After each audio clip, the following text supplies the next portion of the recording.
Hi, welcome back guys. This is your friend, Let Us Head Fanfics, back with amazing fanfiction. This is the series of What If Deku Faked His Demise. Now before starting, please give this video a like and subscribe to the channel if you want more videos like this. Now let's get into the fanfic. Katsuki thought his life was going to be so much easier when he started UA. He would finally be able to just put all of his focus on becoming a hero and not have to deal with all of the extra shit. He'd been looking forward to 3 years of putting his nose to the grindstone and only coming up to breathe when he graduated and had his license. Sure, his therapist was a little concerned by how convinced that was going to be the case but it was fine. He was fine, so long as he got to leave most of the bullshit behind. And then the fucking League of Villains happened. And then the sports festival went sideways fast thanks to Half and Half. And then Stain almost killing one of their classmates because he was stupid enough to go into a fight without backup. All of it leading up to the fucked up situation he was in now, chained to a chair in a musty-smelling bar surrounded by villains. A part of him registered the bullshit coming from the leader's mouth, but the rest of him almost refused to believe that this was his shitty lot in life. This was the exact opposite of every expectation he'd had at the beginning of the year, or for his life in general. A quiet voice in the back of his mind unhelpfully reminded him that he didn't even know if most of his classmates were alive right now, and it was all his fault that this had happened.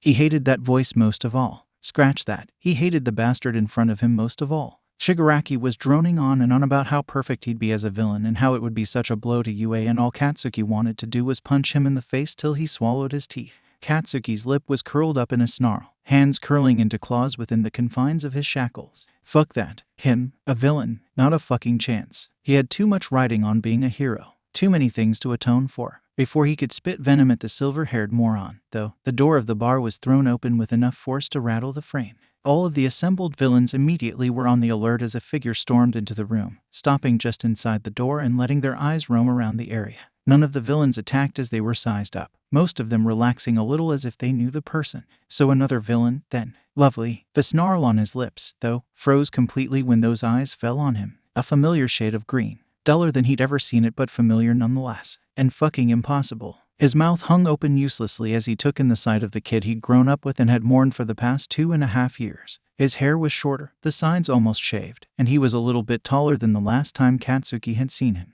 There was also a deep, dark rage simmering under the surface of his gaze. The way he held himself screamed that he was ready to spring into action at any moment, hands curling and uncurling at his sides as those green eyes lingered on him. Deku, he breathed out, shifting in his seat to turn himself more towards the familiar stranger. The teen shook himself out of whatever thoughts he was having, hands disappearing into the folds of his large, dark hoodie as he whirled back to face the leader of the League of Villains without answering Katsuki. Panic shot through Katsuki as he stalked towards the silver-haired man. All his mind's eye could conjure was the picture of Aizawa during the USJ attack, broken and unconscious in a crater. Said panic was replaced as his world once again flipped on his head as the green-haired teen pulled a knife out of his sleeve and hurled it directly at Shigaraki's face. The only thing that saved the man-child was the warp gate user intervening, the knife appearing a moment later out of a gate near the teen's feet and embedding in the wood of the floor. Are you fucking stupid? The teen snarled, reaching back into his sleeve for what Katsuki assumed was another knife. First USJ and now this. Really? I knew Stain didn't join up with you.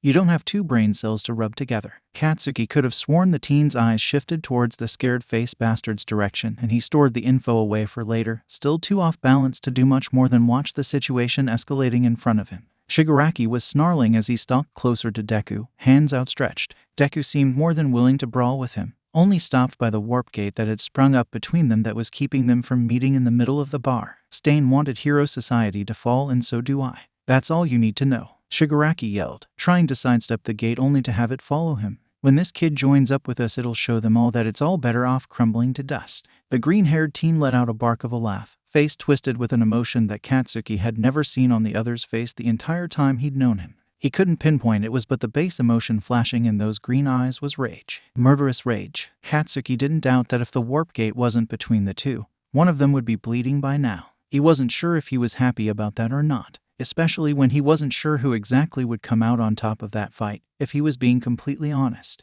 You did no research for this, did you? Deku laughed. The sound so far removed from the laugh Katsuki remembered that it made him flick a little against his chair. It was so dark. All you saw was the way he acted at the sports festival and just decided right off the bat that he'd be perfect without looking into anything else. God, you don't even know what you've done. You're lucky that the entirety of UA hasn't descended on you by now. Deku carefully lunged to the side, snarling a little when the warp gate moved with him as it had with Shigaraki. Even if he doesn't join, it will be a blow to the heroes to have one of their prized students snatched away. Even now the sheep out there are starting to see how useless their precious heroes are. Shigaraki snarled. Either way, he's useful for changing this disgusting society we live in. Do you even fucking hear yourself spouting this bullshit, or are you just that stupid? Deku snarled right back, once again trying to duck around the gate between them. What exactly are you going to do when the heroes fall? Step in and restructure society. You don't have any kind of plan, and all you'll find from your way of going about this is dust and chaos. The crusty bastard didn't seem to have an answer for that, instead reduced to just growling incoherently and trying to shove his hands through the warp gate. Such a lively reintroduction to our base, Deku. How wonderful. Everyone in the bar froze, though, as a new voice spoke up. The tone was pleasant, but there was something about it that made Katsuki's stomach twist violently. The way the villains seemed to turn to face the TV was also another huge red flag to the teen, even if he hadn't seen the way Deku's face had paled. From where he was sitting, Katsuki could see the way Deku's fingers tightened around the hilt of his knife. He could see the way his knuckles were white and how the blade shook a little as if the teen's hand was shaking. No one spoke in answer, Shigaraki seeming to calm and the rest of the villains seemingly holding their breath to see how this new development played out. This had to be the boss that was controlling everything, Katsuki thought to himself absently. That crusty bastard obviously took his cues from whoever this bastard was. Hirajiri, bring Deku to me. It's been so long since we had a chat. I'm so curious about where he's been. Katsuki could see the blood drain even further from the other teen's face, and he felt dread build up in his own stomach. If Deku left, would Katsuki ever be able to track him down again? He began to struggle against his chains as Deku seemed to droop in defeat, knife disappearing into the sleeve of his hoodie once more. The almost violent sound of his chains rattling seemed to remind Deku that he was still there, green eyes once more swinging around to pin him in place. The rage had been replaced with a sort of resignation to the situation, or to something else Katsuki couldn't tell. Even while he wished to never break eye contact with the other teen again, his stomach twisted uncomfortably at just how dull and closed off his gaze was. What had happened in the last 2 years? None of this made any sense to Katsuki. Think about what I said, Kaken, Deku said finally, his tone sharp and angry. Shigaraki is an idiot with no foresight. All he can offer is chaos and death. Deku, no, Katsuki yelled, struggling against his shackles still as Deku turned away from him and walked towards the warp gate. The teen didn't look back at him, even as he continued to scream his name, and vanished into the swirling mist of the warp gate. Silence fell onto the bar once more once the gate closed, all eyes swinging to the blonde teen once more as he slumped down into his chair. The scarred bastard had an odd, pinched look on his face that set Katsuki's teeth on edge. He was distracted from it, though, as the creepy chick bounced towards him with her knife in her hand. Awa, Kaken, can I call you that? I'm going to call you that, she cooed, giggling madly when he snapped at her and shifted as far away as possible. The rest of the villains seemed to relax, and he snarled at them as they shifted closer once more. Let him out of his restraints, Dabai. How can we show him we're serious if he's locked up like an animal? Shigaraki drawled, seeming to pull himself together once more now that Deku had exited. We have so much to discuss. There were a lot of things Izuku wanted to say to Kaken before he stepped through that portal. It's okay, the heroes will be here soon. I'm sorry for not coming home. It wasn't your fault. None of which he could say with the entirety of the league watching him. Not when the boogeyman could hear him. There was no telling what either of them would do if they knew who Katsuki was to him. Shigaraki probably would kill him in front of Izuku just to take one more thing from him, to prove that he could finally hurt the thorn in his side. No, none of the league could find out how badly Izuku wanted to have Bakugou Katsuki out of that bar and back on his way to UA. The entire situation was dangerous and volatile in ways Izuku was not prepared to handle at the moment. Mentally shaking himself from his thoughts, he focused on the task at hand. All for one wanted to chat, sticking his shaking hands in the pockets of his overlarge hoodie. He forced himself to focus. Taking a deep breath, he stepped through the warp gate and into the familiar room where his biggest nightmare resided. The man himself was relaxed, leaning back in his chair as if everything were a mildly interesting show on the TV. Which, Izuku supposed, was true for the 200-year-old monster sitting in front of him. The villain had on more than one occasion told Izuku how boring he found the routine squabbles of heroes and villains once he'd seen them a few hundred times. Izuku swallowed his anxiety at the sight of the man, fighting down the urge to take a step back when his head turned from the direction of the TV set monitoring the bar to where he stood. It had been months since Izuku had stood in this room, and he had no idea if the man had added new quirks to his arsenal or not. It was always a safe bet to assume he had. Honestly. Deku, how good to see you, All for One hummed, leaning his chin on his fist. At least he seemed amused instead of angry. It's been so long. What have you been doing, If you asked Izuku how he'd ended up having chats with the biggest boogeyman of the underworld, he honestly could not tell you the exact sequence of events. It seemed like he was just a simple information broker 1 minute. And then next he'd been swept into a warp gate and into the lair of the beast, a monster that seemed amused by him more often than not, even when he fought with his prize student. Izuku honestly could say he hated Shigaraki more than he thought possible. He was everything Izuku despised. Stupid, cruel, childish, too short-sighted to see anything past his shallow want to hurt and destroy. Their very first interaction had shown him as much as he needed to see of the silver-haired man, and he'd been very vocal about his dislike ever since. It didn't matter to All For One, though. No, he seemed a little disappointed that they didn't get along, but in the long run had seemed to be content with just talking to Izuku about his opinions on things and how the world ran, which was disturbing to the teen, because it gave him way too much of an insight into how All For One thought and how he planned. That monster's mind was not something Izuku wanted to know, and the fact that he did was the source of some of his worst nightmares, chiding himself for getting lost in his head again.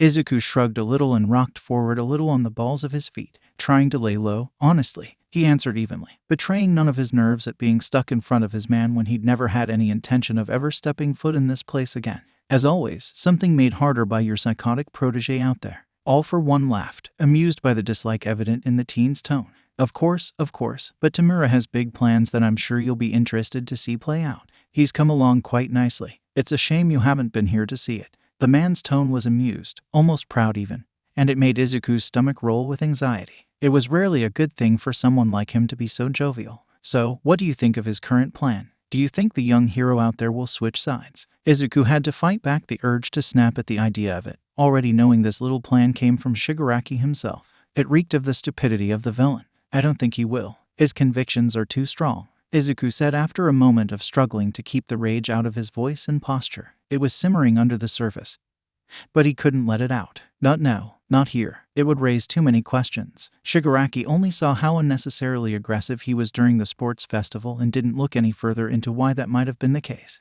All For One let out a small hum of approval and leaned further back in his throne, face moving back towards the screen showing the bar where Izuku could see Katsuki unchained and causing problems. A part of him wanted to grin, but he suppressed it, knowing that while the man couldn't see, he would somehow be able to sense it. I came to the same conclusion when Tamura told me of his idea. However, it is an improvement, and I would never want to discourage that in the boy. It was almost as if the man was speaking to himself for a moment before he shook his head. No matter, the boy will serve a purpose to us one way or the other. Which brings me to why I am so glad to see you today. I have a proposition for you. I slid down Izuku's spine as the man sat forward in his throne, a grin spreading across his face underneath the breathing mask he wore. Never had those words boded well for anyone in Izuku's experience, especially not coming out of the mouth of one of the literal devils of the world. When Izuku didn't speak, couldn't really, the man laughed and continued on. He motioned towards the TV with one hand, bringing Izuku's attention back to the scene playing out in the bar. As I said, he can serve a purpose one way or the other. Tamura will likely kill him once he continues to refuse to join and makes a mess, but I could have another use for him. The man turned back to face Izuku. Cold dread filled Izuku's stomach at the phrasing of his words. You could have another use for him. It would be poetic justice, don't you think? I could give you the quirk that caused you so much heartache and pain in your childhood and leave the boy quirkless. Just deserts what he deserves. Izuku jerked as if he had been slapped by the words, taking a step back almost instinctively. All For One knew. Somehow this monster knew who he was, knew the biggest secret he'd tried to hide and bury for the last 2.5 years. Suddenly all he wanted to do was throw up, his stomach revolting at the idea of how much this man could know about him already if he knew about Kaken's bill. Oh yes, Midoriya Izuku, I know who you are. Have for quite some time. All For One said this like he was talking about the weather or a passing interesting piece of gossip. Izuku hunched in on himself and tried not to cry. What do you say? I could have Kirigiri bring him here right now and you would have what you've always wanted. A quirk that you could use however you like. A quirk that would come with so much anguish. Even just the thought of taking Kaken's quirk for his own made him want to vomit again. Even if he did want to take from his childhood friend, from his former tormentor, the entire process would put him even more under All For One's thumb. Something he'd been careful to avoid up until this point. Any resources he used or borrowed were paid for with information. He'd purposely never put himself in a place of owing the man in front of him a goddamn thing.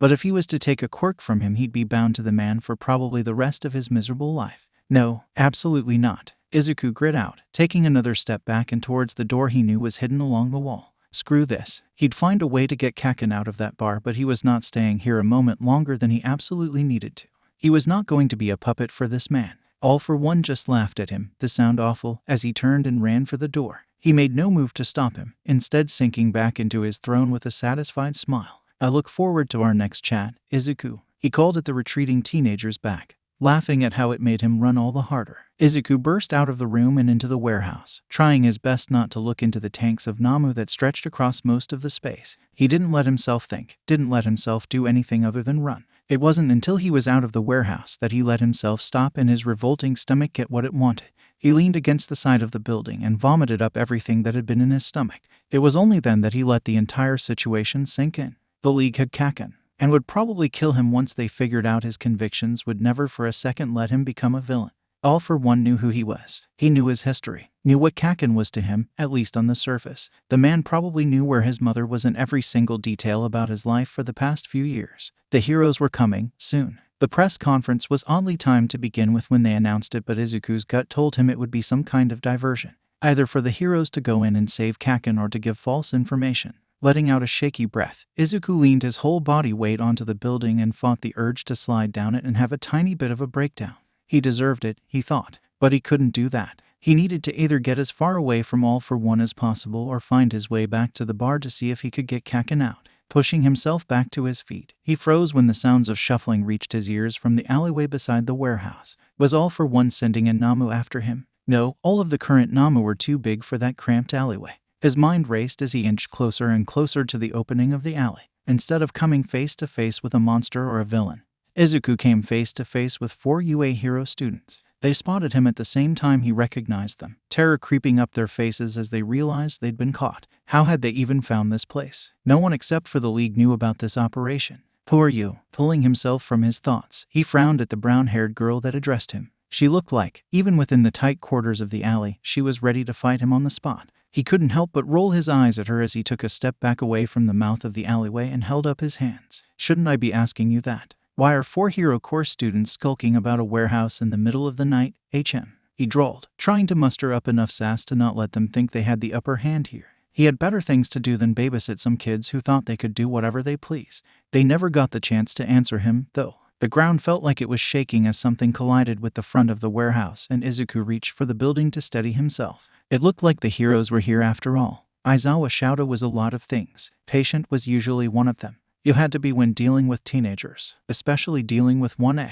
An ounce less of patience on his part and he might have expelled them all already. After tonight, he might just do it anyway. His patience has run its course at the moment, though. He doesn't have even an ounce of it left. Not when he's already had to deal with the media and watch the quite frankly horrific battle between All Might and All for One. Not when, after waiting what felt like all night, he finally got word that his student was confirmed safe and in police custody, along with word that at least 4 of his other students had shown up at the police station with him. Expulsions were on the horizon. He could practically feel it, which is why he did not complain once when Hisashi demanded he drive him to the station, stating that Shouta was in no state to do it himself. That was bullshit and Hisashi knew it. The blonde just wanted an excuse to go with him instead of staying home and waiting for a phone call that Bakugou was unharmed. Shouta didn't call him on it. Instead acquiesced to the decision and wisely kept his mouth shut at the speed his husband used getting them to their destination. In return, his husband didn't say a word to him about how he practically tucked and rolled out of the car once they did arrive at the station. Hisashi would later complain that he hadn't even slowed down yet before Shouta's door was open and the underground hero was gone. Shouta hadn't even opened the door yet when he heard the yelling. It sounded like Bakugou was having a fit about something and there were several voices answering his. The hero didn't even pause or slow his stride as he moved towards the door and threw it open. If he paused for just a second to soak in the fact that Bakugou barely even had a scratch on him and let himself feel relieved over it, that was between him and whatever deity was watching over him. Hearing the door open, the blonde teenager turned to face him with a wild look on his face. Seeing who it was, he took several strides away from the officers that were blocking his way from wherever he was trying to go and latched onto Shouta's sleeve. "Sensei, you have to make them let him go. He didn't do anything. They're holding him without cause." The explosive teen ground out, knuckles white from the strength of his grip on the older man. It was definitely not something he was expecting to hear out of the teenager's mouth. His eyes flickered away from his student and to the officers for a moment, all of which looked apologetic and as confused as Shouta was beginning to feel. Luckily for his sanity, Detective Tsukachi pushed his way past the officers and beckoned Shouta to follow him. As he did, Bakugou trailed after him with a thunderous look on his face. When the detective turned around to see that he'd followed, he sighed, and Shouta had to wonder what exactly had happened in the time it took for him to get to the station for the man to be put out already by the teen. Bakugou came to the station a little after sunrise with several of your students. The detective started, handing over the file in his hands. Shouta was definitely expelling some students, damn it. The man's next words, though, pushed the already fuming thoughts out of his brain for a moment. He was also dragging a known and wanted criminal with him. Bullshit. Deku is not a damn criminal. The teen exploded, finally letting go of his teacher to let his palms spark. Something he only did, Shouta noticed, when he was stressed these days. This Deku, Midoriya Izuku, is a ranked villain. Tsukachi raised his voice over the teens. Brows pinched as he ignored Bakugou in favor of staring Shouta down like this was all his fault. We're holding him currently until we decide what to do. Decide what to do? He hasn't done shit. He helped me escape those bastards. Bakugou yelled again, taking a step towards the detective before Shouta's hand shot forward to grab him by the back of the shirt. This ... was obviously a strange occurrence. Ranked villains weren't exceedingly rare, but it was rare for a department not to send them to the commission immediately to be dealt with. Tsukachi, seeing the quirked brow Shouta sent his way, sighed and rubbed a hand through his hair. It's complicated with Midoriya. We know he wasn't involved with the kidnapping. It's a known fact that he'd rather cut Shigaraki into pieces than help him, and we're pretty sure he helped Bakugou escape. Hell, he's given the department info before seemingly just to help. The man glanced uneasily towards the hallway the officers were still guarding. But the commission wants him. Bad. He's just a kid and I'm at a loss for what to do here. Shouta stared down at the file in his hands, flipping it open for the first time to see the picture of a smiling preteen staring back up at him. The words underneath his picture, though, drew his eyes next. Presumed dead. Suicide at age 14. No body recovered. Fuck. Shouta let his eyes close briefly, closing the file and finally letting go of Bakugou. He had hoped that this was going to be an easy in, easy out kind of thing. Make sure the kid was okay, escort him home, and then go pass out for the next couple of days. I'll call Nezu and see what we can do. The unsaid before the commission finds out he's here was loud and clear, though, by the way Tsukachi's shoulders relaxed a little. Bakugou, go with present mic and call your parents to let them know you're alive. At least the teen had the sense to look a little guilty at that before he turned to walk back towards the entrance of the station where Hisashi was waiting.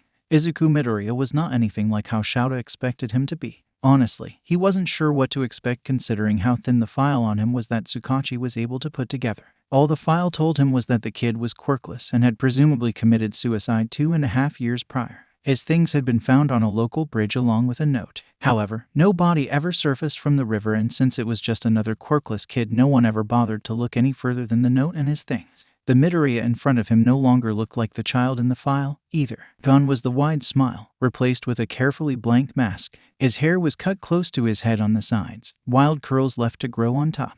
The overlarge hoodie he'd been wearing when he was arrested had been confiscated, along with an almost frightening amount of knives. This left more of the teen exposed than he seemed comfortable with, Shouta thought. His hands and arms were covered in scars as far up as Shouta could see. The t-shirt he was wearing was too big on his small frame, slipping a little down his shoulder to reveal a scar against his collarbone that looked almost like a handprint. The kid sitting cuffed to the table in front of him was nothing like he expected, yes. But he suspected that the kid wasn't exactly expecting Shouta and Nezu to walk through the door to speak with him, either. The momentary flash of surprise that flickered through those green eyes was filed away in Shouta's brain for later examination. Midoriya clearly knew who they were at first glance, which was interesting. The kid's eyes also lingered on him for a moment longer before focusing on Nezu. Interesting. What do I owe the pleasure of a personal visit from Principal Nezu himself? Midoriya rasped, apparently trying to keep his tone level and hide away all of the anxiety he was feeling. The kid was good at hiding it, true, but he couldn't erase the signs completely. Not when Shouta could see the areas of the kid's fingers that looked like they'd been picked raw during the time the kid had been alone in the room. Or the fact that his knee was subtly bouncing under the table in an attempt to exercise some of the anxious energy out of himself. The kid was definitely good enough to hide most of the signs from, say, the common street thug or someone like Shigaraki. But he wasn't good enough to hide them from someone who dealt with anxious and unpredictable teenagers day in and day out. He couldn't fool Shouta. I had to meet one of the youngest ranked villains in the country in person when I found out you were here. Nezu trilled, walking across the tabletop to stop right in front of the teenager, paws clasped behind his back. You must be very smart to have garnered such attention by just knowing too much, young man. The teen's brows furrowed a little, clearly confused and off balance. Shouta held back a snort at the growing bewilderment of the teenager in front of them. This was clearly not the way the kid had thought today was going to go. I don't think I follow, Midoriya said finally, eyes flickering uneasily between the two of them. Nezu just laughed and clapped his hands happily, swaying on his feet in a way that only ever meant a headache for Shouta. We both have problems that need to be solved, Midoriya Izuku. You, presumably, don't want to go to prison for the rest of your life just because you know more than the average thug, and I need help keeping my students safe from one Shigaraki Tamura. I think we can find a mutually beneficial solution here." Nezu let the words hang in the air for a moment, his grin taking on a feral glint as he moved to lean into the teen's space. Midoriya, to his credit, didn't flinch away from him and met the Chimera's gaze evenly. "What do you say, my boy? Unless, of course, you want to rot in whatever place the commission decides to send you to once they find out you're here." "No, sir, I think we can come up with something that will work." Shoto watched the teen lean forward into Nezu's space and reached out one of his cuffed hands for a handshake, a feral light in his eyes shining bright in his eyes to rival Nezu's own. At that moment, not for the first time in his career, Shoto wondered exactly what he'd signed up for when he'd agreed to teach under Nezu. He trusted the rat, but gods did he wonder if the principal planned things for the sake of chaos alone.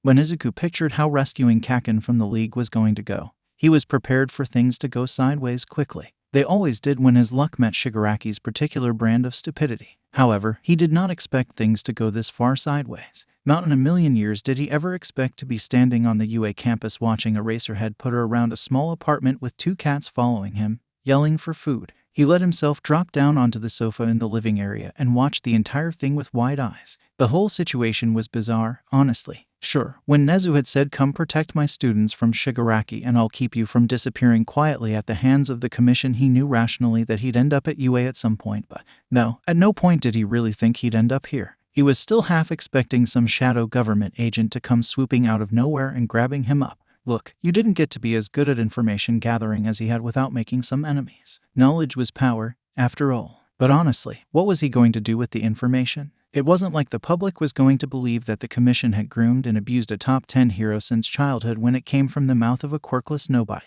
But apparently even knowing about the program in question was too dangerous in their eyes. Bullshit is what it was. Shaking himself out of that depressing thought process, he turned his eyes back towards the underground hero currently trying to caffeinate. Eraserhead glared down at the cats at his feet, stepping over them with practiced ease as he moved towards the coffee pot. From the bags under his eyes, Izuku would hazard a guess that the man had gotten between 0 and none hours of sleep since the whole League ordeal had begun. The little apartment was silent for the most part, aside from the noise of the cats and the man in the kitchen, so Izuku let himself relax back onto the sofa with a small sigh. They were on the ground floor of the newly built 1A dorms, presumably so Eraserhead could keep an eye on the students during the night without sacrificing his own privacy. Students that Izuku was going to have to meet very soon. A tiny bit of anxiety curled at his cut at the thought of it. It wasn't often these days that he interacted with people his own age, and the glaring difference in their life experience was going to be pretty damn obvious to all of them once the situation was explained.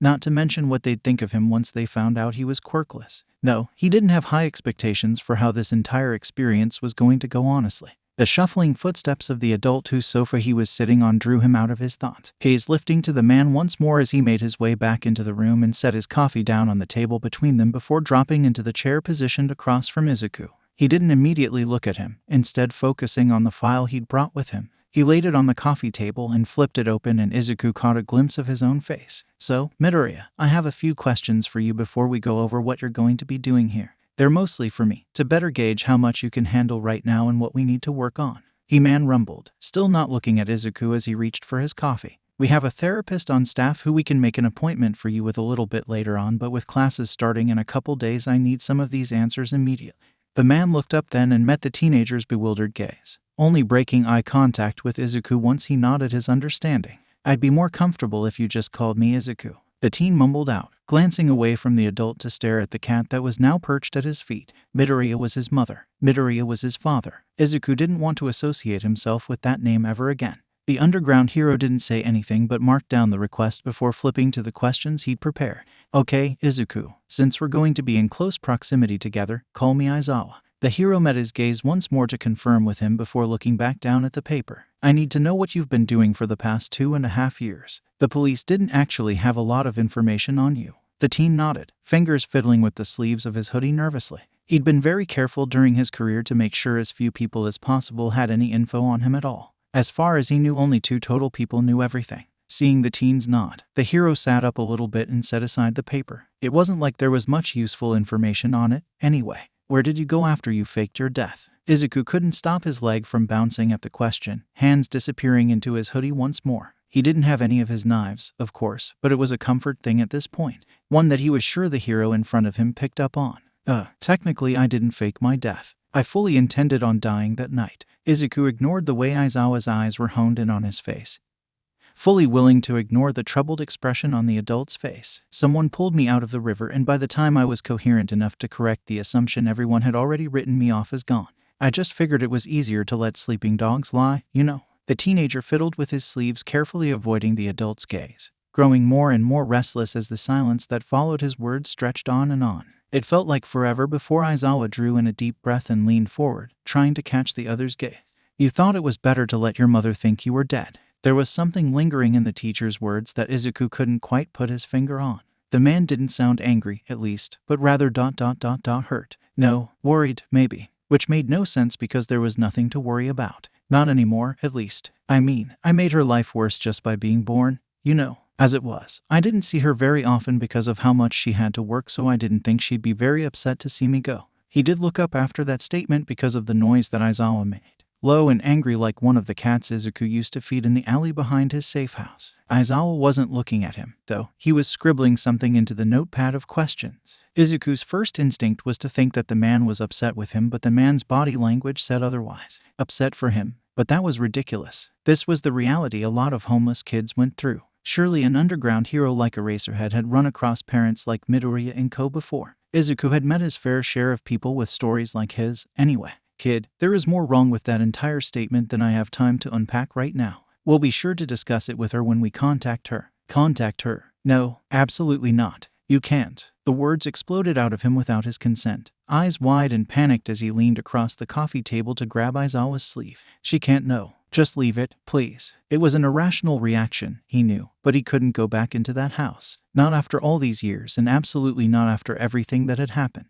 It would feel too much like becoming that stupid, useless Deku all over again. And knowing his mother, she'd wrap him in bubble wrap and make sure he never left her side again. Or, even worse, what if she didn't actually care like everyone had suggested over the years? He couldn't handle the unknown right now. You're a minor, we're going to have to inform her at some point. The adult tried to argue logic, brows furrowed at the teen's reaction. A minor who is still legally dead. You don't have to tell her jack shit. Izuku tried for logic and overshot it into hysterical. He knew, though, that his reaction was giving the older man pause. Please, don't tell her. I can't go back there. He could tell he'd won the argument when Aizawa's shoulders slumped and he rubbed his hand over his eyes. Only when he nodded did Izuku relax and release his wrist, retreating back onto his sofa and curling up into a tight ball. Boy, was this a hell of a get-to-know-you conversation. Fine, kid, but I have another question you're not going to like. Who pulled you from the river? No, Aizawa was not going to like that answer, and Izuku didn't really want to get thrown to the commission so soon. You have to work with me here, kid. I can't help if I don't know key details. Damn the adult and his logic. Curling up tighter into himself, he peeked at the man over the tops of his knees. You know him as Dabai,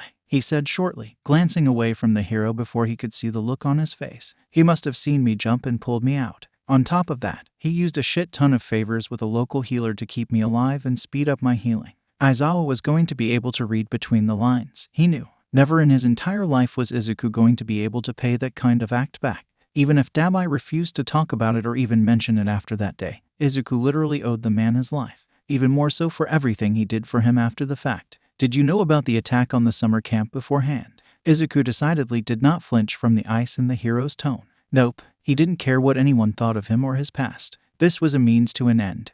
That was all. I did not. We had a falling out when he joined the league and I haven't spoken to him since, he said shortly, still refusing to lift his eyes and meet the other's gaze. He wanted me to join with him and I refused to have anything to do with Shigaraki and his boogaman of a mentor. There was a shuffling of paper as the man wrote something down and the room was otherwise silent for a moment. Do you know his or the league's whereabouts now? The ice was gone from the man's voice, replaced by something Izuku couldn't and didn't have the energy to place. No, do you not know or are you just unwilling to tell me? Izuku lifted his gaze at that to glare at the man, fury igniting and blazing behind the green of his eyes for the first time since meeting the pro hero. I don't know, he bit out, fingers curling into fists around the fabric of his pants. If I had any info on Shigaraki, I'd tell you and let the bastard rot in Tartarus. I'd rat out the whole league if I had any information to give. He met Aizawa's gaze steadily, searching for whatever the man was trying to gain from this line of questioning. There was a flash of satisfaction for a moment before it was buried under the man's mask of interference again. So a test, then? Izuku hated him, just a little, for that. I'm done with this. Choose a different subject. Izuku huffed, looking away finally. Midoriya Izuku was nothing like Shouta expected. Sure, he was expecting to be met with a traumatized teenager. It wasn't anything outside of his normal scope of operations. Hell, he dealt with 20 traumatized kids on a daily basis. He hadn't thought that this was going to be any different. And he couldn't have proved himself more wrong if he'd tried, at this point. What kid had to beg someone not to tell their parents that they were alive? What kid tried to take their own life at such a young age? I'm done with this. Choose a different subject. Izuku had intoned, voice so blank and controlled that it almost broke Shouta's heart. How did an almost 16-year-old even know how to mask their emotions this well? Sighing, Shouta nodded and glanced back down at his list of questions. There were a lot more that he needed to mark out for the moment, since this line of questioning was doing nothing more than losing him the trust he needed to build with the kid. Okay, how comfortable are you with hand-to-hand combat? I know you're good with your knives, which I have by the way and might give back depending on how you do this week. The kid blinked at him, surprised and more than a little confused if the way he'd uncurled from his ball just a little to peer at the hero over his knees was any indication. I'm okay with hand-to-hand, I guess, but I've kinda built my skills more towards talking my way out of situations and analysis. He mumbled, fingers twisting at the fabric of his pants again, brows furrowed over his eyes. I guess the answer is I know enough to keep me alive. Shouta hummed, marking it down and tapping his pen against the paper as he thought. He'd have to train the kid himself if he wanted him to be able to take over that part of the lessons, then. It was doable at the very least. I'll need a sample of your analysis before I make any decisions on that, one way or the other, but I'm sure Nezu will cover that with you during his lessons. He nodded a little to himself before marking something else down on the paper. By this point he could feel the confusion practically rolling off of the teen across from him. Okay. What's this all about? Shouta lifted his gaze from where he was scribbling out the beginnings of a lesson plan and let his lips pull up into a grin.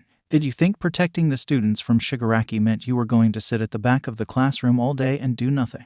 No, I need help getting these kids to the point where they can protect themselves, and you're going to help me. Shouta pointed the pen at the teen, holding back his laugh at the completely bewildered look on Izuku's face. In the meantime, we're not going to neglect your education, either. So you'll be having private lessons with Nezu in the mornings while the hero course has their core classes. It was a testament to how smart the kid already was, though, that he didn't seem to flinch. Instead, one of his hands came up to cover his mouth as he started to mumble a little. The kid's grades in that first year of middle school had been nothing to sneeze at, but for him to have survived the way he had, there had to be some brain power behind those green eyes. Not many people could make a survivable way in the world on information trading alone, and from what he and Nezu were able to dig up, the kid had been doing pretty well for himself. Not that he should have had to learn that particular skill set in the first place, but Shouta was going to give credit where credit was due. All might teaches heroics, though, doesn't he? Why would you have me teach things that he obviously can? The question snapped Shouta out of his thoughts, and he refocused, meeting the kid's gaze steadily. If his brow twitched a little in annoyance at the mention of the former number one here,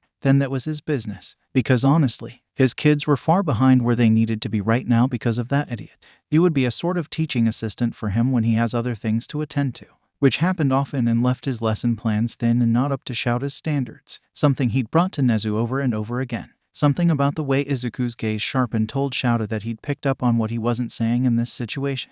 There was also an ugly light behind the kid's eyes that didn't bode well, and Shouta couldn't for the life of him figure out what part of their current conversation was feeding it. He will also be helping me grade and other assorted other duties. He continued on, tearing his gaze away from the teen and glancing over his notes once more. There really wasn't anything else he could ask about at the moment, considering the metaphorical minefield he'd stepped into at the beginning of the conversation. He closed the notes he'd made and leaned back in his chair, taking note of the fact that Izuku had relaxed minutely now that they'd moved away from sensitive topics. This was going to be more complicated than anticipated, but that was fine. Now he just had to find a way to keep his gremlin class from purposely poking those minds with a stick, rubbing a hand over his face. He let his eyes close for a moment as he went over everything in his head that needed to be done in the next few days. He just wanted to sleep and cuddle his husband, neither of which was going to happen anytime soon. You're going to be staying here with me. Your room is right down the hall. It's bare right now, but either me or someone else on staff will bring you to the mall to get decorations at some point. Izuku looked surprised at that, and Shouta had to stamp down the ugly feeling in his chest directed at every adult that had allowed this kid to get to this point. Nezu said something about the support department making you a phone, so you should have that by tomorrow or at the very latest before classes begin. I have to go start making the rounds to talk to students' parents about the dorm system. Shouta pushed himself to his feet, groaning a little as his joints protested, and grabbed the file off of the coffee table. He was going to have to submit all of this to Nezu before he left so the principal would know how to structure the program. Feel free to hang out here if you want, but don't leave campus. I'll be back around 5 or so with dinner, so try and be back around then if you leave." He met the teen's gaze and only shuffled towards his room to get dressed properly when the kid nodded his understanding. Izuku still looked shell-shocked a little, but Shouta could handle that later. Right now, he had to figure out a way to convince All Might not to fuck up this whole talking to the parents situation. Watching the Bakugou family interact made Shouta suddenly very glad that he'd sent All Might on ahead to the next family. They were a little too much for him to be able to handle on top of the former number one. As it was, he was already planning in his head how much alcohol he could safely consume without being totally out of it for the first day of classes. There had to be a way to get out of his mind drunk, right?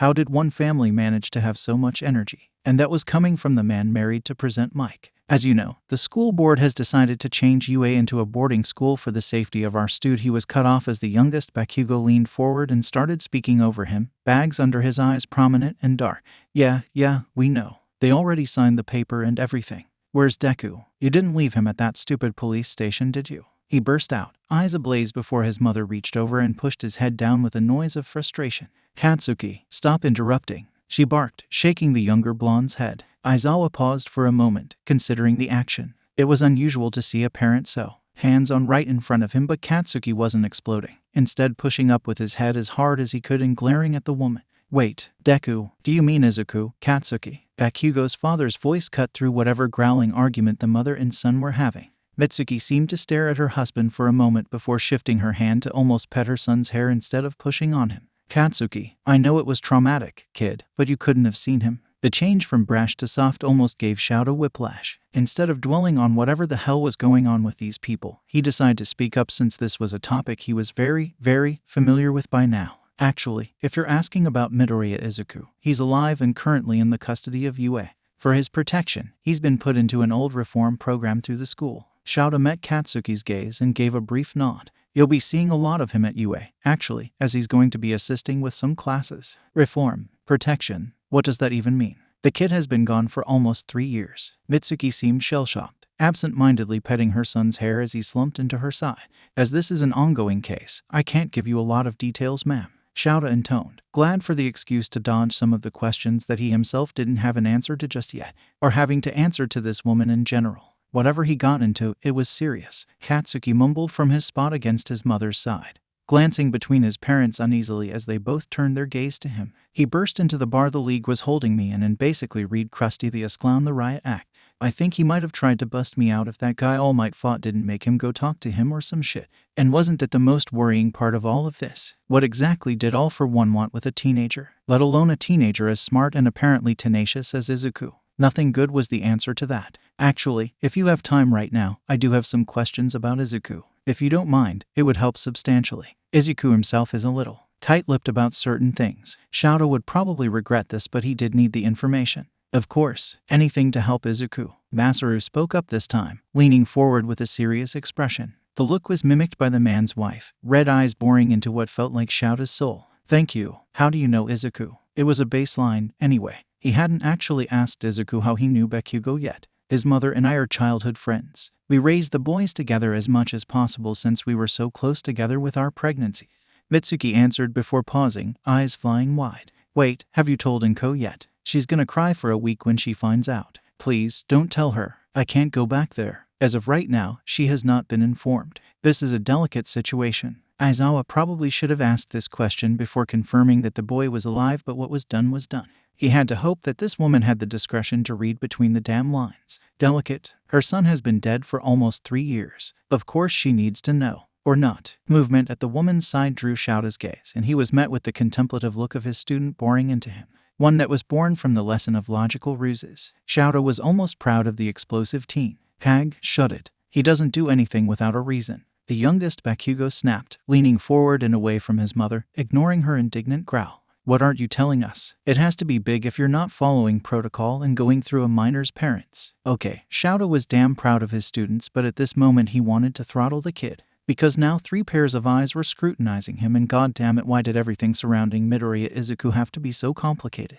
In his mind's eye, he could see the desperate flash to Izuku's eyes when he begged not to have his mother informed of his status. So he went for the truth, mostly. I have reason to believe there is something in the home environment that contributed to his suicide attempt. He kept his tone serious and made sure to look all 3 of the Bakugous in the eye as he said it.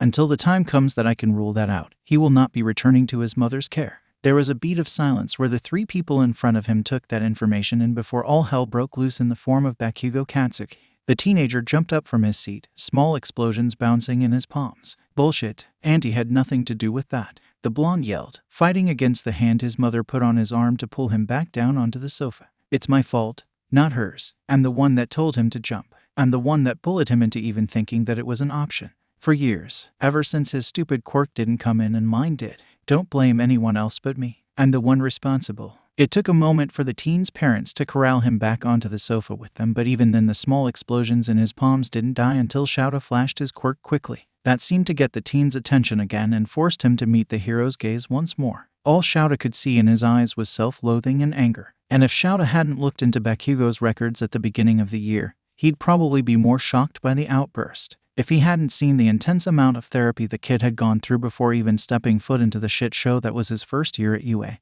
he might have even believed the kid. Not that he didn't believe him about the bullying. He could easily see how a kid with a quirk as powerful as Bakugou Katsuki's could get the wrong idea in his head and turn into a holy terror, especially when the kid he grew up with turned out to be quirkless. The nickname Deku now made a lot more sense to Shouta, and while he wasn't exactly happy about it, none of Izuku's recent actions spoke towards any held resentment against the youngest Bakugou. The only person he seemed to not want to know he was alive was his mother. And what did that say about the kid's home life that he'd rather the kid who bullied him and told him to jump know than his own mother? It stands to reason, Katsuki, that if you were the sole reason for his attempted suicide that he would have left you to rot in that bar, don't you think? Shouta kept his tone even, brow raised as the teen's gaze wavered a little. Yet, he walked into a bar full of enemies and attempted to do what he could for you. Now, while it ended up just making the plan that your foolish classmates carried out, he still cared enough to try. That doesn't sound like someone who thinks you're the sole reason for his attempt. That's because the nerd has been too nice for his own good his whole life, Katsuki muttered as he sank back into his mother's side.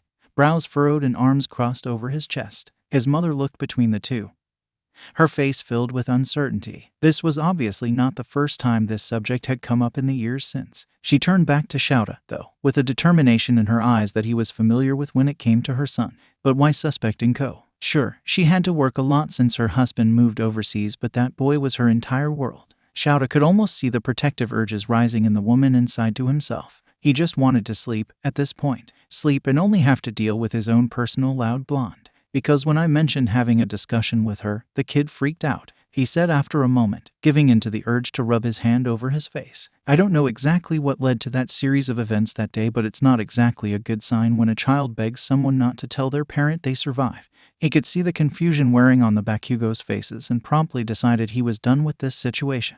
The hero pushed himself to stand and bowed to them slightly. The school will be in touch about move-in day and the proper supplies to bring. He turned to exit the room when Katsuki jumped to his feet once more. Wait, can I talk to Izuku? Shouta rubbed his hand over his eyes for a moment before turning back and sighing. There will be a proper introduction to him once everyone is settled in the dorms. At that point, he can decide for himself if he wants to have that conversation with you, Bakugou. The teen deflated a little at that but nodded, red eyes stormy as he shoved his hands into his pockets. Shouta nodded to the teen's parents and turned around and left. They probably needed to have a very long talk amongst themselves, and he didn't have the energy to even witness it. After dealing with parents and the Bakugou situation, Shouta fully believed he deserved to sleep for the next week. Obviously, there was no way that was going to happen, but by the gods he could hope. Entering the new apartment, a bag of takeout for the three of them in his hand, he paused to kick off his boots, and then paused again when he took in the quiet atmosphere of the house. It took him a moment to latch onto the noise of his husband humming from somewhere in the house, and once he did, he relaxed a little.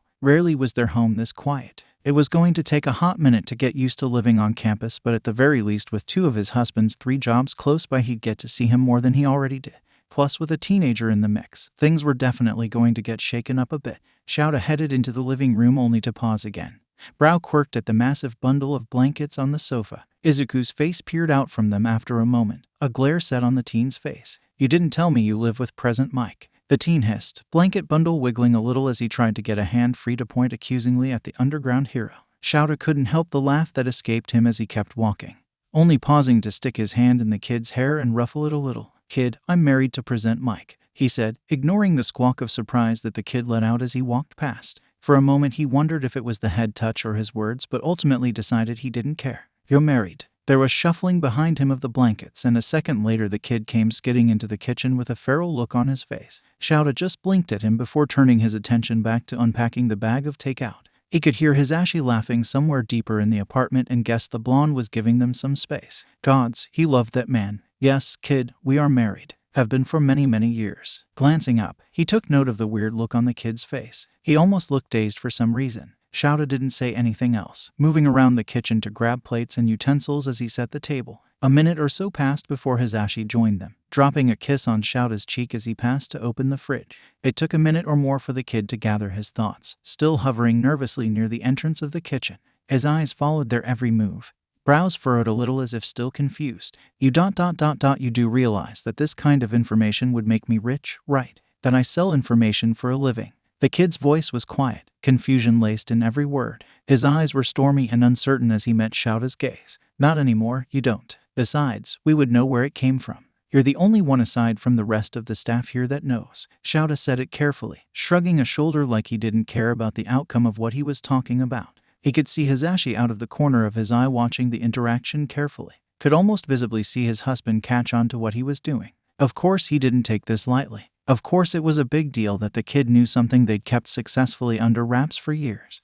"I know that, but..." Izuku floundered for a moment, trying to find the right words as his gaze flickered between the two heroes quickly. "That's a lot of trust you're putting in me, Eraserhead." The kid looked so lost and confused in that moment that Shouta took pity on him. He motioned for him to sit down across from him as Hisashi took a seat on the other side of the table as well. His husband was going to tease him mercilessly later about adoption, but it wasn't like he could look this kid in the eyes and just leave him to his own devices. That's how he'd gotten tangled up in the mess he was already in. Call Shouta protective. This was a teenager who needed someone to take care of them. And if Shouta was in a position to provide that support, then he was going to give it in any way he could. "Aizawa, or Shouta if you prefer," he corrected gently, handing a container of food to the teen. "And yes, it is, isn't it? It also gives you a safety net, right? Think of it like that. A safety net that he wouldn't ever have to use if Shouta had anything to say about it." But nevertheless, he wanted the kid to relax, and if giving him some sort of knowledge to hold over them if he felt he needed some control, then so be it.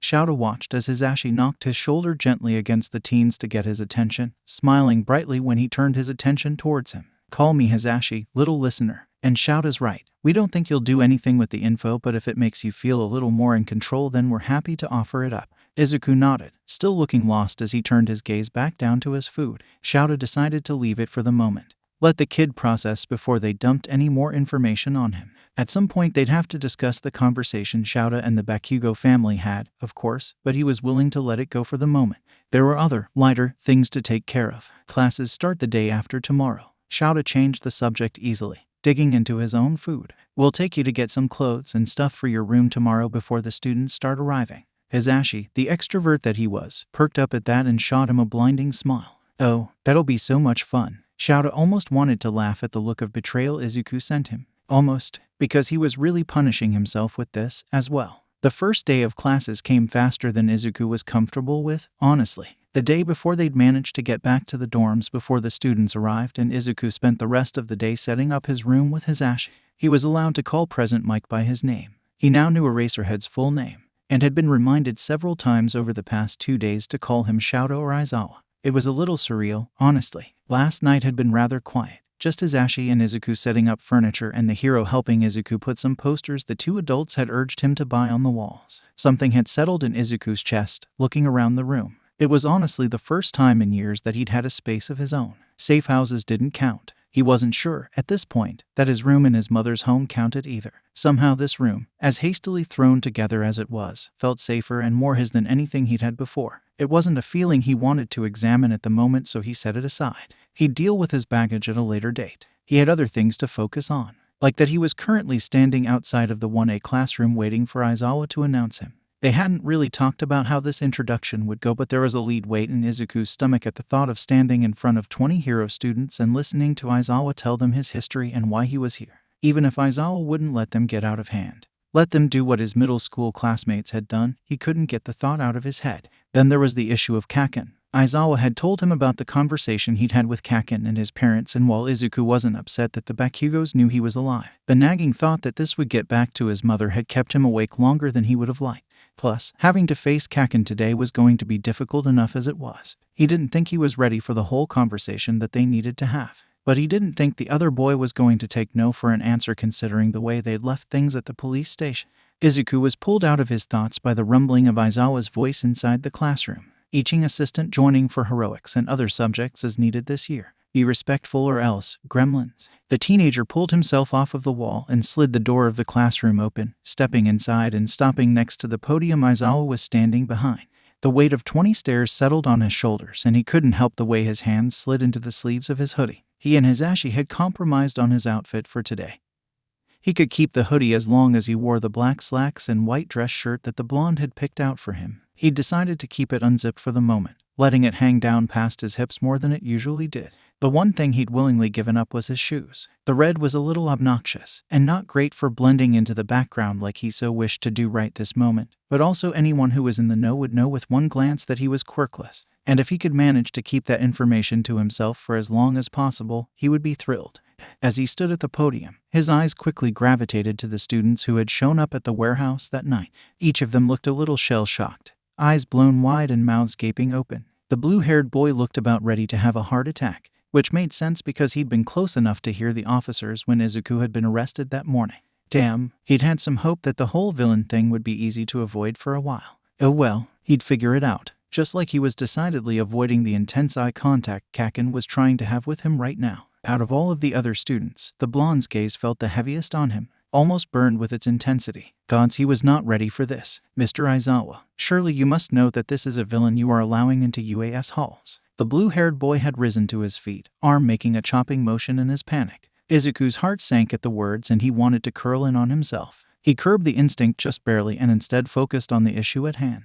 Aizawa had given him permission to deal with the class as he saw fit when it came to training. Knowledge was the most powerful tool, wasn't it? And mightier than the sword and all that. So instead of curling in on himself, Izuku squared his shoulders and met the other teen's gaze head-on. He could see the rest of the class shifting uncertainly, tense and starting to mutter and mumble among themselves. That is information you only know because you participated in an illegal rescue attempt when Bakugou Katsuki was kidnapped, Izuku said calmly, clasping his hands behind him and pulling himself up to his full height. It wasn't much, but it was sure to show he meant business. At least, I don't think you have a leg to stand on, Ada Tenya, when it comes to villainous activity. No, not when the boy had the gall to think he as a student could take out a villain that had killed numerous trained professionals. He'd have to make sure the other boy knew that he knew that little fact at his earliest convenience. A side glance to Aizawa told him that the man was giving him the floor and he fought the urge to sigh. Thrown to the wolves on the first day. Cold. Efficient, yes, but still. Cold. He would be sure to be as dramatic as possible when retelling this story to Hisashi later. My name is Midoriya Izuku. Please just call me Izuku.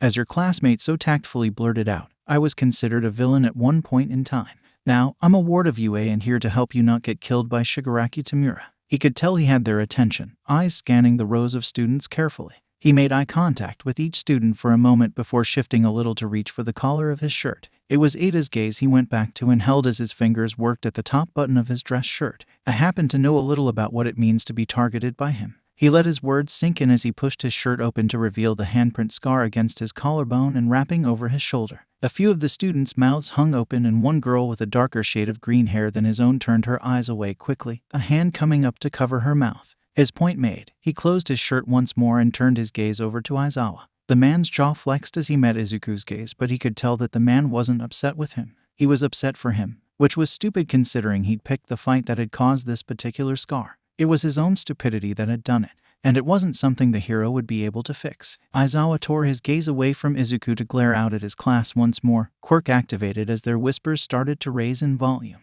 Ada, we will be having a discussion about the proper time and place to divulge information later on. Please pay attention. The teen in question nodded choppily and sank back into his seat, properly chastised. The hero turned his attention back to the rest of the class. Today's heroics lesson is going to be on basic hand-to-hand techniques. Go change into your gym clothes and meet back here. Izuku relaxed a little as the students started getting up and milling towards the door. He allowed himself to take a few steps back and partially hide himself behind Aizawa. The man seemed to know what he was doing and let him, still standing at the podium as the class filed out instead of slinking into his sleeping bag. Izuku shot him a grateful look that was answered with a small quirk of the man's lips. All in all, the first introduction hadn't gone too horribly. Nothing was on fire, at least, yet. His mind whispered as he caught sight of Kaken dragging his feet and collecting his things. Of course, he couldn't get out of some sort of conversion with the explosive teen. He shot Aizawa a just slightly panic-filled look, but the man seemed to purposely not be looking at him, eyes trained on a folder in front of him. Damn him, another thing to dramatically complain to Hisashi about. Sighing and running a hand through his hair, Izuku stepped out from behind Aizawa as the last student besides Kaken filtered out of the classroom. The last student, the redhead with the hardening quirk from the rescue mission, shot a lingering look behind him as he left but said nothing about the fact that Kaken was dragging his feet. Smart kid, that one. Kaken. Izuku said the name simply as he stood in front of his once childhood friend, fingers twisting anxiously in the sleeves of his hoodie. The blonde's gaze bore into him and for a moment he wanted to run away. Have this conversation on a day where he could be positive it wouldn't end in tears. The blonde stared at him for a moment longer before bowing. Posture so stiff and tight that Izuku could have cut himself on it if he had reached out at that moment. If he'd had the mind to do anything but gape at the teen in front of him. I'm sorry. The blonde teen's voice was muffled a little, but the tone was clear. Regret, self-loathing, anger, possibly directed at himself. Izuku didn't know much past that, his entire brain shorting out at the absurdity of this whole situation. I know that words don't mean jack shit and won't fix anything, but I am sorry. Sorry that you had to deal with all of my bullshit. Sorry that I pushed you to think that jumping off of that bridge was a good idea. Sorry that I made you think you were better off where you were than at home. I'm so goddamn sorry about all of it. Izuku cut his gaze toward Aizawa, whose own eyes were wide at the display. When he met Izuku's gaze, he gave a small shrug and the teen wanted to throw something at him. Hearing Kaken cry was decidedly not something Izuku was built to handle. And that was exactly in front of him, right now. He couldn't see Kaken's face, but his voice was thick with tears and regret. Unable to stand the feeling swirling in his gut, Izuku closed what little distance was between him and the other boy and reached out to lay a hand on his shoulder. Katsuki's head lifted at the touch and met Izuku's own watery gaze. Seemingly panicked that he'd made the green-haired teen cry, Katsuki stood up and grasped at the teen's wrist, eyes blown wide with panic. Kaken, no, none of this was your fault. The unbelieving look on the other's face made him backtrack a little, free hand waving and gesturing quickly. Okay, some of it was you, but not all. Not even the majority. Me not coming home had nothing to do with you. I promise. There was no way he could tell Katsuki who actually caused all of this. Not yet, at least. He wasn't petty enough to break someone's faith in their hero while there are more important things to worry about. The look came across Katsuki's face before his eyes darted towards Aizawa and back to Izuku, brows furrowed. Was it Auntie? Did she hurt you somehow? Izuku almost smiled at the almost protective tone in the other's voice. He hadn't heard it in so long. No, Kaken, she didn't hurt me. Not physically, at least. It's complicated. He could see from the furrow in the other teen's brow that he wasn't going to let this go, so Izuku changed tactics. He shifted the arm that Katsuki was holding until he was clasping at Izuku's hand. He could almost feel Aizawa's eyes boring into him and brushed it off. It wasn't like he was holding hands with someone in front of his dad. Nope, not at all. He hadn't known the man long enough for that. Not even a little. You have class to get to, Kaken, and this isn't a conversation we can have quickly, you know. He kept his tone soft as he met the stormy red gaze with his own. I forgive you, Kaken. Yeah, words don't mean shit, but actions do. Show me you're sorry and give me a little space for right now, and maybe we can work on starting over. Katsuki seemed torn, but at the gentle squeeze of his hand finally nodded, free hand coming up to rub at his face angrily. Izuku almost felt bad that the rest of the class was probably going to be able to tell he'd been crying. Almost. The explosive teen squeezed his hand before letting it go entirely and picking up his bag, silently meeting Aizawa's gaze before making his way out of the classroom. Once he was gone, Izuku let himself curl in on himself a little, hands rubbing over his face tiredly. Nothing ever went his way, did it? At least this surprise could turn out to be a good thing.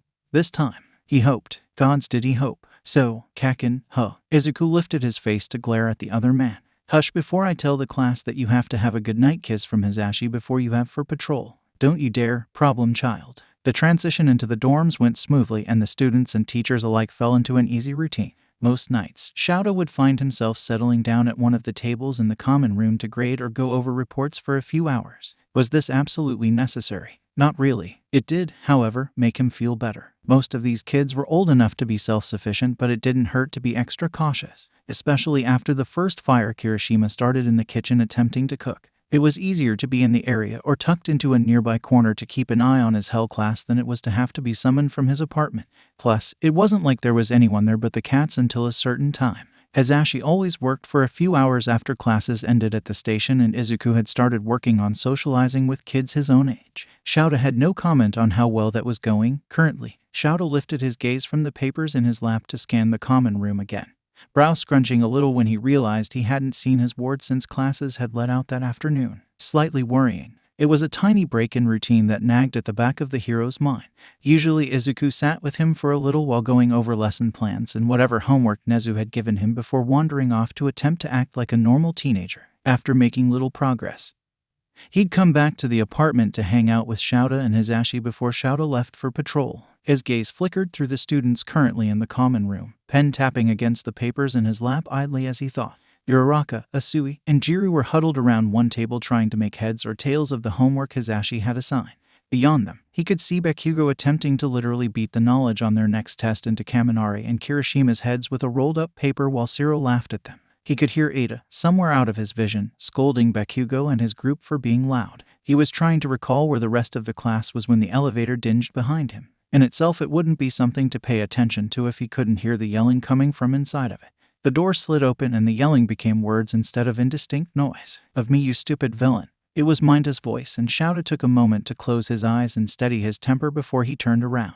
Izuku was holding the student by the back of his shirt off of the ground, and the look on his face was nothing less than furious. Shouta's eyes slid away from the two boys to the two other students coming out of the elevator. Ashido and Yaoyorozu walked behind Izuku as he made his way further into the common area. Both girls looked uncomfortable and pale. Ashido's hand rested on Yaoyorozu's back comfortingly as they made their way forward. "How dare you touch me? Let me down this instant. I'm going to get you thrown in jail so fast for assaulting a student."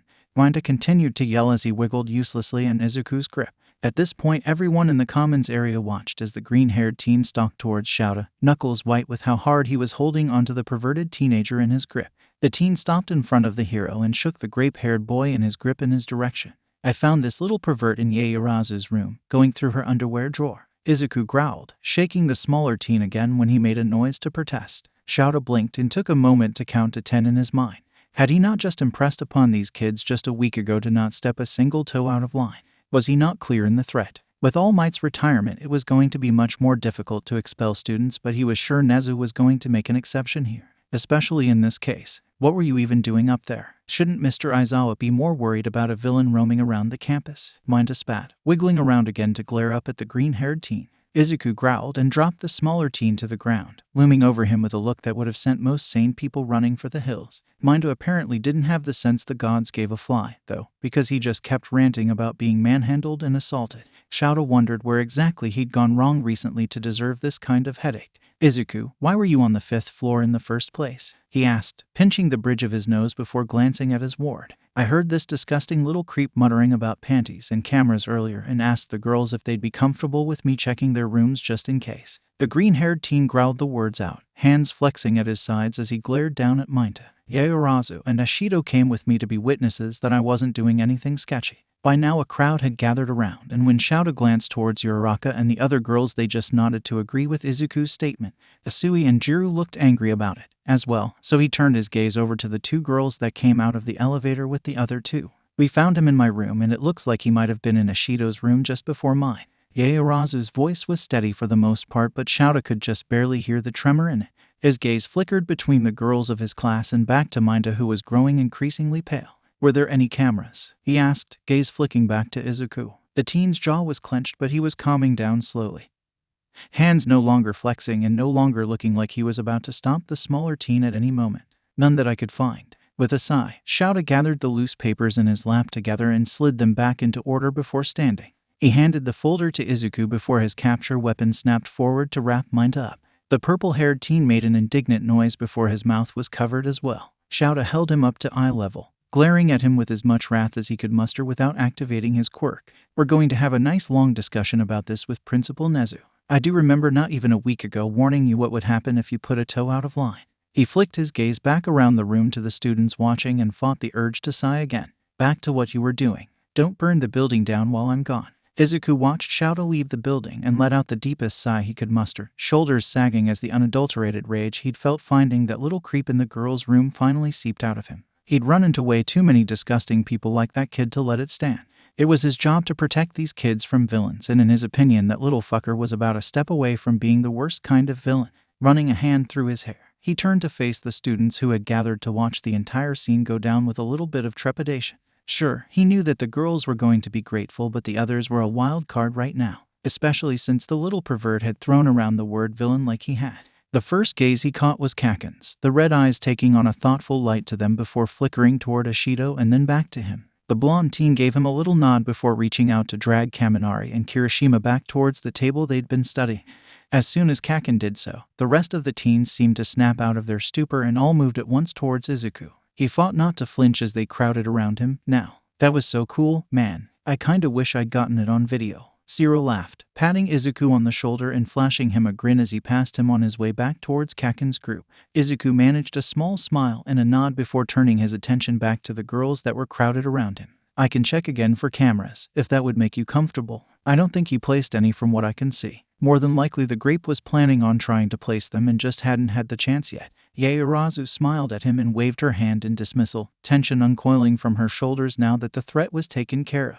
No, it's fine. We wouldn't want to trouble you any further. Izuku frowned a little, a hand coming up to scratch at the back of his neck as he glanced around the circle of girls in front of him. I mean, it's not any trouble. It's kinda my job, you know. I'd be doing a pretty bad job of protecting you guys if I let a creep like that keep making y'all feel unsafe. He said it with a little shrug, eyes flickering from girl to girl in an effort to make eye contact with all of them. He needed them to understand him on this. He didn't have the built-in trust that Aizawa did with the students, but he needed them to at least trust he'd do his best. Ashido let out a coo and reached forward to pinch his cheeks, and he reined in the instinct to slap her hands away, instead just leaning away from her as far as he could get without falling over. It didn't do much good as she just followed, a grin on her face. I call dibs for the Baka squad, she declared, grinning triumphantly and ignoring the indigent yell from Uraraka. Hey, no fair. I called dibs. The cutie is ours. While the two girls good-naturedly bickered, Izuku found himself being dragged towards Kaken's group, Ashido's hands now wrapped around his arm.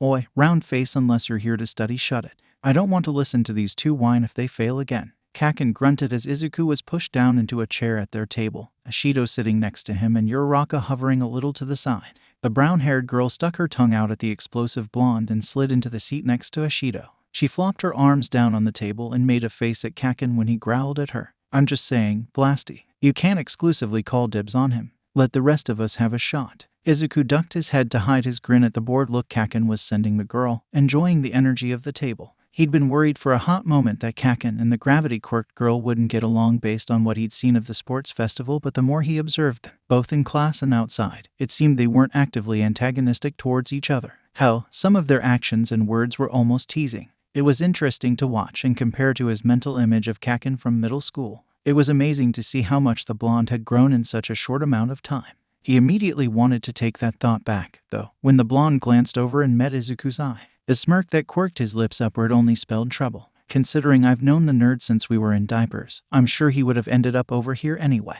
he said smugly, turning back to Uraraka. Kaken, Izuku squawked, sitting up and reaching over to smack the other teen on the arm. Ever heard of need-to-know information? Huh, like you were going to be able to hide that, nerd. You can't even call me by the right name. The blonde shot back, smirk now stretched into a full-blown grin. Kaken, that's great. I'm going to call you that exclusively now. Kaminari thumped the table with his hand, grinning as he leaned into Kaken's space. The explosive teen growled at him and smacked him with the rolled-up paper again. You don't get to call me shit when you can't even pass one single test. Dipshit, Kaken growled, smacking him a few more times when Kaminari's only reaction was to laugh at him. Izuku watched the interaction with a small, fond smile on his face and only tore his eyes away when Ashido nudged him with her shoulder, a slow grin curling at her lips. Kaken, huh. Her tone was low enough that only Izuku could hear it and teasing enough that it brought a bright blush to his cheeks. Like he said, we've known each other since we were little. I don't think I've ever called him anything else. He hissed back, bringing up his hands to cover his face. Raccoon eyes. What did you say to him? Stop trying to embarrass the nerd. He might catch himself on fire or something stupid like that.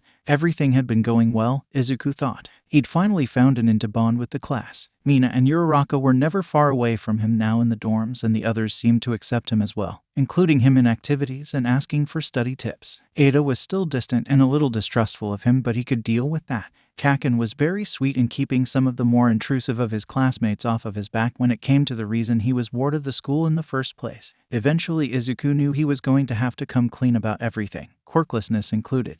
But for now he was enjoying feeling almost normal for the first time in his life. Everything was easy, almost. Izuku's lessons with Nezu were more fun than anticipated and quite honestly felt like a setup for world domination with the way the principal had him analyzing situations around the school. It was great practice and great fun. He was even enjoying the hacking lessons the rat was giving him. All in all, they weren't traditional lessons, but he couldn't help but feel Nezu had a plan regardless. It was nice, honestly, to let someone else handle the planning. Things with Shouta and Hisashi were amazing as well. Their routine was easy to fall into at this point. Izuku would help Shouta with grading and lesson plans or even just case notes after classes ended before the other students wandered down to the common areas to start prepping dinner or separate study session. Shouta would ruffle his hair a little, sometimes, before he got up to head back to the apartment and leave Izuku to whatever the class decided to do that evening. Izuku would hang out with the class for a little while before excusing himself when he saw Hisashi sneaking into the building, making a beeline for the apartment right after the blonde hero. Hisashi and Shouta made it a point to have dinner together nightly, before Shouta had to go on patrol, and Izuku made a point to be back in the apartment in time for dinner every night. It was domestic and nice, honestly, talking over dinner with the two older men about 1As shenanigans or the different ways Shouta had tried to sneak off that day to nap. If Izuku was being 100% honest, it was the best part of his day. It made him feel warm and happy in a way he couldn't remember ever being in his life. Inko wasn't cold to him, per se, but as he got older dinner together happened less and less often. Before everything, he'd just chalked it up to her having to work so hard to support them, but now, how could he? Hisashi worked 3 jobs and Shouta worked 2, but both men purposely made the time to spend a meal together. So why couldn't his mother care enough to do the same? He did his best not to dwell on this kinds of thoughts, focusing more on learning how to make lesson plans and putting small bits of input in on when and how to teach things they were planning. If he wanted to stay in the bubble of warmth he'd found himself in, he'd have to make himself useful. Not that he thought they'd kick him back out on the streets or into jail if he didn't, but at this point, what else could he do to repay either Shouta or Nezu for what they'd given him? Of course, he should have known things were going far too well for far too long. He was reminded of his shitty luck when he walked into the 1A classroom 2 weeks after arriving at the school, and saw a familiar figure standing at the front of the classroom. All Might. The man was in his shrunken form, having been revealed in the Battle of Kamino, talking with a few students. Izuku fought to swallow down the lump in his throat that threatened to choke him. If he had to describe it, he would say it felt like ice had been injected into his veins. Sure, he knew he'd have to face the man eventually, but he'd hoped he would get a little bit of notice beforehand. Izuku could feel eyes on him, and he tore his gaze away from the former number 1 hero to meet Katsuki's eyes, burning curiosity meeting abject panic. Just from that one glance he could tell that Katsuki didn't understand his reaction, from the way his brows furrowed and his gaze bounced between the ex-villain and the symbol of peace. As if sensing the tension, the retired teacher glanced up from the conversation he was having with the crowd around him. His gaze felt like the weight of 10 elephants settling on Izuku's shoulders, and his couldn't help but hold his breath and wait for the recognition to settle into the man's expression. Recognition was not what settled on the man's face, however. It was so much worse, barely disguised distaste. No one else except maybe Katsuki caught the look, the class distracted by the hero inadvertently calling attention to Izuku's arrival. The group dispersed from around All Might, heading towards their desks and laughing amongst themselves. Knees wobbling a little bit, Izuku finally moved further into the room and behind the podium.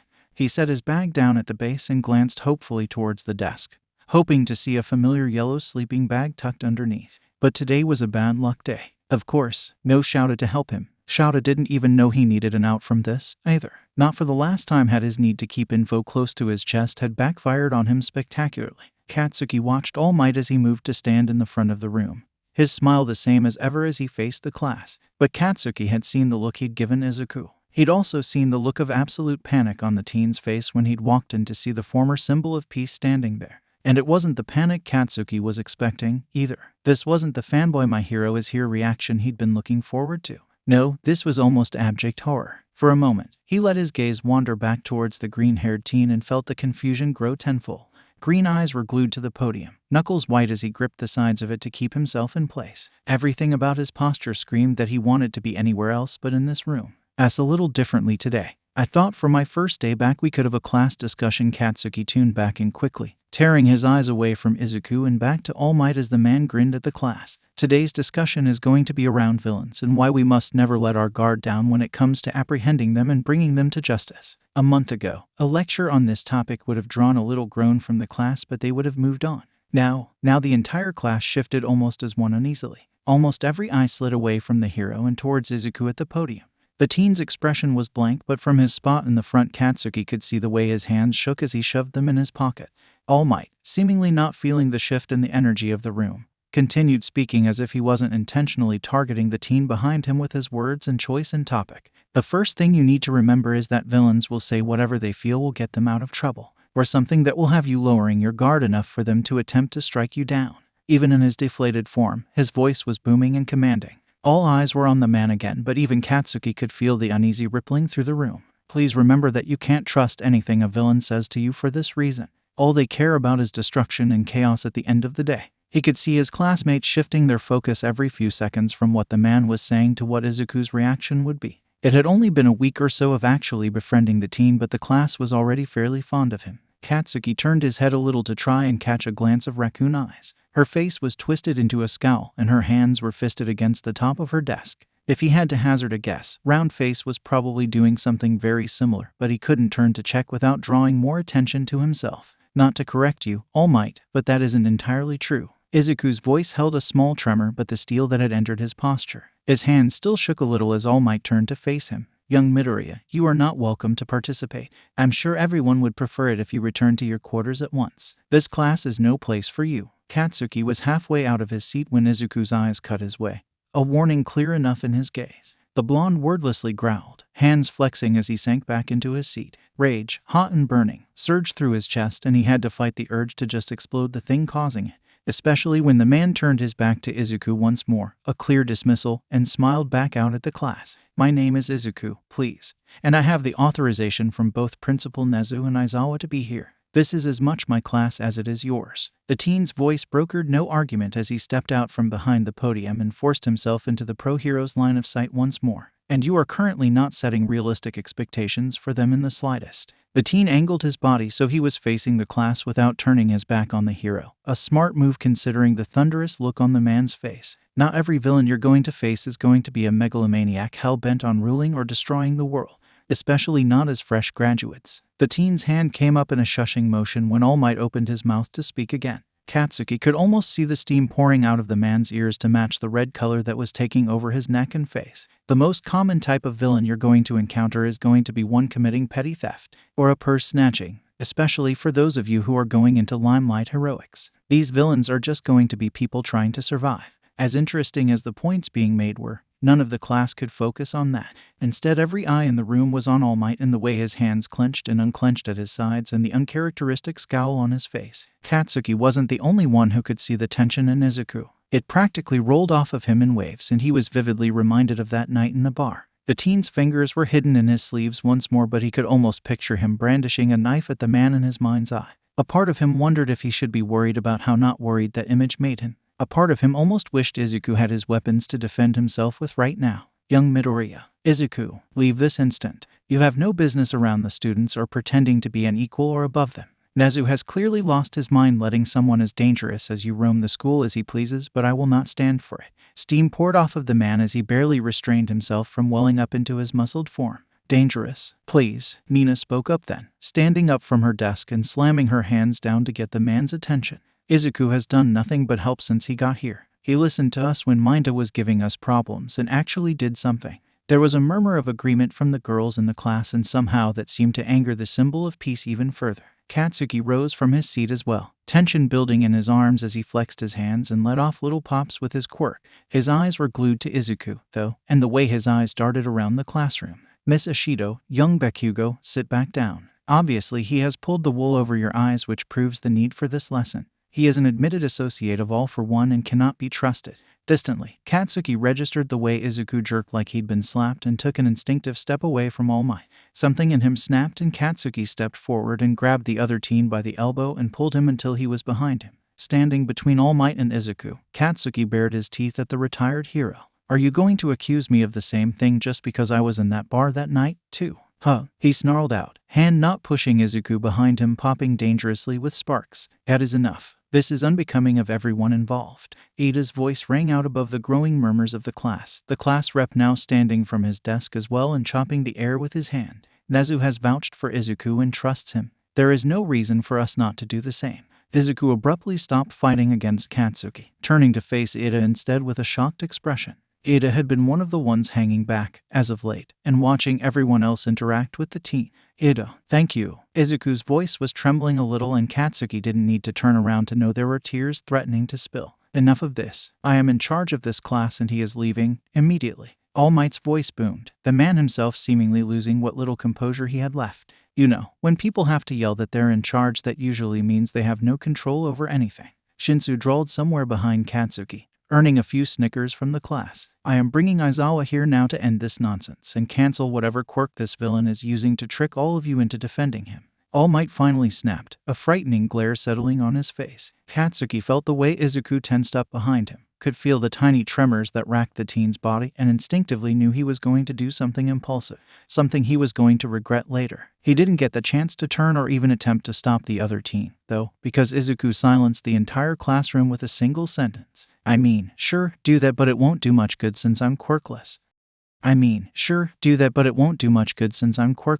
Izuku wasn't sure what possessed him to use that particular fact to sass the former number 1 hero, but the moment the words were out of his mouth he regretted them. The murmurs that had been building during the entire confrontation died completely at his words. Tears that had threatened to spill when Ida of all people stood up for him built up again, burning at the back of his eyes. He couldn't cry right now. Not in front of All Might and surely not in front of the class. He couldn't be weak. They probably hated him now anyway, though. No one ever treated him the same after finding out. It was going to suck so much worse this time, though. Everyone was going to side with All Might now because obviously he was a problem. He just hoped he'd have more time to be their friend before he was forced to tell them how broken he was. His vision was darkening at the edges as his panic set in, breath stuttering in his effort not to break down. The hand on his elbow loosened and gently slid down his arm to tangle their fingers together. The small squeeze the other teen gave his hand pulled him out of his panic a little, green eyes wide as they met the stormy red of Katsuki's. Kaken's expression was worried, obviously not liking whatever he saw in Izuku's own expression. He wanted to apologize. He wanted to run away. He wanted to not be in this situation. Before he could open his mouth and put his foot back into it, Katsuki's gaze snapped away from him to scan the crowd of students once more. Something in his gaze relaxed at what he found, and even though it made Izuku curious, he couldn't bring himself to look himself. It would break him to see any ounce of rejection on his new friends' faces. Anyone got a problem with the nerd because he lacks a stupid damn quirk? If so, you go through me. The words were growled out, Katsuki's grip on his hand tightening for a second before becoming gentle again. Young Midoriya. All Might's voice drew Izuku's gaze to him again, and what he saw there had his stomach dropping all over again. The recognition that the teen had been dreading in the beginning was now there, and it just made the panic lingering at the edges of his senses that much worse. How many times does he have to tell you his name is Izuku? A hand came to rest on his shoulder as Shinsu spoke, giving a small comforting squeeze even while the purple-haired teen glared at All Might. You should choose your next words carefully, too, since you're coming dangerously close to sounding quirkish. For a second there, it sounded like you were accusing him of brainwashing us. All Might's face drained of color and he cleared his throat awkwardly, seemingly trying to find a way to control the situation again. The class started to rise from their seats, a few more hands coming from all around Izuku to ruffle his hair or pat his back or shoulders as the students tried their best to comfort the teen. They didn't seem to have words yet, still processing the ongoing mess that this lesson had turned out to be. But the silent support brought tears back to Izuku's eyes. Be that as it may, a villain has no place among hero students, no matter what you've tricked these children into thinking. All Might's face settled back into the grim frown he'd been wearing before, drawing himself up to his full height. And if you are quirkless, as you claim to be, then that's even more reason to find somewhere more suitable for you. Think of how they would feel if they were to injure you severely because you cannot protect yourself. 3 years ago, Izuku might have flinched at his words. He might have taken them to heart and shrunk into himself and made an excuse to step away from the comforting hands and people surrounding him. 3 years ago, he didn't know that he could be strong. But in the past 3 years he'd survived against people with quirks. He'd outsmarted more of them than he'd overpowered. Yes, but he could hold his own against someone like Shigaraki and had earned himself the position he was in. Just because one muscle-bound idiot couldn't deal with it didn't mean he hadn't done everything he'd done to get himself to where he was standing right this moment. Hadn't he already let this man's opinion of him hurt him for long enough? He had the support of the people that mattered. Finally gathering the courage, he turned his head to look at everyone that had gathered around him. Shinsu was on his right, hand slipping off of his shoulder to take his hand as well and giving it a gentle squeeze. Izuku flashed him a small smile. Beyond Shinsu he could see Kaminari and Kirishima glaring at All Might fiercely, Jiru and Mina with hands on their arms to keep them from storming forward. Turning a little more, Ida and Uraraka were behind him with Siro standing near Kaken's other side. If Izuku had to guess, the black-haired teen was going to hold the explosive blonde back if he made a leap for All Might. He'd have to thank him for that later. The rest of the class was gathered around them, all either glaring at All Might or watching the interaction uneasily. Yaoyorozu was wringing her hands nervously, eyes dancing back and forth between All Might and the classroom door like she wanted to run for an authority figure. Next to her, Todoroki was as blank-faced as usual, but Izuku could see the tense lines of his shoulders and the way he'd angled himself to better be able to ice someone over if things went wrong. Izuku made a mental note to put more effort into befriending the youngest Todoroki before turning back to face All Might. The youngest Todoroki hardened his resolve as well. Dabai hadn't put all the work and time and attention into helping him survive just for him to roll over and give up now. Even if he and the burned man weren't on speaking terms, Izuku had to at least honor the man's want for him to spit in the world's eye and keep moving when it told him what he could or couldn't do. With all due respect, sir, that's not for you to decide, he said finally, squeezing Katsuki and Shinsu's hands back and squaring his shoulders. As you've been told no less than 3 times in the past few minutes, Nezu put me in this position and only he can dismiss me from it. I'm here to help everyone in this room survive in the mess you've created, O mighty symbol of peace. Izuku met the man's gaze evenly, chin tilted up defiantly as he stepped forward and dropped the hands he was holding. He could feel the entire class shift behind him, closing ranks and very firmly showing the man where they stood in this matter. You don't get to come in here and lecture me or them on how to do the job. The world they are going to be heroes in is going to be so unlike the one you worked in because of you and not in a good way. They need as much help as possible to be ready for the danger they're going to be stepping into. Izuku's resolve continued to solidify as he spoke, his tone turning to steel and his spin filling with it as well. You can continue to call me a villain if you want, but at the end of the day I'm going to be the one giving them a realistic idea of what to expect out there, not you. So I suggest you think very carefully about your next words. His chest heaved a little as silence settled over the classroom, both of them glaring at each other. Vaguely he heard Shinsu whistle lowly behind him and could have almost heard Kaken growl something about dibs. He couldn't be sure about that last part, though, because the moment his brain tried to process it, another voice spoke up from the door of the classroom. Very well said. The squeaky voice of the principal broke the tension into a million pieces as every eye turned to the doorway with varying degrees of relief. The rat stood on his Ashi's shoulders, grinning brightly at his student before his gaze turned to the former #1 hero. All Might, I believe you and I need to have a quick chat. Yamada will take over this class for today. The tone the principal used brokered no discussion. All Might slumped and shot Izuku one last lingering look before he turned and headed towards the door. Nezu transferred from his Ashi's shoulder to All Might's, paw coming up to grip at his hair in a way that Izuku vaguely noted was probably not comfortable. Now that the confrontation was over, though, he didn't have much brain power left. The energy he'd found there at the end drained out of him and he slumped a little, one hand coming up to rub over his face and then to tug at his hair. All of this had gotten so out of hand so quickly. It felt like everything had changed in the blink of an eye. He was broken out of his hazy thoughts as his Ashi stepped further into the classroom, coming to stand in front of him and gently pull his hand out of his hair. The blonde hero replaced it with his own, petting the teen's hair gently and pulling him closer to him. Izuku wanted desperately to grab hold of his leather jacket and not let go, but turning his head, he could see the strange looks the class was giving them. Sure, it would be normal for Shouta to act this way, kind of. Everyone in class kind of knew that they were close, but they'd never seen him interact with his Ashi. It would be weird and it wasn't something he could explain without outing him and Shouta. He wouldn't be the one to cause the men who'd given him something he hadn't realized he craved trouble. Even though it pained him, he pulled away a little and flashed his Ashi a small smile to show he was okay. Later he would break down. Later, in the safety of the apartment where he couldn't put their secret in jeopardy. Hazashi seemed to understand immediately but surprised Izuku by rolling his eyes and pulling the teen in again and wrapping an arm around his shoulders. Oh little listener, it's okay. We already figured Shouta's hell class was going to find out, one way or the other. Hazashi's voice was low enough for only Izuku to hear, but the message was somewhat clear to everyone else as Izuku sagged against the voice hero, tears finally falling from his eyes as he buried his face in the man's chest. I knew it, Kaminari crowed, smacking Kirishima and doing some sort of little victory dance. I told you him and Aizawa were dating. Kirishima groaned loudly and pushed the electric blonde away from him before digging in his pockets. Fine. I don't have the money on me. You're gonna have to wait till we get back to the dorms, bro. As the redhead grumbled, The rest of the class shook off the tense energy of before and surged forward to surround the voice hero and Izuku. Sniffling, Izuku pulled away a little to aim a watery smile up at the man who just laughed and ruffled his hair gently. What even happened, little listeners? It looked mighty tense in here when we walked in. Hazashi glanced around at the assembled students, taking in the way their faces fell at the mention of the encounter. Assmight is a quirkist bastard is what happened. Shinsu's voice was angry and his face was pinched. Katsuki was staring at him with an unreadable expression before turning back towards Izuku, once again reaching out to take his hand. Izuku didn't shake him off, instead offering him a watery smile. He didn't have the energy to try and figure out the other's emotions right now, but the contact was nice and settled him in a way he couldn't and didn't have the heart to quantify right now. He kept calling Izuku a villain and saying he didn't belong here. Kirishima piped up next, arms crossed over his chest. It was so unmanly. He even tried to say he couldn't be here because he didn't have a quirk. Hazashi's eyes roved over the entire class, taking in the angry and unsettled expressions of each student before sighing and glancing back down at Izuku.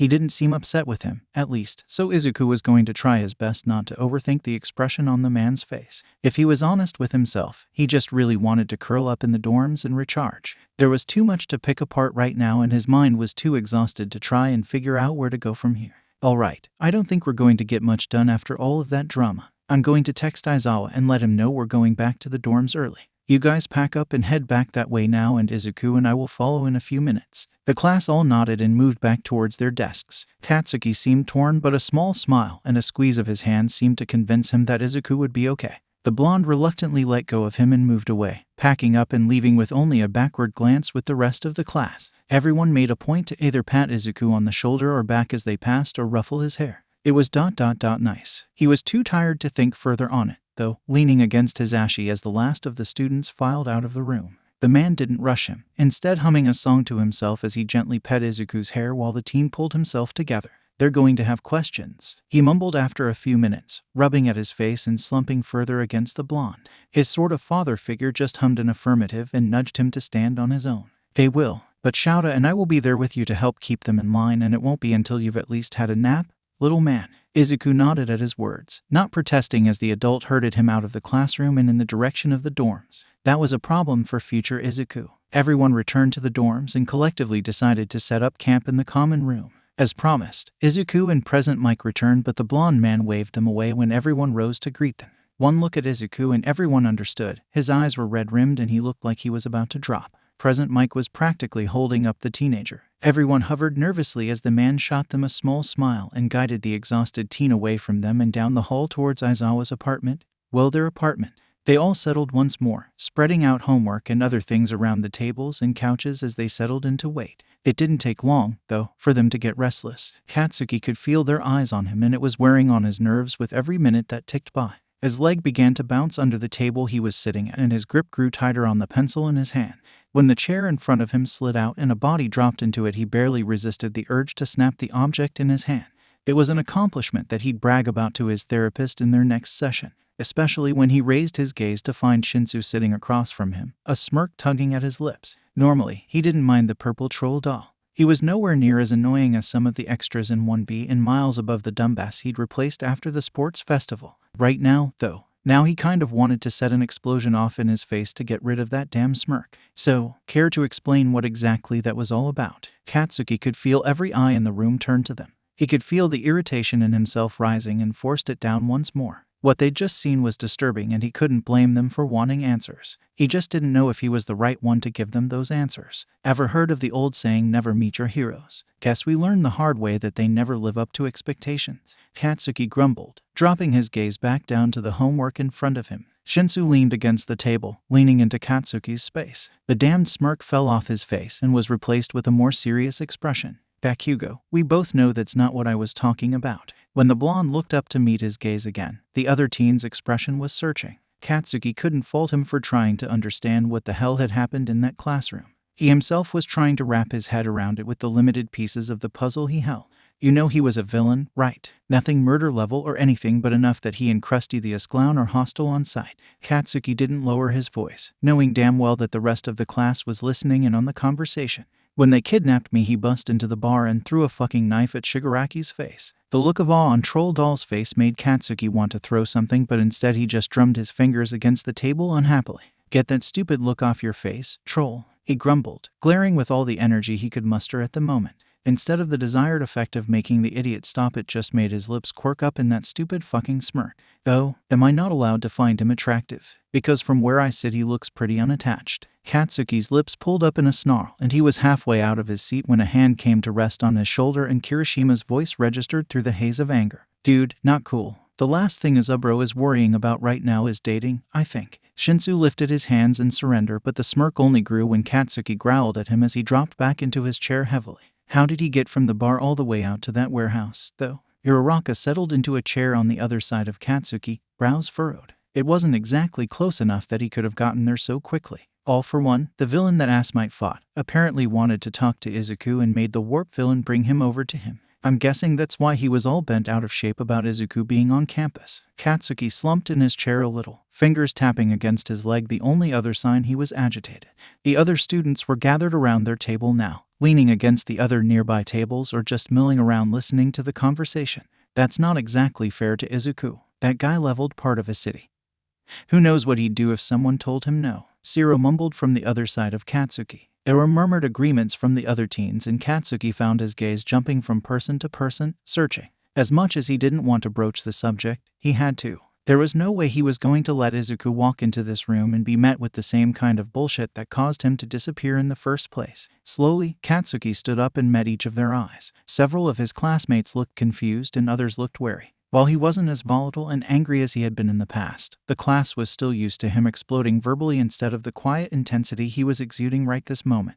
Listen up, fuckers, I'm only going to say this once. If any of you have a problem with Izuku or are going to be quirkest fucks, you either keep it to yourself or deal with me. His tone brokered no arguments, gaze serious and sharp as it roved around the gathered students. Several voices sounded at once, many indignant and a couple of them annoyingly cooing at him. Like we'd have an issue with Sunshine Boy. Katsuki met Jiru's gaze, and her unimpressed eye roll drew a small snort from him. Besides, you said he threw a knife at Shigaraki's face. I don't know about anyone else, but I'm not gonna be the one to suggest he's anything but a badass. Kaminari grinned as he said it, drawing a laugh from a few of the others. Katsuki relaxed a little, shoving his hands in his pockets and letting his posture slump again. Good. He doesn't need more people being assholes, he grumbled, not meeting their eyes because he could see the teasing smiles popping up on his friends' and classmates' faces. There was no way he was dealing with this much emotion. Fuck that. Awa, he's so soft for the Sunshine Boy. Mina cooed, reaching out to poke him playfully. Growling, he slapped her hands away and dropped back down into his chair. Shut up. No one is to mention this conversation ever again.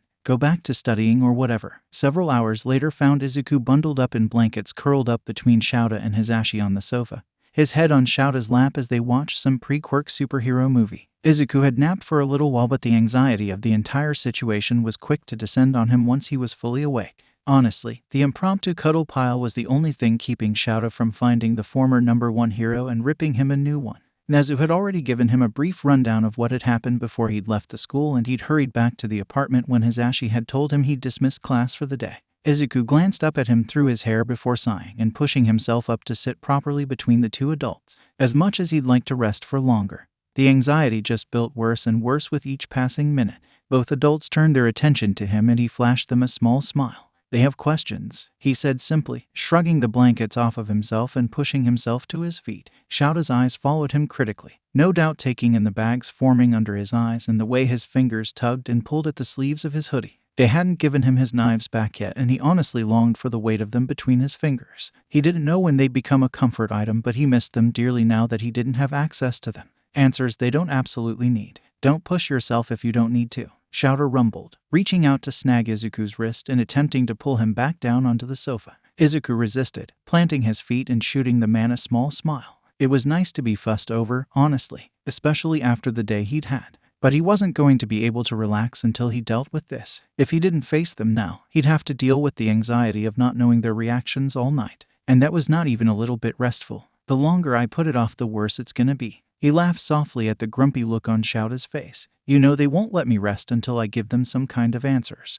Better to get it over with now, before they can think of more. Hisashi huffed out a laugh and extracted himself from his own blankets, reaching out to Shouta with a grin. The black-haired man rolled his eyes and huffed before taking his husband's hand and letting him pull him up from the sofa as well. Izuku took a moment to just watch them, already seeing the massive reaction the class was going to have at seeing both of them in their comfy clothes. Hisashi's hair was down and free, All of the gel he'd used that day washed out, while Shouta's was pulled up and away from his face. He'd only been with the couple for 2 weeks, but already he knew he'd do anything to protect their little bubble. And yet, here they were, ready to reveal the full extent of their relationship to the class just so they could support him. He couldn't fathom why they bothered with him, why they were so good and kind to him. Before he realized it, hot tears were washing down his face again, and he hurried to cover his face before either man noticed. Unfortunately, the motion itself brought their attention back to him, and Hisashi let out a small, distressed noise as he stepped back towards Izuku. "Oh no, Izu. What's wrong? We don't have to do this," like Sho said. Izuku shook his head quickly, breath hitching again as Shouta stepped up next to his husband and gripped the teen's shoulder gently. No, he hiccuped out, shaking his head quickly. Sorry, both of you are so amazing. I'm sorry I'm ruining everything." Understanding flashed over Shouta's face, and he gently pulled Izuku to his chest, wrapping his arm around him and even more gently carting his fingers through his curls. Hisashi flashed him a concerned look over the kid's head, but Izuku couldn't see it, face buried in the man's chest as he tried to stem the flow of tears pouring from his eyes. "You're not ruining anything, kid," the man rumbled, rocking a little with the teen. "We're doing this because we care about you. Sure, it's gonna be annoying to have to deal with Kaminari's remarks and Ashido's gossip-mongering ways, but we already knew this was going to become common knowledge at some point. And if it's because we're supporting our favorite kid in the world, then that's even better." Hisashi's voice drew Izuku's face away from Shouta's chest, green eyes flooding with tears again as he reached out to drag the blonde man into the hug as well. "We're not supposed to have favorites, Zashi. I'm sorry, my kid is always going to be my favorite." Between the two of them, Izuku froze up as the words processed. He couldn't have said what he thought he said. No way, because there was no way either of these amazing heroes thought of him like that. Silence settled over them, and the men shared a concerned look again, unsure of how to react to the slip-up. "Kid, talk to us," Shouta said softly, pulling back a little to try and get a look at the teen's face. You don't have to. I'm not ... It's sweet, but you don't have to lie to me," Izuku mumbled, not meeting either of their gazes and slowly pulling away now that Shouta was no longer boxing him in between the two of them. The teen flinched when two hands came up to cup his face, the touch light but strong enough to force him to meet the man's eyes. Hisashi had tears building in his eyes, and when Izuku glanced away from him, unable to look at it, he was almost horrified to see the sad look on Shouta's face. What had he said? Did he hurt their feelings by calling them on the lie? He hadn't meant to do that. He just wanted to make sure they knew he didn't need to be coddled. He understood. No one wanted a quirkless, villain kid. He got it. It was such a nice thought, though. "Kid, Izuku, no, I wasn't just saying that." Hisashi drew Izuku's attention back to him, eyes so sincere that Izuku couldn't force himself to interrupt the man again. Honestly, it felt like his brain stopped working as he waited for the man to continue speaking. "Yes, we've only known you for a little while, but both of us would fight all might for you if you wanted us to." The statement drew a watery giggle from the teenager, bordering on hysterical. "So yeah, you're our kid. We'd adopt you legally, but since you're a problem child, that's a little impossible at the moment." Shouta's voice was dry as he stepped in again to settle his hand back into the teen's curls. "But don't you dare think we're just doing something to be nice or out of some obligation. We don't do anything we don't want to." Izuku couldn't answer, curling into himself and trying not to let the floodgates open back up completely. If he was asked to describe how he was feeling, he wouldn't have been able to. Joy welled up in his chest, making him warm and floaty like Uraraka had used her quirk on him. The anxiety was still clawing at the back of his mind, though. Both men waited, for him to compose himself a little more. Shouta pet his hair lightly and Hisashi hummed a quiet tune, hand rubbing gently along Izuku's shoulders. Their presence helped ease the anxiety a little, letting it fade to the background so he could enjoy the moment. "Maybe we let Midoriya Izuku stay dead and see if Nezu will help me hack into some really illegal places to make a new identity," he asked hopefully, grinning a little when Shouta groaned and pushed his head down. "I knew letting you near Nezu was a bad idea. I knew it the moment he offered his little devil paw to you." The underground hero threw his hands up in the air, causing his husband to snort out a laugh. "Chaos, both of them." Izuku couldn't help but laugh, leaning into Hisashi and watching Shouta as he lamented the corruption of his child by the rat. "Come on, then, problem child. When I went through the common room earlier, they all looked like they were sitting on live wires." Shouta turned at those words and held the front door of the apartment open, looking put out about the whole situation. Chuckling, Hisashi led Izuku out of the door. The teen ducked his head when Shouta ruffled his hair again before falling in step with them. As they rounded the corner into the common room, Izuku couldn't help the smile on his face. Shouta and Hisashi stood on either side of him, shoulders brushing, as every eye in the common room swung around to them. "Hi guys, you probably have some questions for me." It took a few minutes for everyone to pile into the common area comfortably, everyone either sitting on the floor in the middle of the couches or on the couches themselves. Izuku himself sat on a couch, Hisashi and Shoto on either side of him. Katsuki had decided to act even more like a guard dog and sat on the floor in front of him, shoulder pressed against his leg. Izuku pointedly ignored the kissy faces and smug looks from the class at that and instead shot Katsuki a bright smile. Once everyone was settled, Izuku looked out over all of the faces eagerly watching and not for the first time wondered if he'd bitten off more than he could chew. Taking a deep breath, he leaned against Hisashi for a moment and tried to think calm thoughts. He'd had an idea of how to tackle this, but now with everyone looking to him for direction it was more than a little intimidating. Which was mind-boggling because he'd faced off against all kinds of things in the past 3 years and survived. Yet 19 teenagers were going to be what scared him the most. Make it make sense. Who wants to go first? The words were barely out of his mouth when Ida's hand shot in the air, the teen almost rising from his seat in his eagerness. Izuku was not surprised, had even counted on this. He had a good feeling of what the uptight teen was going to ask, as well, and steeled himself for the inevitable as he pointed to him. Forgive me for prying, Izuku, but I feel the need to ask this, so I will try and be as tactful as possible. The class president rose from his seat carefully as he spoke, adjusting his glasses nervously. How did all of this start? I'm finding myself unable to see how someone like yourself could end up with such a high villain ranking. Izuku relaxed a little, secretly relieved that the teen had phrased the question as tactfully as he had. A part of him expected an outburst like the first day of class. It still didn't make answering the question any easier. But that was a whole other matter, especially when he could feel Kaken tensing up as he waited for Izuku to drop the hammer, so to speak. It was a good thing Izuku had already forgiven the blonde's teen actions, otherwise this would get really ugly really quickly. Well, it all started when I was 4 years old and diagnosed quirkless. He laughed a little, leaning forward a little and daring to run his fingers over the hair on the back of Katsuki's neck, hoping he would understand that he could relax. There were scattered laughs from the class and Izuku flashed them a small smile. Really, though, it did kind of start there. No one is exactly welcoming of quirkless kids these days. We're not common in this generation and we're sort of seen as inferior and useless. The somber nature of the topic settled in over the class and Izuku could feel the tension in Katsuki's shoulders and neck rising, either in worry about what he was about to say or upset at the topic at hand. Izuku couldn't tell, but he could also feel the hand Shoto placed on his back to steady him. The underground hero having some idea of where this was going. Izuku could do this. He could tell this version of the story. So yeah, not really a pleasant way to grow up, you know. I was mostly okay until one day in the beginning of my second year of middle school. On my way home, a villain tried to use me as a shield against a hero that was chasing them. Izuku paused to gather his thoughts, making sure the way he bit his lip and twisted his fingers into the back Katsuki's shirt made it seem like he was just unhappy reliving the memory. And not just thinking over the way to word his next statement. He had a plan, and this next part was going to be crucial to it. When the villain was contained, I took the opportunity to ask that hero if someone like me, quirkless, could still be a hero. They didn't exactly sugarcoat what they thought of that. He gave the class a sad smile, not really having to fake this part. Just remembering the man's words that day made him want to curl up in a ball and cry all over again. He didn't think he'd ever be able to shake the intense reaction to the words be realistic. He couldn't have known, of course, that I wasn't exactly mentally sound at the moment, but he left me alone and I kind of spiraled.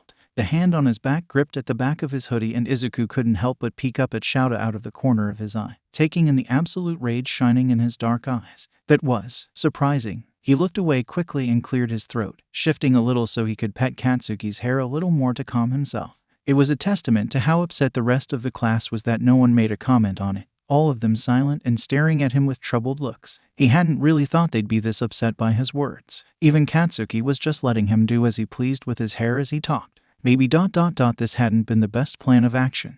Sorry, I got off topic a little. Long story much shorter. I attempted to hurt myself that night and someone stopped me. Someone ... uhhh. With ... less than healthy disregard for the law. That works. He patched me up and gave me a place to stay when I decided I didn't want to go home. There was no way he was name-dropping Dabai in this room right this moment. Not when he could feel Shoto and Hisashi's eyes on him and the tension in Katsuki in front of him. Things kind of spiraled from there. I mostly traded information in the underground and sometimes did favors for people. My villain rank is mostly because I know too much about too many people. He tried desperately not to stare directly at Shoto when he said this, but his gaze drifted that way anyway. The dual-quirk teenager's face was as blank as it ever was, but he thought for a moment he saw a flash of recognition there. Maybe it was wishful thinking. The silence that fell over the room was stifling, as the other teenagers let this new view of him sink in. He couldn't help but bounce his leg nervously. They didn't seem to be reacting to the quirkless thing badly, but he couldn't help but worry that the coddling was going to start soon. Inevitably, if people didn't leave him, they started to treat him like he couldn't be trusted to care for himself. Uraraka's voice pulled him from his thoughts, his gaze snapping to her face and taking in the sad look on her face. His stomach sank a little at the expression. While he needed to drop these breadcrumbs, he hadn't wanted any of them to be this affected by even part of that story. He wanted to be a hero. The question she voiced brought a sad smile back to his face. More than anything, it was all I talked about, honestly. I'd go find villain fights to watch and analyze so I could learn as much as I could about different fighting styles and strategies. He could feel Katsuki snort more than he heard it, and the smile morphed into a shyer smile as the blonde teen tipped his head back so Izuku could see him roll his eyes at him. I even got scolded by local heroes because I may have ran onto a scene once to try and help, since none of their quirks were suited to what was going on. Katsuki tensed again at the reminder of his encounter with the sludge villain, but Izuku breezed past it, fingers smoothing through the other teen's hair again in an attempt to soothe the memory away. The rest of the class didn't notice the interaction, instead laughing a little and relaxing at what they assumed was a minor infraction. Izuku wasn't going to force Katsuki to relive that incident again, so he let the atmosphere ease again and tried not to look at either of his new parental units whose eyes were boring into him. He could guess what was on their minds and what their suspicions were, but he wasn't going to have those discussions in front of the rest of the class. "So, when are you joining the hero course, then?" It was Shinsu who spoke up this time, a challenging light in his eye as he stared Izuku down. All eyes immediately settled on Izuku again, eager for his answer. Several people around the room, the members of the Baka squad if Izuku had to guess, whooped at the idea of it, and Izuku had to force himself not to wince. That was honestly not something he thought the class would ask him. "That's not exactly in my plans," he said, shifting nervously and pointedly, not meeting anyone's eye. "What? Why not? You'd make such a kick-ass hero." Bakugou said. "You threw a knife at Shigaraki's face." Kaminari was the loudest voice Izuku heard, and his entire face felt like it was on fire as his gaze snapped down to Katsuki. The blonde just smirked at him. Several other voices sounded in with their agreements, and the green-haired teen had to actively work to keep tears at bay. Never in a million years had he thought any of them would be encouraging about this. None of them were laughing at him. None of them were telling him to be realistic. "Guys, I thank you for thinking so highly of me, but it's just not something I can realistically do." As soon as the words were out of his mouth, he had to hold up both of his hands to call for quiet because of the explosion of sound that took place. He had to raise his voice, even then, to be heard over the other teenagers protesting. "For one, a hero license is a license to use your quirk to do hero work. That's not something I qualify for." There were still grumbles from around the room, and Izuku couldn't stop the smile that bloomed on his face. Yes, they were idealistic and naive, but it was nice that even in such a short time of knowing him, they were fully in his corner. If he had any doubts before, they were banished now. Which, yes, I could fight the commission and probably win, but I don't have that much fight left in me. His tone grew somber once more as his gaze traveled over the group. "I'm more than happy to do my job here. All of you are going to be amazing heroes and take the hero industry by storm. That's my focus right now." Looking around the room, he could see a few like Aoyama and Kirishima tearing up, and the rest were staring at him with wide eyes and open mouths. Next to him, Hizashi was sniffling a little, and Izuku knew if he looked over, the man would be fighting back tears. Which was the exact reason Izuku wasn't looking back at him. He didn't need a full-blown crying session right now. That would come later, he was sure. Katsuki's mind wandered as the questions got less serious and more silly. He was comfortable, Izuku's fingers playing with his hair every now and then, helping him relax back against the couch. His eyes settled once or twice on classmates who weren't paying attention, several times subtly flipping the bird to one of his idiots when they made a face at him or wagged their eyebrows. He wasn't going to apologize for being comfortable, nor was he going to tell Izuku to stop what he was doing. The one time, though, that his gaze fell on Troll Doll, he had to force himself not to react to the stupid smirk he was shooting him, especially when he looked back a few minutes later.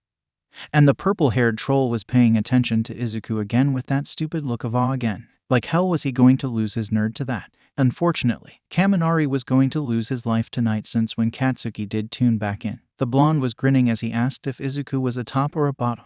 Luckily for the electric quirked blonde, Aizawa reacted first. The man stood up and glared down at Kaminari, silent for a very long moment, before declaring the questions done and over with. Present Mike laughed and stood as well, and, to the excitement of the entire class, grabbed the underground hero by the hand and gently tugged him away from the group. Katsuki could practically feel Mina vibrating from where she was sitting. The girl wasn't one to gloat when she was right, but since she'd called this since the beginning of the year, Katsuki could let her gloat a little. Just a little, though. He didn't want to have to hear Kirishima whine about it later. He was pulled out of his thoughts when Izuku's fingers combed through his hair again.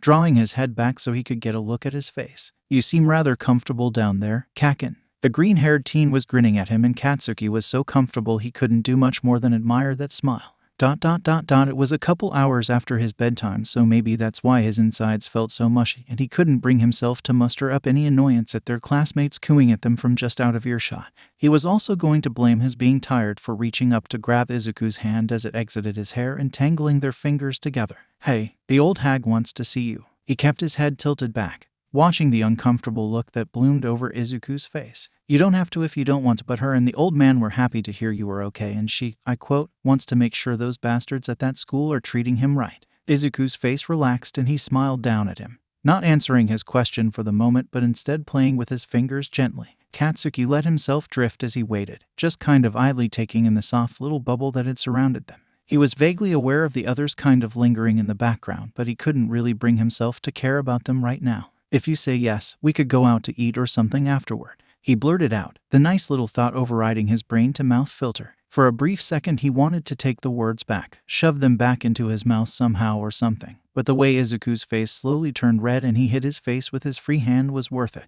He couldn't help himself and lifted up his own free hand to poke at the bit of Izuku's cheek that he could see. "Is that a yes?" "Huh, Kaken, you can't just blurt something like that out, especially in the context of going to see your mom before that." Izuku's face was still bright red, but he freed both of his hands to shove them in Katsuki's face in an attempt to stop him from smirking up at him again. "Look how cute." Mina's squeal broke the little bubble they were in, both boys jumping guiltily as they turned to look at her. Izuku's hands on Katsuki's shoulders were the only thing keeping him from hopping up off of the floor and flying after her when he noticed her phone was out. Undoubtedly, there were some sickly sweet pictures of them both on that phone and he had to destroy it.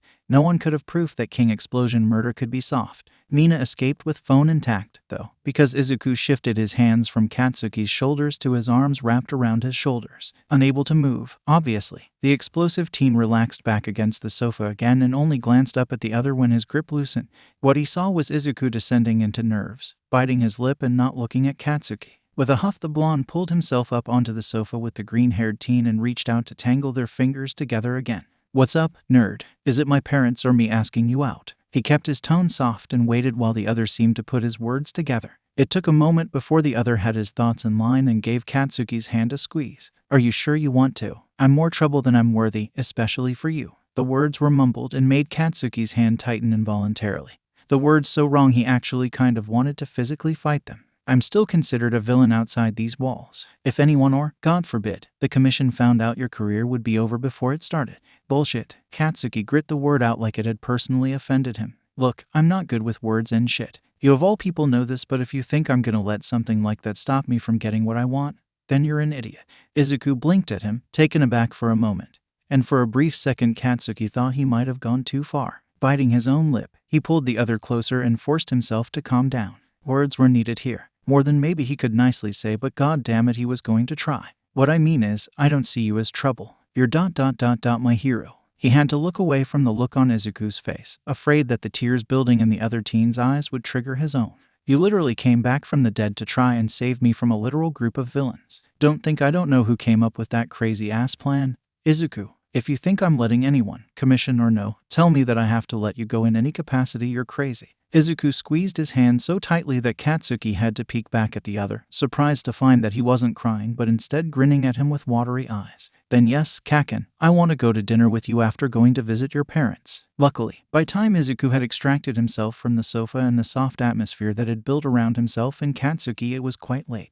Everyone had split apart and were slowly making their way out of the common areas and into their dorms. When he pushed open the door to the apartment, he could see that Shadow was already preparing for his patrol and Hisashi was going through his nightly routine. The teen paused in the doorway for a moment, watching the older men talk quietly. Shadow was still tense from whatever questions he still had for Izuku, but he and Hisashi's fingers were tangled together and he leaned in when Hisashi asked for a kiss. It was nice to see them so domestic, and he was glad he hadn't interrupted their routine or dynamic too much. They'd been so kind to him thus far that he wouldn't be able to stand it if he put any kind of strain on them or their relationship.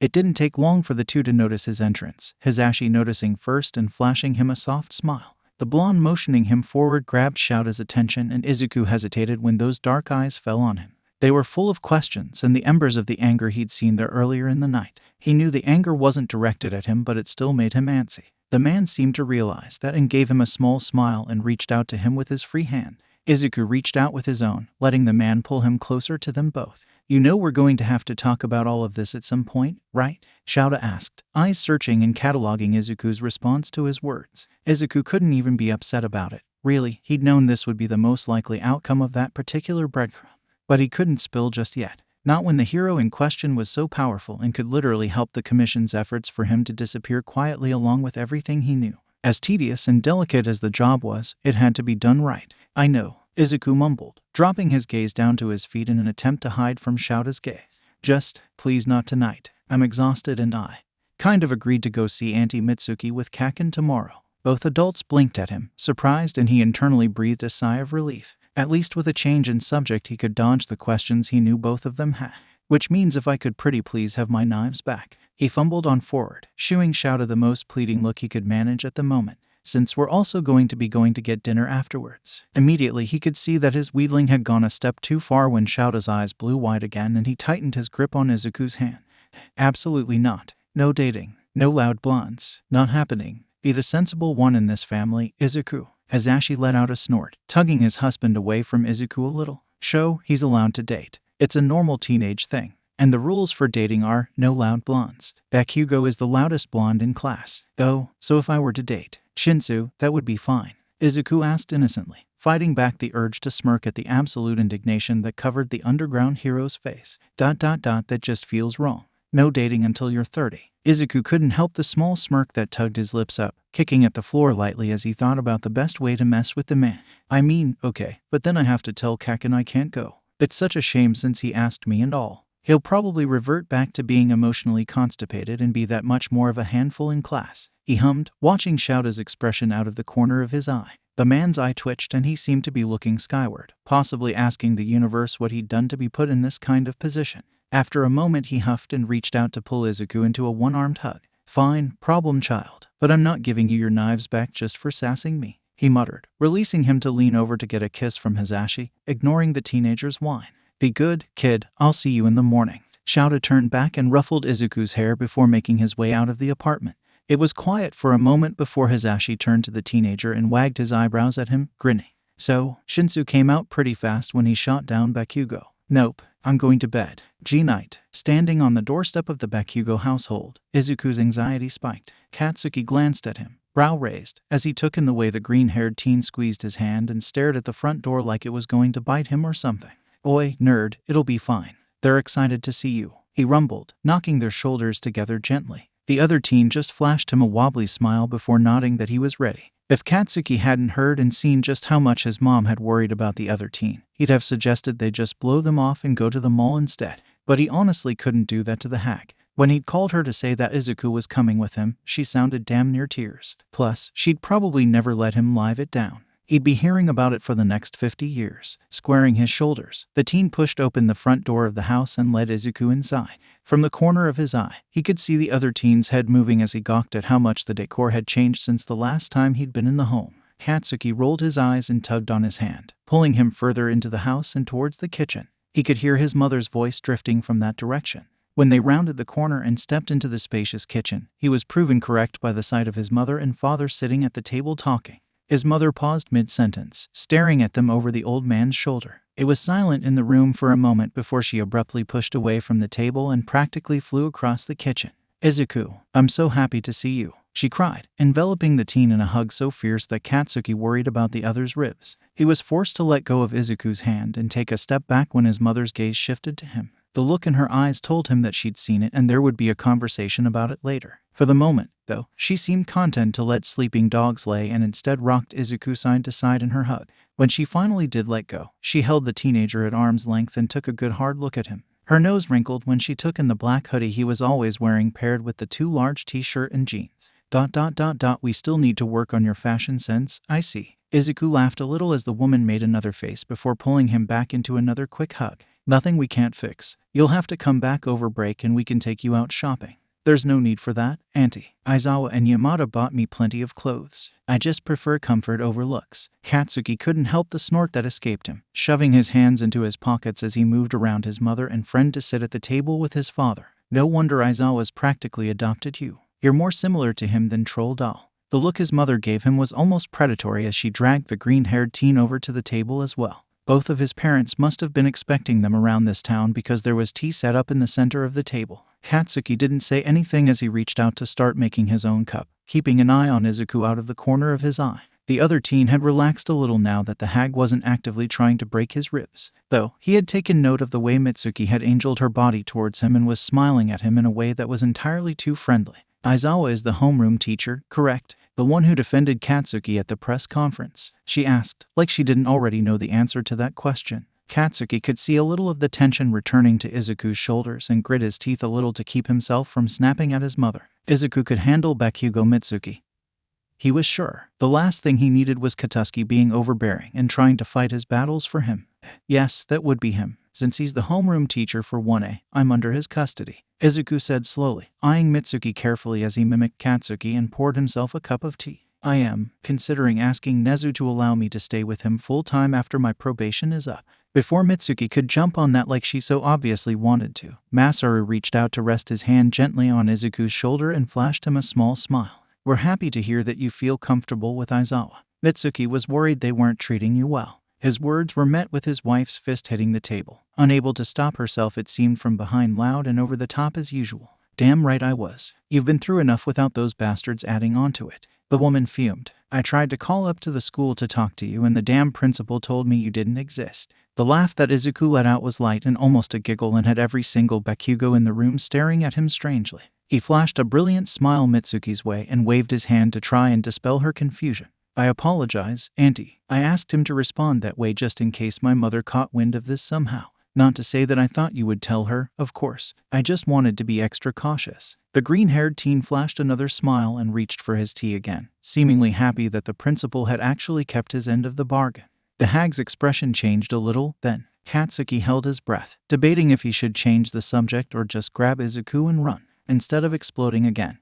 Mitsuki reached out to put her hand over Izuku's and making sure he was looking at her before she spoke. I won't tell her anything, if you don't want me to. I just ... Did she hurt you? Do I need to kill her? Mitsuki's voice was serious and her expression didn't waver as Izuku laughed nervously. I mean it, Izu. I might have known her since we were kids, but if she did something to harm a single hair on your head, I will not feel guilty. From where he was sitting, Katsuki could see the sheen of tears in Izuku's eyes and was 2 seconds away from loudly demanding his mother cut the crap when the teen gripped her hand back and shook his head vigorously. No, Auntie, she didn't hurt me on purpose. She just... The teen huffed a little, blinking back tears and reaching up to rub at his eyes with the back of his hand. She wanted to lock me in my room for my safety and treated me like I was made of glass. I was never going to be able to be my own person with her. Katsuki could see his parents exchange looks before his father reached out to rub a hand over Izuku's shoulders lightly. Okay, Izuku, we understand. We won't say anything, promise. The man's voice was soft, but the looks exchanged between him and his mother were making some sort of danger sense blare in the back of Katsuki's brain. He didn't know, though, if it was just teenage embarrassment at whatever his parents were plotting or actual danger. If you want to come stay with us over breaks, or if you ever need somewhere to go because that school is too much, you're always welcome. Okay, hell, even if Katsuki is being a pain in the ass. So teenage embarrassment over his parents being awful. At least his mother's words got a soft giggle out of the teen. Boy, hag, stop being embarrassing. I'm sure his new dad, Aizawa, will try and fight you if you adopt him before he can. Kaken, several hours later, found Izuku and Katsuki walking through the local mall, fingers interlaced and swinging between them lightly. Katsuki wasn't even sure if they had a destination in mind at this point because every few minutes Izuku was pulling him off into a different direction. He wasn't going to complain, though, because it was worth it to watch the other teen's face light up as he caught sight of something interesting. The blonde did note, however, that the green-haired teen was giving any kind of hero merch a wide berth. He couldn't say he blamed him, per se, considering what the other had told them of his past with heroes, but it was ... sad, almost. He would never say this to Izuku's face, but a part of him missed the nerds rambling about how cool heroes and their quirks were. Sure, he still rambled about quirks, but it was mostly classmates or upperclassmen he'd spotted in the halls. Maybe he could bait him into talking about present Mike and Aizawa. Katsuki was pulled out of his thoughts by Izuku tugging them in a new direction, towards a sporting goods store. I could probably find a decent knife in here. Shouta won't give me back mine for another week. The last part was whined and Katsuki couldn't help the snort that left him. You know, most kids complain that their parents take away their phone or something. You're complaining about getting your weaponry taken, nerd. His words, though, were softened by the fact that he was grinning at the other teen. Rude, Kaken. weaponry is very teenager of me, I'll have you know. Izuku sniffed, practically lifting his nose in the air and drawing another laugh from the blonde. Well, Mr. Teenager, why don't we go get some food before we start shopping for weapons? I'd like to have a last meal before your dad kills me for letting you buy that stuff. Again, the other teen just rolled his eyes at him but stopped pulling him towards the store. Him stopping short caused Katsuki to bump into him, and before he could take a step back, Izuku turned a little and grabbed the front of his shirt, which left him in the position of Izuku pressed rather close to his front, grinning up at him and batting his eyelashes as he leaned against his chest. Katsuki was momentarily distracted, wondering if it was normal for his heart to try and beat itself out of his chest just from close proximity. Maybe he needed to see Recovery Girl when they got back. It would be so romantic if Kaken got it for me. His tone was teasing enough that Katsuki knew he wasn't serious, but it didn't stop the thought from sounding appealing, until he remembered why it was an awful, horrible idea. You're trying to get me killed by Aizawa now, I'm sure of it. Izuku threw his head back and laughed, taking a step away from Katsuki and grinning widely at him. Honestly, no, but my accounts they could find are kind of frozen right now, or I'd buy one myself. The teen shrugged, grin still on his lips as he swung their intertwined hands playfully. Katsuki's retort died on his tongue, though, as someone came from behind Izuku and draped an arm across his shoulders. His free hand started to come up to pop off some warning explosions before he registered what exactly he was seeing. Icy blue eyes met red, scars on the man's face stretching a little as he grinned at Katsuki. Izuku shifted a little and made a noise of confusion, attempting to pull away from the man, but he tightened his grip and leaned more heavily on the other teen's shoulders to keep him in place. I could buy them for you, if you want, Izuku. I know the kind you prefer, after all. Dabai drawled, gaze never leaving Katsuki. Izuku wondered, sometimes, what he'd done in a past life to deserve the awful luck he had. Of course, today of all days, Dabai decided to show himself. Today, of all days, the universe decided to send him a big middle finger in the form of the man he least wanted to see right now. In the middle of a mall where Izuku couldn't scream every obscenity he knew at the man and then quietly beat the shit out of him. He could see the look on Katsuki's face, the rage starting to light up in those red eyes, and desperately wished he had a quirk to turn back time and avoid this interaction ever happening. Izuku knew deep in the bottom of his heart that this was going to dig up old trauma for the blonde, and he hated that this was his fault. If he'd had it his way, no one outside of Shouta and possibly Shouto would know about his connection to Dabai. Hell, after they'd left things, he hadn't thought the man would be willing to approach him again. The taller man's arm shifted, so he was pulling Izuku back against him, pulling him out of his thoughts as well. With a hiss, he elbowed the fire-quirked man in the stomach as hard as he could and slipped out of his grip.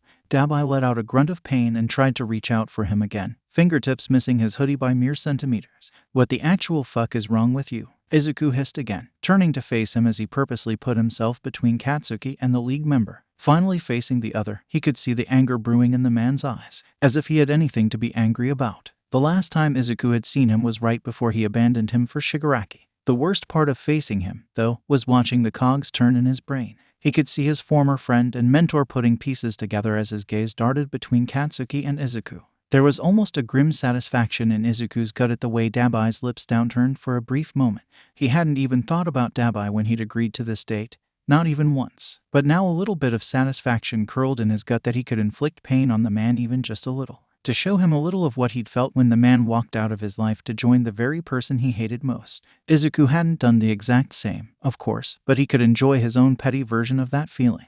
Behind him, he could hear Katsuki shifting anxiously as the silent stare-down between him and Dabai stretched on. This was going to be awful to explain to him later, if he even got a chance to explain. Katsuki had his own issues with Dabai, Izuku knew, and him having the kind of connection he did to the man was not going to go over well. He could already see the fight that was going to come after this. If Katsuki didn't just straight up refuse to speak to him, he wouldn't blame him if that was the road he decided to take. You know, I never really took you as the type to sink this low, Izu. Dabai finally broke the silence, stance relaxing a little as he shoved his hands into his pockets and flashed Izuku a smile that made a shiver run up his spine.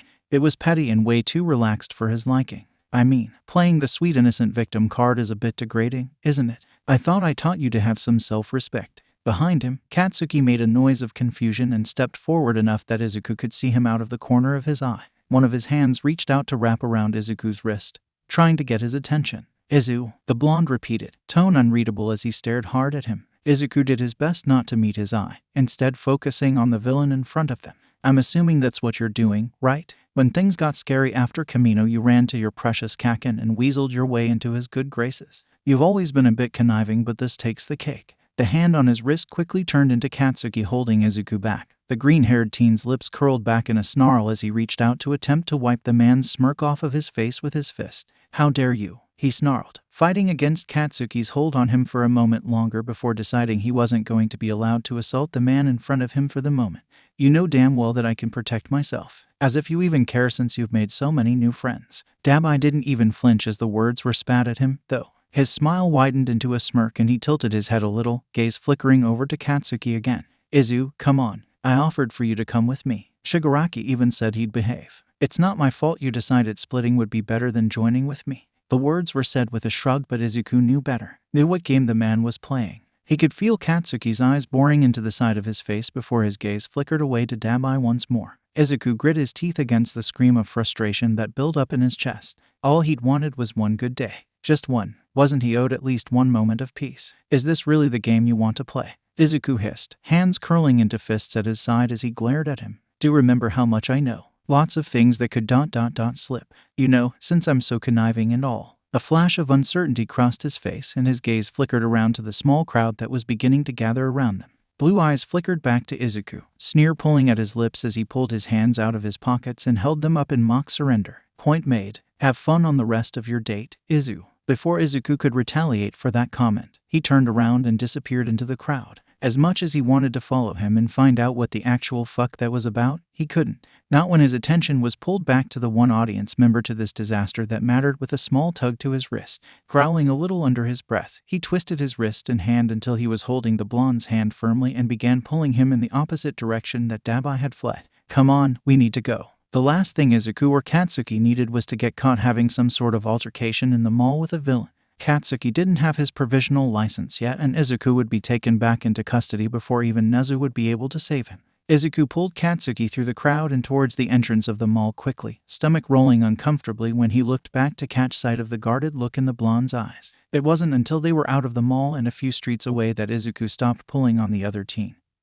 ducking into an alleyway before finally stopping. In a fit of frustration, Izuku kicked a nearby trash can over and finally let go of Katsuki's hand. Now free, his hands made their way into his own hair as he tugged at it and turned to kick at the wall of the alley. "Next time I see that bastard, I'm pulling staples out of his stupid, smug face. What right does he have to say shit like that?" he ranted, finally turning and slumping against the wall a little. Katsuki stood a few feet away from him, expression unreadable and posture closed off. The silence between them stretched on and on, both of them watching each other for a sign or a scrap of what the other was thinking. "Really, nerd?" "Demise, of all people," Katsuki finally said, shoving his hands in his pockets and slumping against the wall opposite to Izuku. Everything in his posture screamed defensive and closed off. Izuku pushed himself off of his wall and took a few hesitant steps towards the blonde, pausing to see if he was welcomed in the other's space at the moment.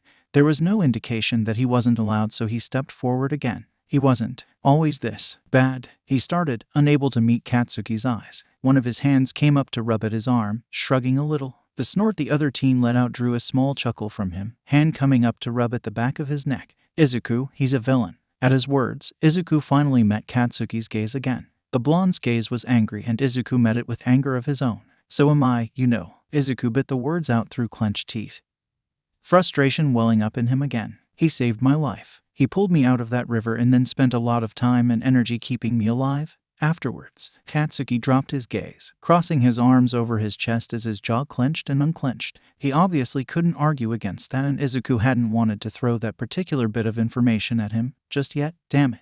I'm not saying he's a good person. Hell, I don't like him all that much at the moment. But at the end of the day, I can't just pretend like I don't owe him my damn life." The blonde looked up once more, locking Izuku's gaze to his own as he obviously mulled over whatever question was on his mind.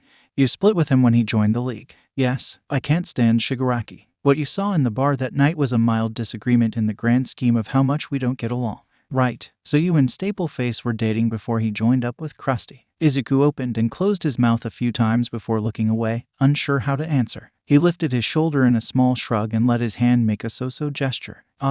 Kinda. We were never physical or anything like that, but he's definitely not a brother or father figure." Izuku didn't think in a million years he'd ever be able to fully explain the complicated nature of his and Demise's relationship.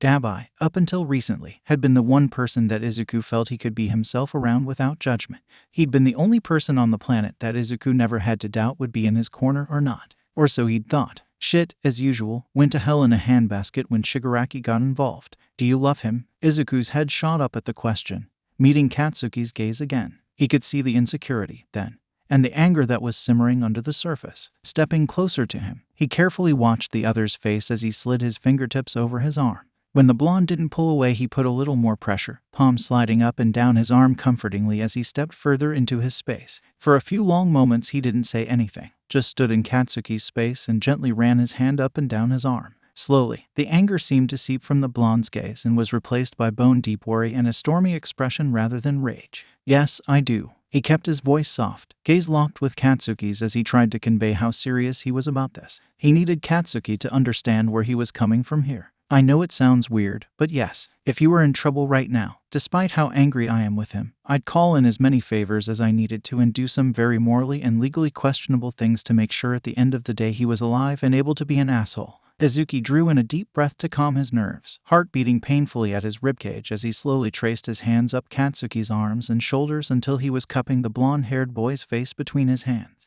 His expression and gaze was still stormy, but it softened a little as Izuku let his thumb sweep over his cheek lightly. I need you to understand, Kaken, that yes, I would do all of that for him if you were in the same position, or if anyone tried to harm you, I would do so much more. Izuku's voice was firm as he leaned further into Katsuki's space and prayed that the other could feel his sincerity right now. I would rip the world apart atom by atom for you. There's no force on earth that would be able to stop me from doing whatever I needed to do to make sure you're okay. There was a long moment where neither of them said anything, just watched each other carefully and soaked up the proximity of the other. Izuku was confident that his message got across, but outside of that he couldn't be sure. He was sure that Katsuki could feel his heart beating rapidly and feel the way his hands shook a little against his face as he tried not to rush the other teen. Finally, Katsuki reached up to take Izuku's hand from his face so he could tangle their fingers together. Some of the tension bled out of him, enough for Izuku to know that the other wasn't fully happy with the situation, but he was no longer ready to fight. Way to be intense, nerd, the blonde mumbled, pulling Izuku closer until he could tuck his head under his chin and wrap his free arm around him. This was not how I pictured tonight going, by the way. Yeah, I figured. Izuku laughed quietly, relaxing against Katsuki and soaking up every bit of attention he was giving him. Later, they would part and head back to the school to deal with telling Shoto what had happened. But that was later, and Izuku was going to enjoy every bit of warmth he could get. Time ticked by slowly as they stood in the alley, Katsuki leaning back against the wall and holding Izuku to his chest carefully. The blonde stared vacantly at the wall across from him, trying to get his thoughts in some semblance of order. Everything was just so jumbled. Katsuki didn't know what emotions were swirling around in his chest at the moment. All too mixed together at the moment for him to really untangle them. Part of him wanted to rage and blow up everything within a 50-foot radius. The quieter part of him just wanted to curl up somewhere and try to forget that today had even happened. Everything had been going so well. His parents hadn't completely embarrassed him when he'd brought Izuku home, and the date had been going so well up until Dabai, of all people, had a history with the nerd. Even if he didn't admit it to anyone else, Katsuki still had nightmares about the scared bastard, and that night at the training camp could sometimes still feel the man's hand wrapped around the back of his neck as he was pulled into that portal. But that was, now, the man who kept Izuku alive. That man was now the person he owed for having the chance to apologize to Izuku, for keeping him alive when no one was there or aware that he was in danger. That was now, also, someone so dear to Izuku that even as mad as the green-haired teen was, he still admitted to caring for him. How was Katsuki supposed to reconcile any of this? It left his mind spinning and his chest tight. His therapist was going to have a field day with this shit when he finally got in to see her. Katsuki was pulled out of his swirling and circling thoughts as Izuku shifted in his hold a little, nuzzling his face into his shirt as if he could read Katsuki's mind. He'd certainly known that he wouldn't react well to this information, which was why he'd kept it a secret. How many more secrets was the green-haired teen keeping from him? How many more surprises was he due for? Did he even want to know, really? Before he could get lost in his thoughts again, the smaller teen was pulling back a little to peek up at his face. He couldn't be sure what the other was seeing, but it likely wasn't good nor what he was looking for if the way he bit his lip and pulled away a little more was anything to go by. Kaken, I'm sorry. I really am sorry that it happened like this, or that I found out at all. The words slipped out of his mouth before he could stop them, and for a brief moment he felt bad. Izuku's expression closed off and he stepped away from Katsuki altogether, letting go of his hand and turning his face away. What do you want me to say, Kaken? No, I didn't ever think it would be relevant information. The teen mumbled, crossing his arms over his chest and shifting uncomfortably. Relevant information? You didn't think the fact that you have connections to the League and a wanted criminal isn't relevant information? Katsuki exploded finally, Pushing away from the wall he was leaned against to step back into Izuku's space. Didn't think that your ex-boyfriend is part of the league and might hold a grudge was relevant information. If you want a list of every single wanted criminal I have connections to, we're going to be here a very long time, Kaken. Izuku ground out, finally looking up at Katsuki. He uncrossed his arms from his chest and pushed on Katsuki's chest with a growl. I am a wanted criminal. I've done so much shit that I can't ever tell you that it could fill 10 more notebooks than I already have. I'm sorry that I'm not the sweet innocent Deku I was when I tried to kill myself. Katsuki jerked like he'd been slapped and watched as Izuku turned away from him, stalking angrily back to the other side of the alley and curled in on himself. Katsuki's own shoulders dropped as he took a deep breath and dragged a hand through his hair. How had today turned out so awful? All he'd wanted to do was show Izuku he cared and wanted to make this work.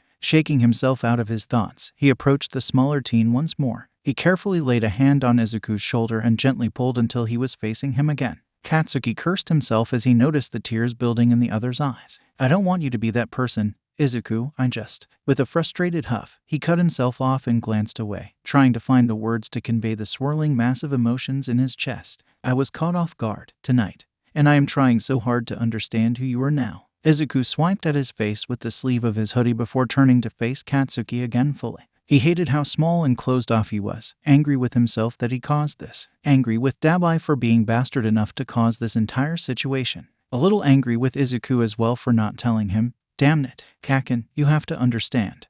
There are some things that I'm never going to be able to tell you about, not because I don't want to but because they could put you in more danger than I ever want to be the cause, Izuku said after a moment, looking up at him with wide eyes that practically begged him to understand, to listen. Then just tell me what you can. Just ... don't shut me out because you're scared of my reaction. Katsuki ground out after a moment, turning his face away and dragging a hand through his hair again. Just because I don't like it doesn't mean I'm going to abandon you over it. When he glanced back at the other, he could see Izuku searching his face for something. Whatever he was looking for he seemed to find because in the next moment he was stepping back into Katsuki's space. The blonde held his breath for a second before letting it out slowly as the other simply reached out to tangle their fingers together gently. I can do that, Izuku said quietly, flashing him a small smile. Just ... not right this second. I'm kinda exhausted from this revelation. Katsuki rolled his eyes and pulled the other in closer, dropping a kiss to his hair gently before pulling back to nod. Yeah, same. Let's get back to the dorms before Aizawa starts hunting us down, eh?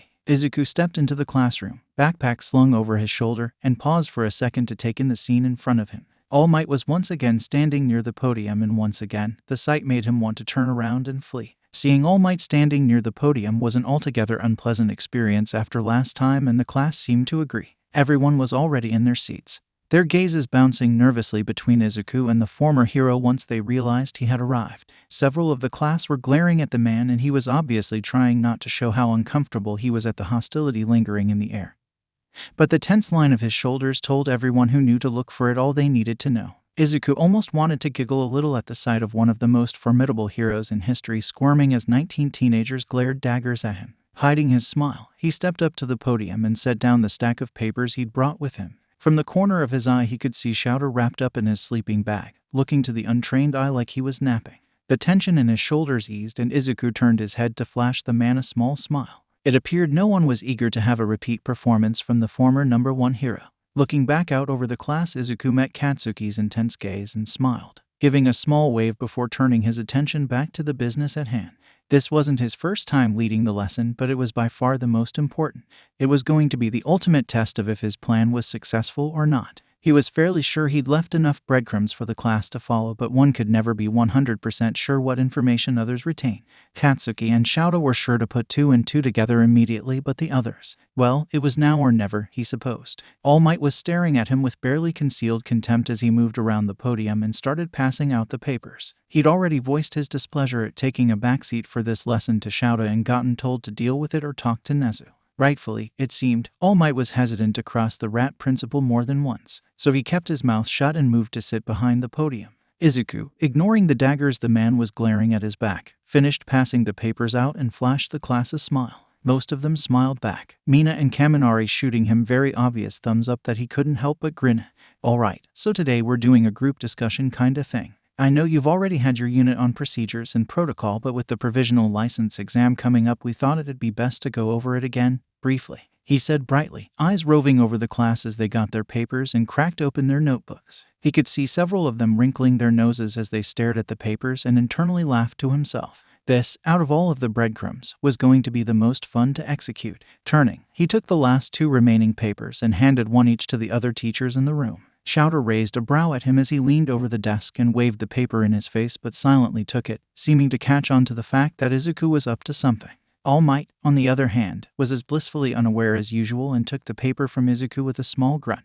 With a brilliant smile, Izuku turned back to the class, noting a couple more disgusted faces in the crowd now that most of them had the time to skim the paper a little. So, this is a real-life scenario. This happened nearby a couple of years ago, so I thought it'd be perfect to use as an example. We're going to discuss what this hero did right, what they did wrong, and discuss how to avoid the mistakes that were made here. Not so bad, right? He bounced a little on the balls of his feet as he said this, scanning the faces in front of him again. Behind him, he could hear the paper in All Might's grip crinkling and probably tearing. He didn't turn around, but he could almost picture the look on the man's face as he realized exactly what incident was on the paper held by each and every one of his students. Midoriya, this is highly inappropriate. We shouldn't be tearing down other heroes like this. All Might's voice was firm, but Izuku could hear the quietest note of panic buried deep in his tone. He turned on his heel a little to flash the toothiest grin he could manage at the man, pinning him in place with a stare that could rival Shouta's level of unimpressed. He let the man squirm for a moment before gesturing with his hands in a shrug.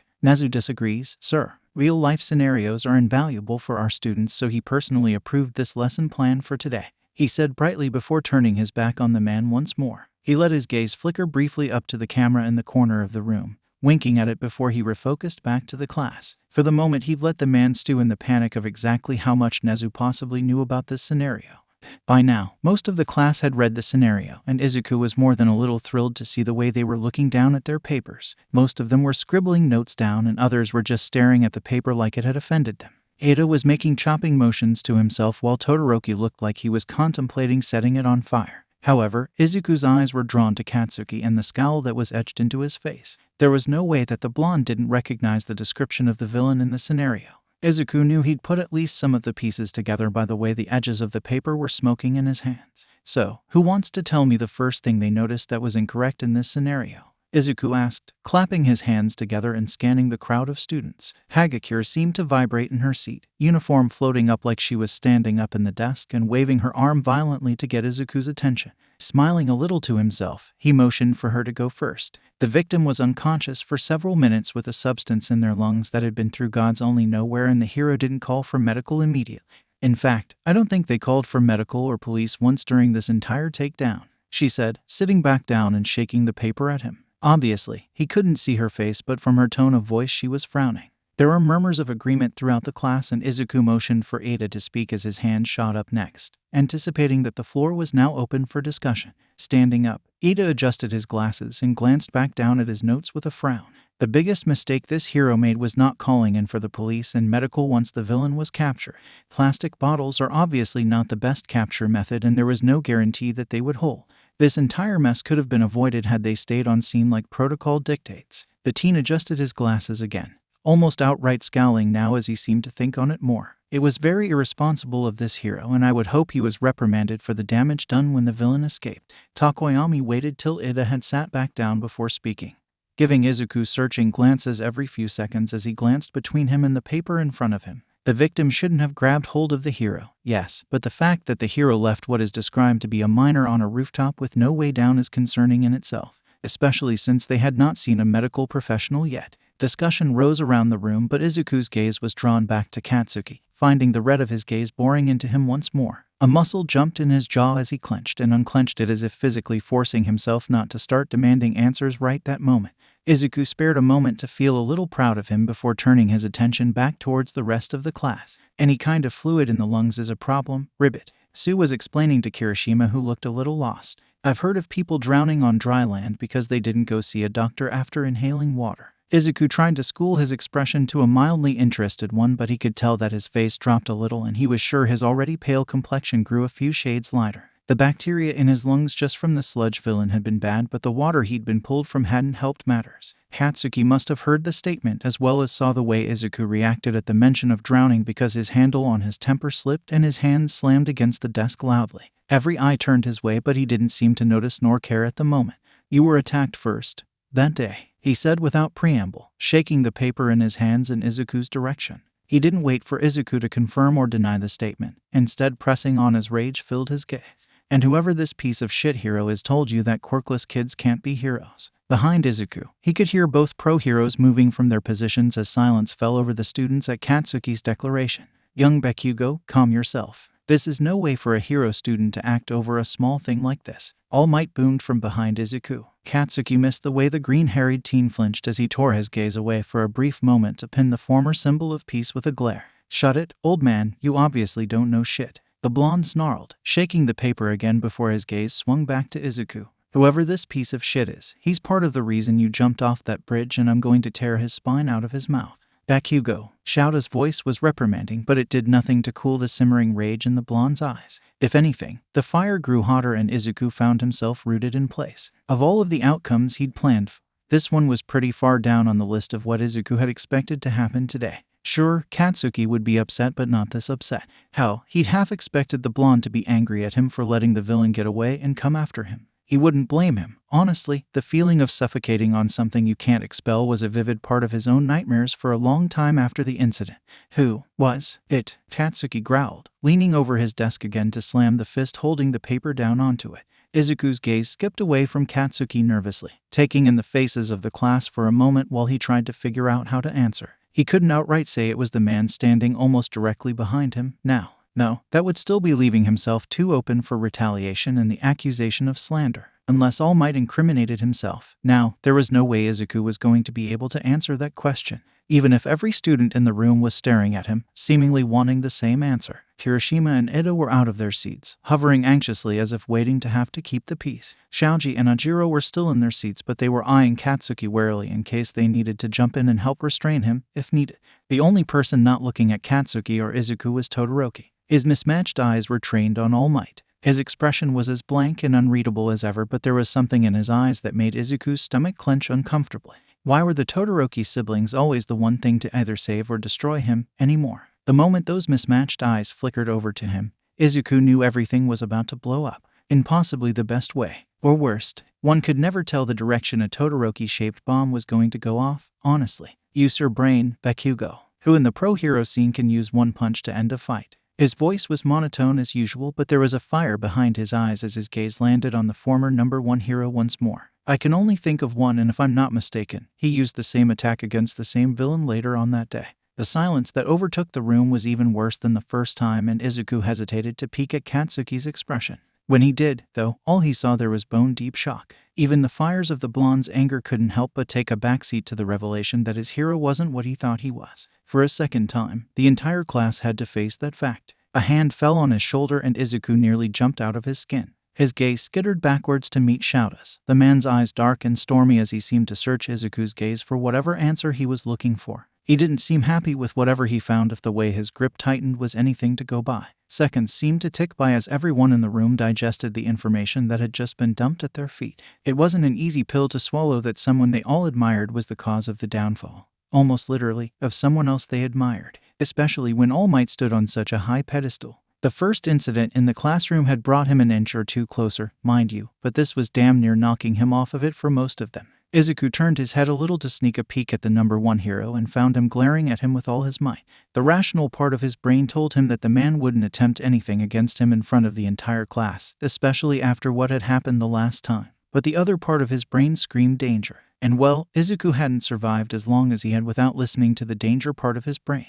Very carefully, he ducked out of Shouda's grasp and began to back away, towards the door. The class would have questions, but those could wait until later, away from the hateful gaze of someone who looked like they'd really like to strangle him right this moment. Unfortunately, for him, his movement seemed to break whatever spell had fallen over the class and the entire room erupted into noise. Vaguely, he could hear Katsuki's explosions over the yelling, but he was more focused on trying to make a break for the door than hearing what anyone was saying. Right as his fingertips brushed the edge of the door, a massive hand grabbed his hoodie. He had a brief moment to wonder what kind of strength the skeleton-like man managed to keep before he was pinned against the door by the former #1 hero.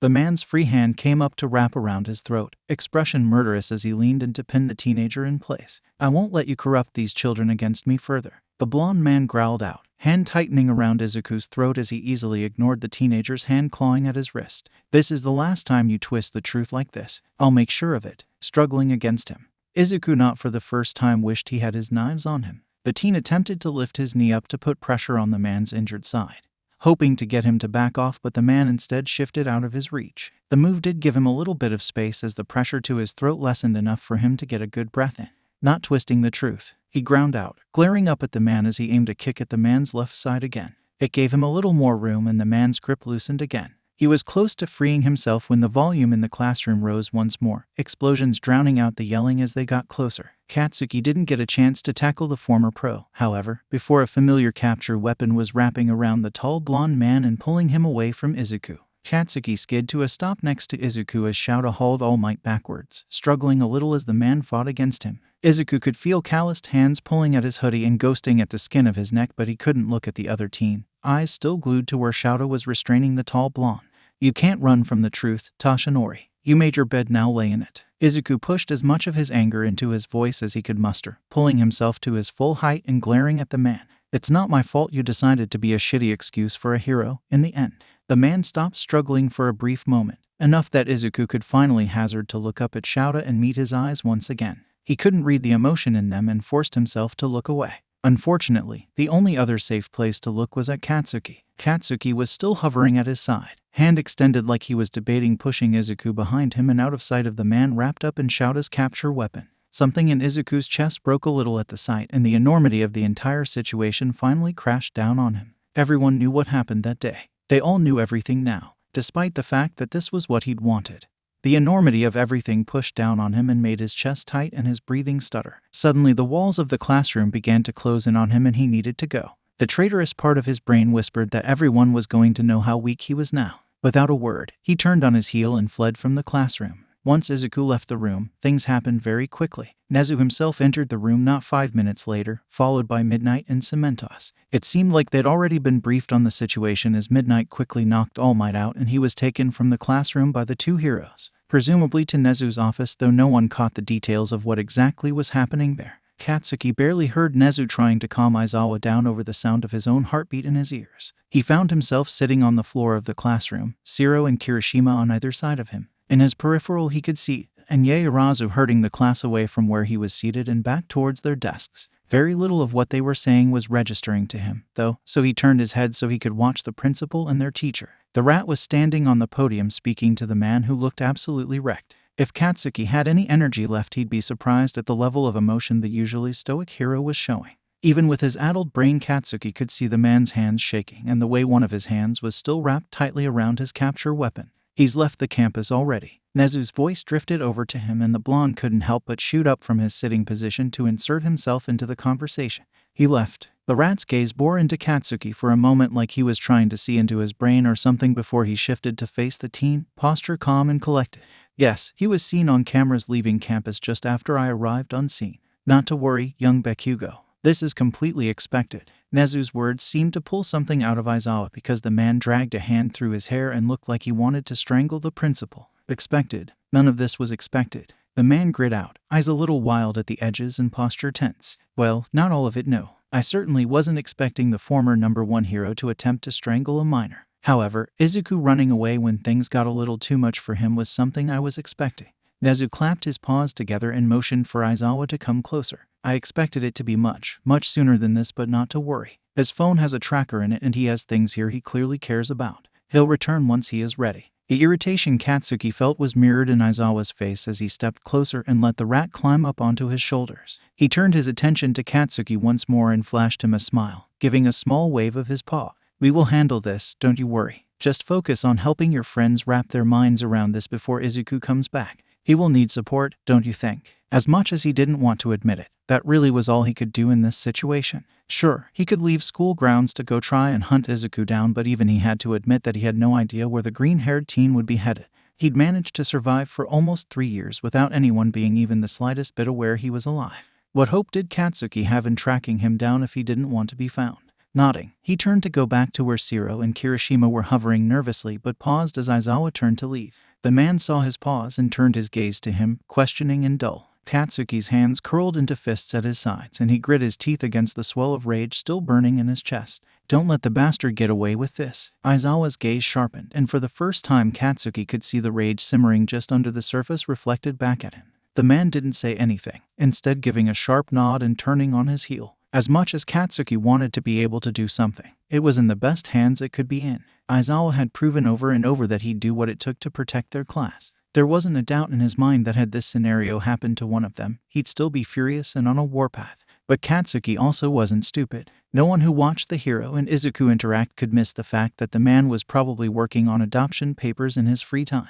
With that thought in mind, Katsuki turned back to where his friends were hovering and gave them a short nod of his own. Kirishima flashed him a small smile and patted him on the back as he passed, both of them turning to follow him back to the rest of the class. Katsuki pushed past Ida and Yaoyorozu carefully and made his way to the closest desk, Ajiro blinking at him with uncertainty as he paused in front of him. The blonde ignored him and grabbed the paper that had started all of this mess off of his desk, frowning down at the words as his mind raced. Surely all of this hadn't happened in one day, right? Bakugou, you okay? Kirishima asked, pulling Katsuki out of his thoughts. His eyes scanned the class before dropping down to the paper in his hand. Kirishima followed his gaze and frowned, stepping closer to put his hand on the blonde's shoulder gently. You were attacked by that same villain, weren't you? 2 years ago, Katsuki would have attempted to blow the redhead's face off for even mentioning the incident.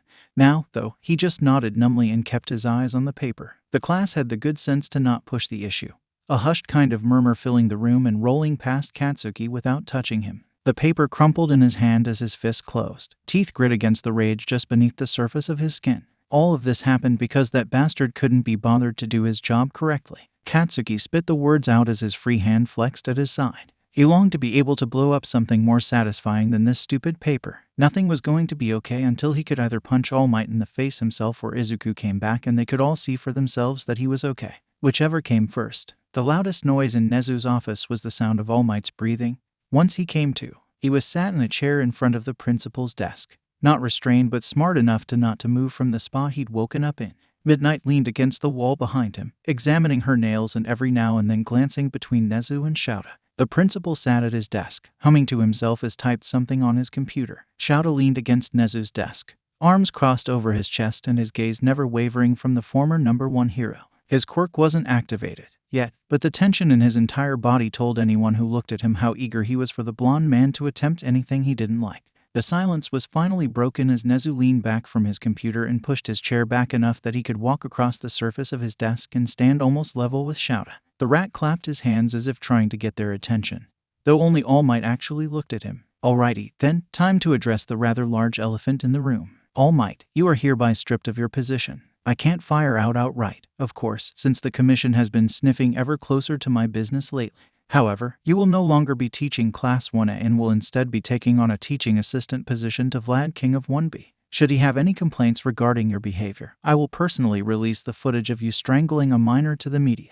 Nezu's gaze was sharp as he stared down the former #1 hero, hands clasped behind his back. The smile that curved his lips was as close to feral as Shouta had ever seen it, and even if it wasn't completely the outcome that he wanted nor the vengeance he felt was deserved, it was good enough for the time being. If things weren't so tumultuous in our society right now because of your retirement, I would have skipped this conversation altogether, but with things the way they are, we can't afford to give Shigaraki and All for One's remaining minions any more ammunition. The former #1 hero's mouth hung open slightly, brows furrowing in a way that was no all too familiar to Shouta. All Might sat up in his chair further, trying to straighten to his full height despite the little bit of blood leaking from the corner of his mouth. You are going to take the word of a villain over mine. This is absolutely absurd. I have done nothing wrong.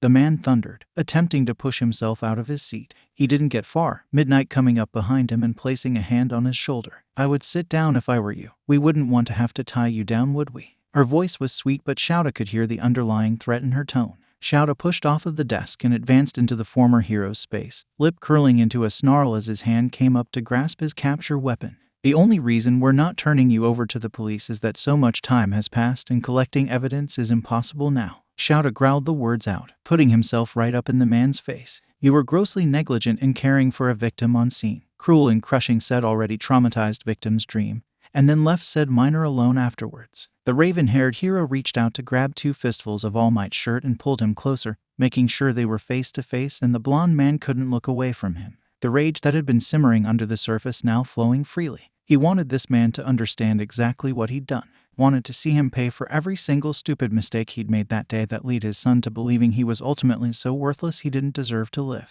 That child, then, decided to throw himself off a bridge because you couldn't be bothered to prioritize the victim in the rescue. The hero is supposed to protect All Might, but you were almost the direct cause of his death. You are the reason he became a villain in the first damn place, so stop using that as an excuse to put him down further. With every word, the color drained from the former #1 hero's face. As satisfying as it wasn't enough in Shouta's book. If he had his way, he'd burn the man's entire legacy to the ground. I didn't know. At All Might's words, Shouta threw the man the most disgusted look he could manage before letting go of him and stalking back towards Nezu's desk. The rat watched him with an unreadable expression before turning his attention back to All Might. Ignorance is no excuse. This matter is far from settled, but we need young Izuku for any further action, so you are free to go for the moment. Though, I do advise that you stay on campus. You signed a contract that would have consequences if you tried to break it and flee from your actions at this juncture. The sun had barely set when Izuku slipped through the door of the apartment safe house, closing it softly behind him in an effort not to alert the neighbors of his presence. In this area of the city, everyone tended to mind their own business, but he couldn't take any chances. With a sigh, he rested his forehead against the wood of the door and finally let the tension from his shoulders drop. The encounter with All Might had left him wrung out and anxious all at the same time. He knew he probably should have stayed and dealt with the inevitable fallout, but he couldn't handle it right this moment. All he wanted to do was curl up in bed and sleep until the whole experience was a bad memory that he could repress for the rest of his life. If he was honest with himself, he probably wasn't going to leave this hidey hole until he was able to pull himself into the mindset of being able to cover the ring of bruises around his throat. It was bad enough that Katsuki had seen, as it was. Well, never expected to see you here, short stack. Izuku's entire body tensed at once as the familiar voice sounded from behind him. For a moment, he wondered if maybe the gods hated him. They sure were doing their damnedest to ruin his life all at once. Several moments ticked by before he was able to turn his head enough to peek at the man standing behind him. Dabai looked the same as ever, cocky smirk in place and his entire posture slouched as he leaned against the doorframe of the kitchen. I didn't think you'd be here, either, too busy playing with your new friends. Izuku couldn't put heat into his words, all the fight leaving him as he turned to lean his back against the front door. I needed a place to crash, and this was the closest safe house I could remember. While Dabai's posture was relaxed, his eyes told a different story. They were cold and maybe a little angry. The sight of them made Izuku's stomach churn. What right did the fire user have to be angry with him? He was the one who'd abandoned him, not the other way around. The longer the silence stretched between them, the hotter his anger grew, scalding him from the inside out. He didn't deserve the silent treatment. He didn't deserve to be treated like a piece of gum underneath someone's shoe. He didn't deserve any of this. Unable to stand the silence and judgmental stare any longer, Izuku dropped his head back against the door and snarled to himself. His hood fell from his head and pulled around his shoulders, fabric slipping around him like a veil. Fuck this. Forget you ever saw me. He spit, turning to flee. The doorknob had barely turned in his hand before the other reached him, his grip tight around the wrist he captured.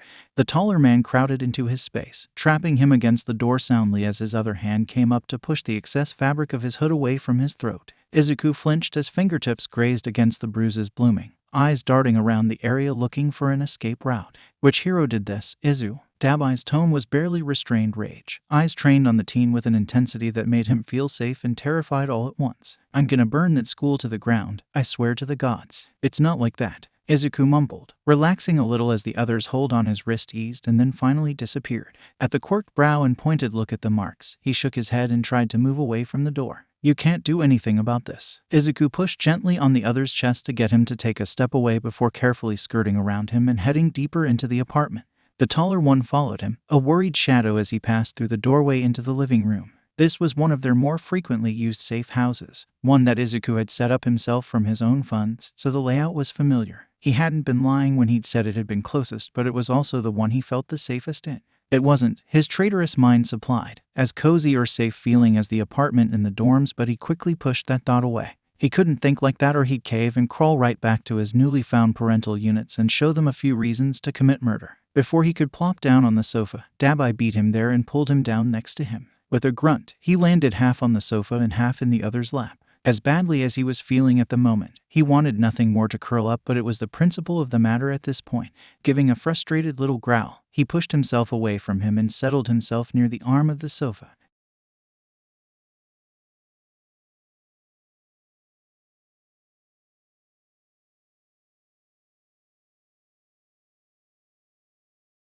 The fire user rolled his eyes and shifted until he was leaning his back against the opposite arm, angling his body so he was facing the teenager. His gaze lingered on his neck, subtle rage still brewing in his eyes. Izuku ignored it and very firmly ignored the way it made him feel warm. He was mad at him, damn it. Excuse me, I'm the one who should be mad. Last time I saw you before the mall was when you disappeared into that portal to see All for One. I thought you were dead. Damise's tone was indignant, and for one solid second Izuku wanted to feel bad.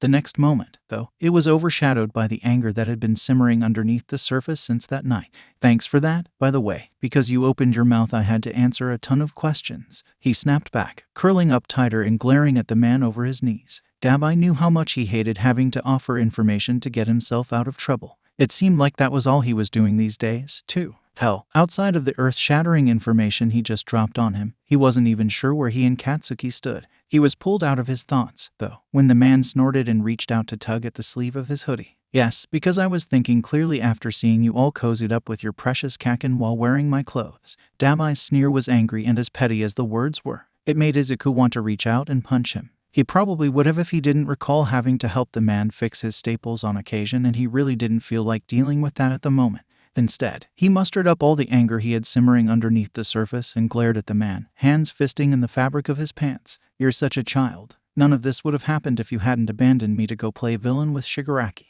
He hissed, the part of him he didn't like acknowledging, satisfied with the shame that crossed the man's face for a brief moment. So yeah, when I got arrested and Nezu came knocking, I decided this may as well happen since I had nothing to keep me here. The word nothing seemed to snap Damise out of whatever mood he'd been in previously, his head jerking a little as if he'd been slapped. Izuku watched as the fight went out of him little by little until he was slumped against the sofa and frowning unhappily at him. What? So you're some kind of pet for the heroes to make them feel better about themselves? The man's tone was bitter, gaze flickering to the bruises he could see peeking over the collar of Izuku's hoodie. Or better yet, a punching bag. Easy target practice. And as badly as Izuku wanted to be mad at him for the accusation, he couldn't bring himself to. With Damise's past with heroes and his past with his father, it was no wonder he was suspicious and bitter. But he couldn't let the accusations rest either. Though, Nezu offered me a job, he said softly, uncurling little by little until he was sitting cross-legged. These kids are at a disadvantage and you know it. It's my job to protect them from you and your people. The older man snorted and let his head drop against the back of the sofa for a moment,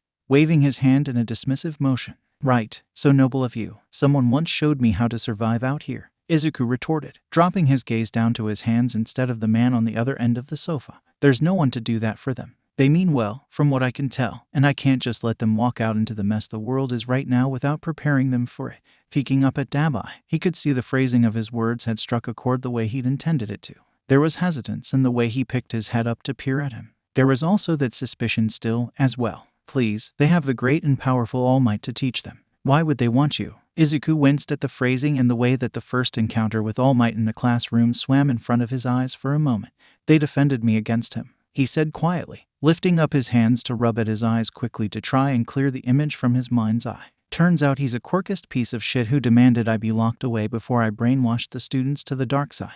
And all of them pretty much told him where he could shove it. Pulling his hands away from his eyes, he peeked over at Damise once more only to find him staring at him with his mouth hanging open a little. He didn't look entirely like he believed him, but that was fine. He could deal with that. If he hadn't lived the entire bizarre encounter, he probably wouldn't believe it either. Silence fell between them for a few long moments, the teen tugging at a loose thread in the sleeve of his hoodie while the other seemed to contemplate everything Izuku had said. It wasn't an uncomfortable silence, though, so Izuku let himself relax a little. Everything between him and Damise was beyond complicated now, as it had been since the moment Damise got it in his head that the League was the answer to his endeavor problem. But even with it being complicated and strained, the fire-quirked man was still one of the few people that Izuku trusted wholeheartedly. If he truly needed the man, all he had to do was call. Feeling the man's eyes on him again, he lifted his gaze from his hands and sucked in a breath at the rage simmering in the older's eyes. He'd hoped he'd distracted him from the situation at hand, but apparently not. You sing their praises, but here you are, in one of your bolt holes with bruises around your neck. Damise's voice was low and dangerous as he sat up and leaned forward into Izuku's space again. Tell me who did it, Izu, and I'll make sure they don't have a hand to put on you ever again. Izuku hated himself for the reaction those words gave him. He hated the fact that his chest felt warm and tears built up behind his eyes. Wasn't he beyond this childish need for comfort and protection? He'd done more than most teens towards protecting himself. He'd built a name for himself in the underground that made people think twice about crossing him or attempting to fuck him over. But no, here he was fighting back tears because he'd been too weak to protect himself and was getting emotional over someone wanting to take care of the problem for him. How much lower could he sink? Here, pretty damn low, apparently, because he couldn't hold back the floodgate any longer and curled in on himself again with a sob. The tears were hot as they flowed down his cheeks and he hated himself for it. So lost in his pain and misery he almost didn't register the fact that Dabai had reached out for him, gently pulling him into his lap and tucking him under his chin. Once his brain caught up with what was going on, one of his hands came up to curl into the fabric of the other's jacket and hold onto it for dear life. He couldn't make out anything the man was saying, but his voice soothed him a little, one of the scarred man's hands coming up to card through his hair gently. For a brief moment, he was that kid who jumped again. He was that kid again being told that he mattered and he didn't have to go back to the life that brought him nothing but pain. This was why he could never stay mad at Dabai, no matter the boneheaded shit he pulled. Yes, he was angry and hurt that the man decided to join up with the person he hated most in the world. Yes, he had been scared of being on his own the first actual time in his life and carried all of the anger that it inspired still. But everything they'd been through together made it impossible for him to not forgive it so they could move on. He couldn't tell you if it took an hour or a few minutes for his sobs to slow or his eyes to dry finally. He was so exhausted, physically and mentally, that all he could do was let himself relax against Dabai and let his eyes close finally. The man was still petting his hair, quiet now as if he'd run out of words at some point. Izuku could hear the other's heartbeat beneath his ear and relaxed further listening to it. It was familiar and soothing all at once to know that Dabai was alive and here with him. As much as he didn't want to admit it, he missed the feeling of being absolutely certain of that fact. It was all might. Izuku's voice was barely a whisper as he said it, fingers clenching around Dabai's jacket tighter. The man's questioning hum resonated through his chest and echoed in Izuku's ear as he grasped at the strands of his courage before they disintegrated. My neck, it was all might. His voice shook a little as he resisted the urge to curl into a ball once more. I basically laid all of the information out in front of the class about what he did that day, and when Kaken and Shadow figured it out, he attacked me. Seems to think I've got some mission from All for One to corrupt the children. Dabai's entire body was tense by the time Izuku was done speaking, and he wasn't sure if it was from the information he'd just dumped in his lap or at the mention of his brother. The silence was heavy the longer it dragged on, but Izuku was too exhausted to pick his head up and try and figure out exactly what the other was thinking. Shadow figured it out first. Dabai's voice held a note of pride in it. Not that the burned man would ever admit it out loud. The question drew a small chuckle from the teen as he shifted a little to get more comfortable against Dabai's chest. Yeah, he basically told Kaken to stop being an idiot. There aren't a lot of people who can create wind pressure with just a punch. Dabai hummed again, hand slipping out of Izuku's hair to rub over his back gently. They lapsed into silence again, this time comfortable in each other's presence like they hadn't been in months. If Izuku didn't think too hard, it could almost be just like none of the bad had ever happened. I can try and kill All Might for you if you want. What's one more top hero? Dabai said after a little while, his words breaking through the sleepy haze that was taking over Izuku's thoughts. Nah, I think Shouta is gonna do that for you. The teen responded, jaw cracking a little as he yawned after the words were out of his mouth. It drew a snort from the man and Izuku flipped him off, groaning as he shifted again in an attempt to get comfortable. Shouta, as in Aizawa Shouta, Eraserhead. Dabai's voice was amused and teasing as he shifted them both so that he was stretched out on the sofa and Izuku was laying on top of him. S my dad now. The teen mumbled, nuzzling his face into Dabai's shirt sleepily and settling finally. I call him Deadzawa in my head. Don't tell him, though, he'll find it offensive. I absolutely am not telling him anything, Izu. Now go to sleep. MK Tauken. The villain just laughed quietly and dragged his fingers through Izuku's hair, luring him deeper and deeper into the haze that was settling over his thoughts. He almost wanted to fight against sleep in an attempt to soak up as much of the time he was going to get like this with Dabai. But the exhaustion of the day pulled at his mind. He could have sworn as he went under finally that he felt Dabai's lips press against the top of his head in a light kiss, but when he awoke, he wouldn't remember the fleeting feeling.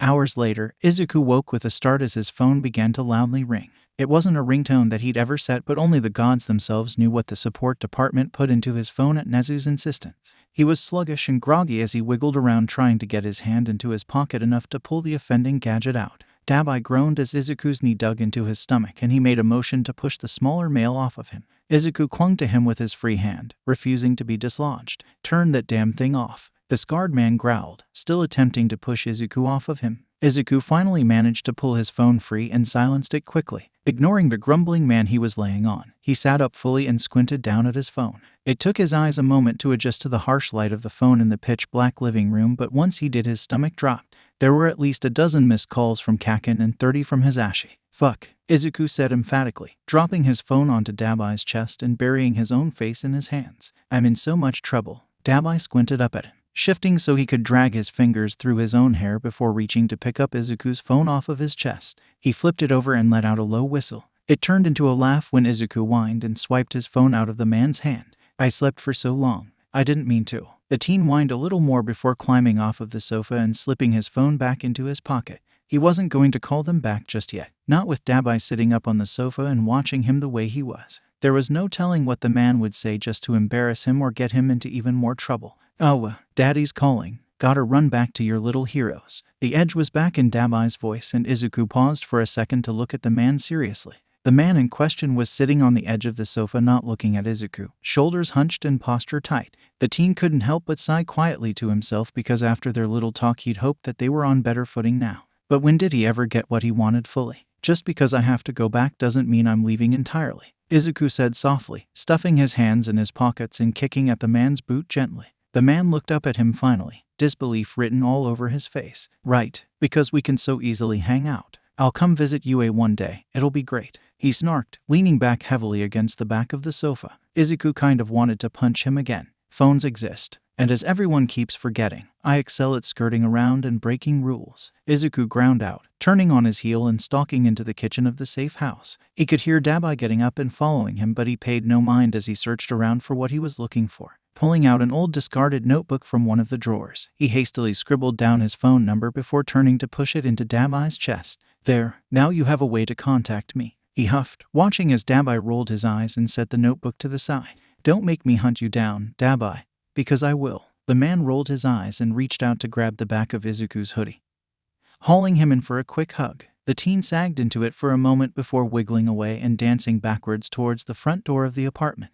"You act like I wasn't the one who taught you how to hunt people down, brat," Dabai grumbled, crossing his arms over his chest and drawing a quiet laugh from the teen. As much as he wanted to stay and soak up as much time as he could not fighting with Dabai, there was no way Hisashi and Shouta weren't worried sick after that many missed calls. Yeah, kid, go on. Be sure to tell the Bakugou brat I said hi," Dabai drawled, waving him away as he leaned against the counter. Izuku stuck his tongue out at him as he cracked open the door. "1 foot outside the door already. I will not be doing that, you petty bitch. Bye." Shouta watched his husband pace back and forth across the living room from the sofa, one of the cats in his lap, and tried not to lose his mind. He could see the phone in Hisashi's hand and see him already dialing Izuku's number again. It had been like this for the past hour and a half. Granted, yes, Shouta was a little worried as well, despite Nezu's assurances that Izuku would return soon. The principal might be a genius, but Shouta and Hisashi dealt with traumatized teenagers on a daily basis. Sure, their kid had a little bit more spice than the others, but it was the same idea. The volume of Hisashi's frustrated growl instinctively had Shouta's quirk flaring, even as his husband whirled around to glare at him. "He will be fine, Zashi," Shouta soothed, getting off of the sofa and walking over to his husband.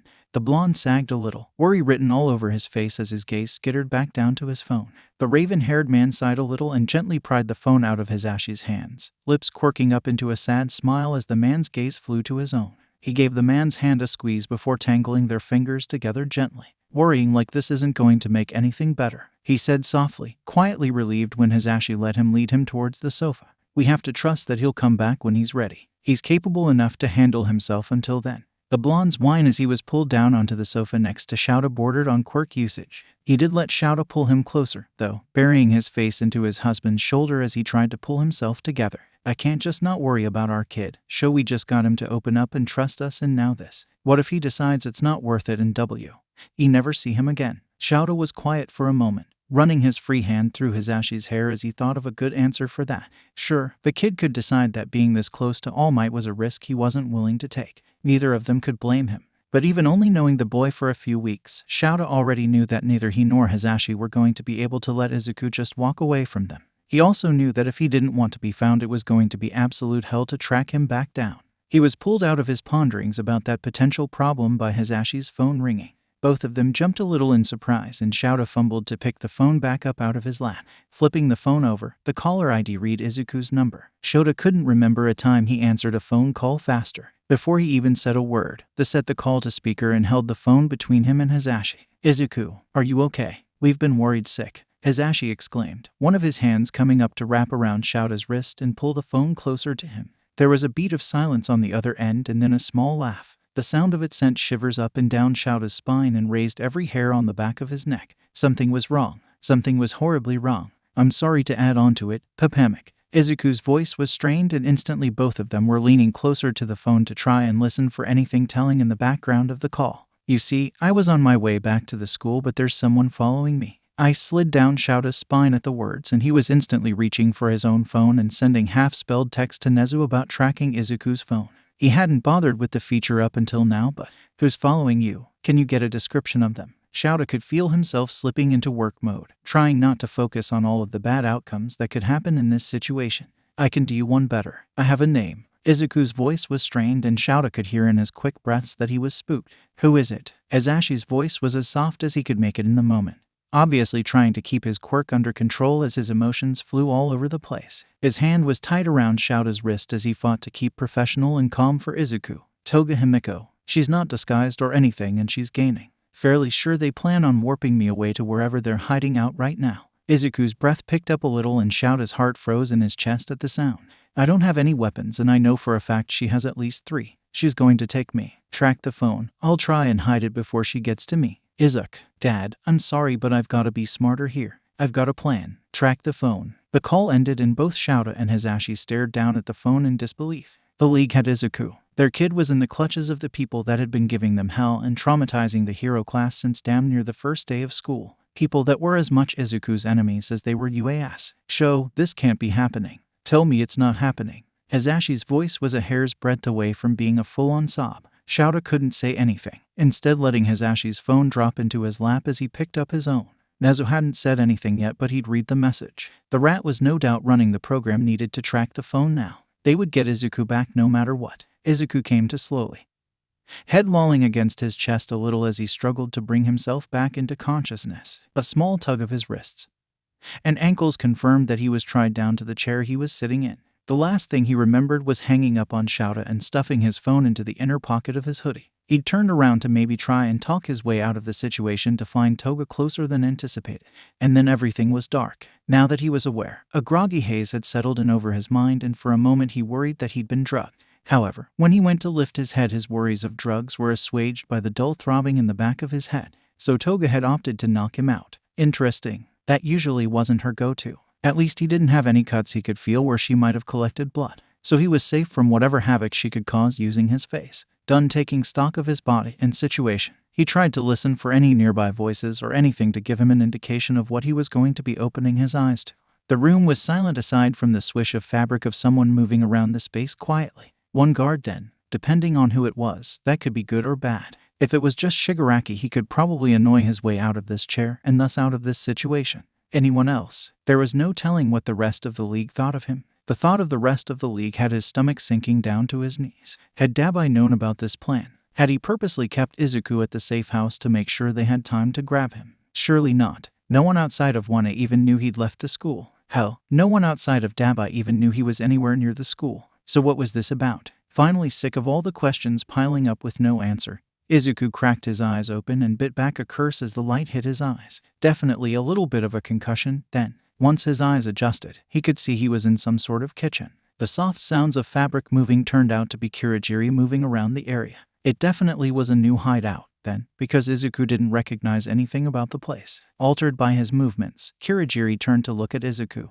He couldn't make out the expression on the man's face. The mist that was his head as hard to read as ever. There was a slump of his shoulders though that told Izuku what he needed to know. This was bad. Kurogiri was going to follow orders. Always had. So this had been ordered from Shigaraki himself because the man didn't seem all that thrilled about whatever it was that he had to do now that Izuku was awake. My apologies, Izuku, but Tamura wishes to speak with you now that you're awake. The words were punctuated by a warp gate opening up underneath Izuku's chair. The teen barely managed to form a thought before he was falling through the portal and landing on solid ground with a resounding crack of the legs hitting the floor. Unluckily for him, it seemed someone had chosen a sturdy chair because the wood underneath him barely even ground at the sudden movement. Izuku, on the other hand, let out a few choice curses as pain washed through him. Before he opened his eyes again, he had several very colorful ways thought up of how he was going to murder Shigaraki for this. He could be at home right now getting cuddles from his fathers. This was a crime of the highest magnitude, and he would make sure Shigaraki understood that by the end of the night.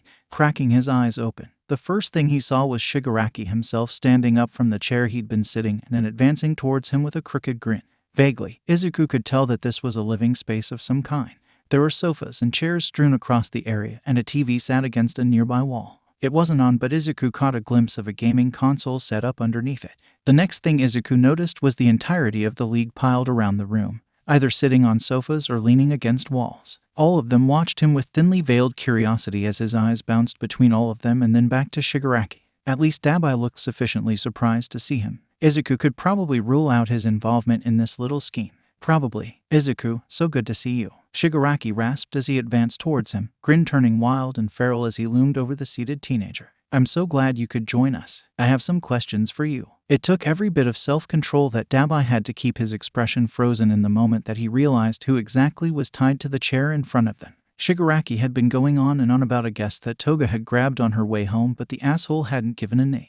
Just a play-by-play description of which body parts he was going to decay first. Which, gross. At the time, though, Dabai was in a bad enough mood that he was looking forward to having someone-on-one information gathering time with whoever it was. It would be a good distraction from the burning sensation in his chest at having to watch Izuku walk out of that front door. It would be a good distraction from Izuku and that entire situation in general, really. Now, though, his mood was exponentially worse. Briefly, he wondered if he should have found a way to warn Eraserhead or the rat principal that Izuku damn near needed a leash to keep him out of trouble. The amount of times he'd had to drag the kid out of stupid situations by the back of his hoodie were beyond counting at this point. Even after the kid had made a name for himself in the underground, he still managed to stumble his way into stupid situations. Why had anyone let him out and about unsupervised? Clearly hadn't known him that well or for very long.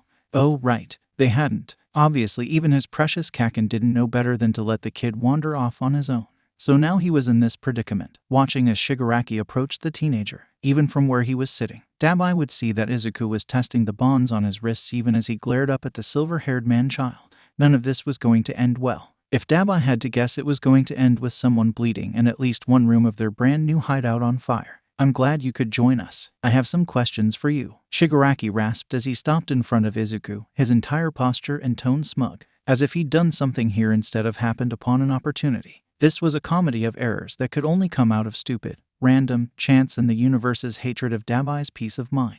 Izuku seemed to take in his words before slumping as much as he could in his bonds and rolling his head back against the chair. He was the picture of teenage sass, eye roll included as he picked his head back up and motioned as exaggeratedly as he could with his hands bound. You see, when a psycho mommy and a sociopath daddy hate each other very much, the teen began pausing to scowl up at Shigaraki through his bangs. Well, I honestly don't think you need to know the rest, buddy, since it won't apply to you. No one's going to want to kiss that ugly mug anytime soon. Might I suggest some chapstick? Scratch that, the entire damn building was going to be on fire. If Dabai were less self-aware, he'd wonder what he'd done to deserve this hell. He'd done a lot of bad in his life, but really, did he deserve this? How did he get stuck with this kid? Out of all of the dumbass teenagers he could have pulled out of a river, it had to be this one who had no self-preservation, a flair for the dramatic, and chaos etched into his very being. He was pulled out of his musings, though, by the snarl that left Shigaraki at the teen's words. Every hair left on Dabai's arms raised, and he found himself watching in slow motion as the man began to strip off of the artist's gloves he'd begun donning after Kamino. Shigaraki's entire frame screamed murderous, and that did not spell good things for the subject of his ire at the moment, especially since Dabai knew for a fact that Izuku had no weapons on him and no way out of his bonds. He very obviously had a choice to make here. He could protect the kid and go against Shigaraki, which would have lasting repercussions for his plan to destroy his father, even as much as Izuku protested. This group had been the best way he could find to get the attention he needed for his plans. Who was going to listen to some random thug screaming about the newly minted #1 hero? Nobody, that's who. His entire revenge plan hinged on the attention this group could garner, even if the leader was a giant man-child. His only other option, though, was to let Shigaraki beat and possibly kill the closest thing he had to a real and honest relationship. Dabai hadn't spent 2 odd years keeping the gremlin alive to just sit here while someone put their hands on him. As if he could, if he was honest with himself. He remembered the blind rage that had settled in his gut at the sight of the bruises around Izuku's throat. There really was no choice here. Earlier, in the safe house, he'd offered to kill the former #1 hero for the kid. What was Shigaraki compared to that? The entire world had narrowed down to Shigaraki and Izuku, Dabi's vision tunneling down until he couldn't even hear what the crusty villain was ranting about. All he could see was him looming over Izuku, who was refusing to look to him for help. He was terrified. Dabi could see it in the way that his hands were curled around the arms of the chair in an attempt to keep his nerves from showing. And yet he refused to look at the one person in the room that would possibly be willing to help him. Izuku had a feeling he'd fucked up royally when the gloves Shigaraki were wearing started to be peeled away. It wouldn't be the first time his quirk had been used on him, but by God it was the scariest. There was a feral light in Shigaraki's eyes that did not bode well for Izuku. It wasn't one that he was familiar with seeing in the silver-haired man, and briefly Izuku wondered if he'd miscalculated. It didn't usually take this little to set him off this badly. Something was very, very wrong, and Izuku didn't have enough information to figure out where he'd misstepped here. "You stupid little bastard," Shigaraki growled, throwing one glove down onto the ground and flexing his fingers as he took another step closer to Izuku. "What makes you so special, huh? You'll be dust just like anyone else if I wrap my hands around your neck. Well, that sounds kinky. Good for you, by the way. Didn't know you had it in you. I'm going to have to decline." Izuku responded out of reflex, mentally cursing himself as the words slipped out of his mouth. "I am still a minor, you know." The snarl that left Shigaraki's throat was feral, and Izuku had a brief moment to wonder if Kaken and his dads would miss him much as he watched Shigaraki's hand in slow motion lift towards his face. Blindingly fast, a hand came out of nowhere to grip Shigaraki's wrist and stop the man in his tracks. Izuku couldn't tear his eyes away from the purple scars on his savior's hand for a moment to see the look on Shigaraki's face, but the absolute rage in his voice when he spoke painted a clear enough picture. "What exactly do you think you're doing, Dabi?" The silver-haired man practically spit the words at the scarred man, red eyes boring into him with a frightening intensity. Izuku found the courage to finally look at Dabi and found him in a staring contest with his so-called boss, lip curling into his signature sneer as he forced the younger man back a few steps by the grip he still had on his wrist until Izuku's entire field of vision was filled with the back of Dabi's coat. "Making sure you don't undo 3 years of hard work, crusty," Dabi drawled. Posture relaxed as his grip tightened on the other's wrist. "I can't have you killing him after I've done all this work to keep his stupid ass alive." "Hey, I did some of the work too, you know," Izuku sassed, slumping in his bonds a little in relief. "Also, nice timing. Was actually sure I was going to die in the lamest way possible there for a second." "What is this?" Shigaraki broke free of Dabi's hold with a sharp yank of his arm, surprising the man who'd turned his attention back to Izuku briefly. "When two people love each other very moo." "Shut up." Shigaraki's scream was full of rage as he ripped off his other glove and flexed his fingers, hands just barely stopping before they curled into fists. His entire chest heaved as he glared at the two of them, rage rising from a simmer to a boil in his eyes and posture. Dabi's nonchalance fell away, his entire posture changing as his own hands came up as he raised his defenses. Behind Shigaraki, the rest of the league shifted, their gazes bouncing between Dabi and Shigaraki like they were watching a tennis match. No one made a move to get between them, though, so Izuku was taking that as a good sign at least. Out of the corner of his eye he caught a flash of metal before a knife was entering his peripheral vision. He would absolutely admit to the yelp of surprise as the knife slashed through the ties holding his arm to the chair. Later, a delighted giggle sounded from just behind the chair before Toga stepped into his view and reached for the bonds holding his other hand in place. A glance towards Shigaraki and Dabi told him that neither of them had heard, locked in their own little world at the moment.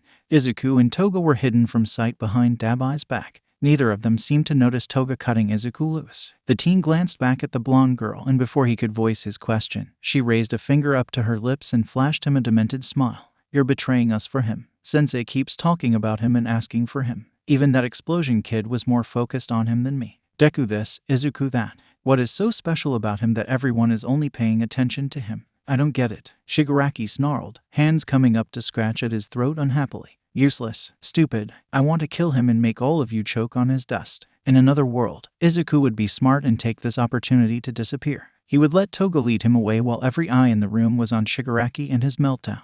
Dabi could more than handle himself against the man and would probably follow him eventually. They could meet back up at the safe house later, after Izuku had called his dads and given them the location to pick him up at. Everything would be fine and he could go back to UA and business as usual. However, that was in a universe where Izuku had just a shred more self-preservation. A universe where he was built with a little less chaos in his veins. So Izuku did none of that. Izuku, despite Toga's hand on his sleeve tugging insistently, stepped up so he was peeking out from behind Dabi. One hand on the scarred man's arm and the other waving Toga away behind the taller man's back. "That is the grossest thing I've ever heard you say, Shiggy." Which, you know, congrats because you. Izuku could feel Dabi tense in front of him as Shigaraki's eyes landed on Izuku and his face twisted into something terrifying.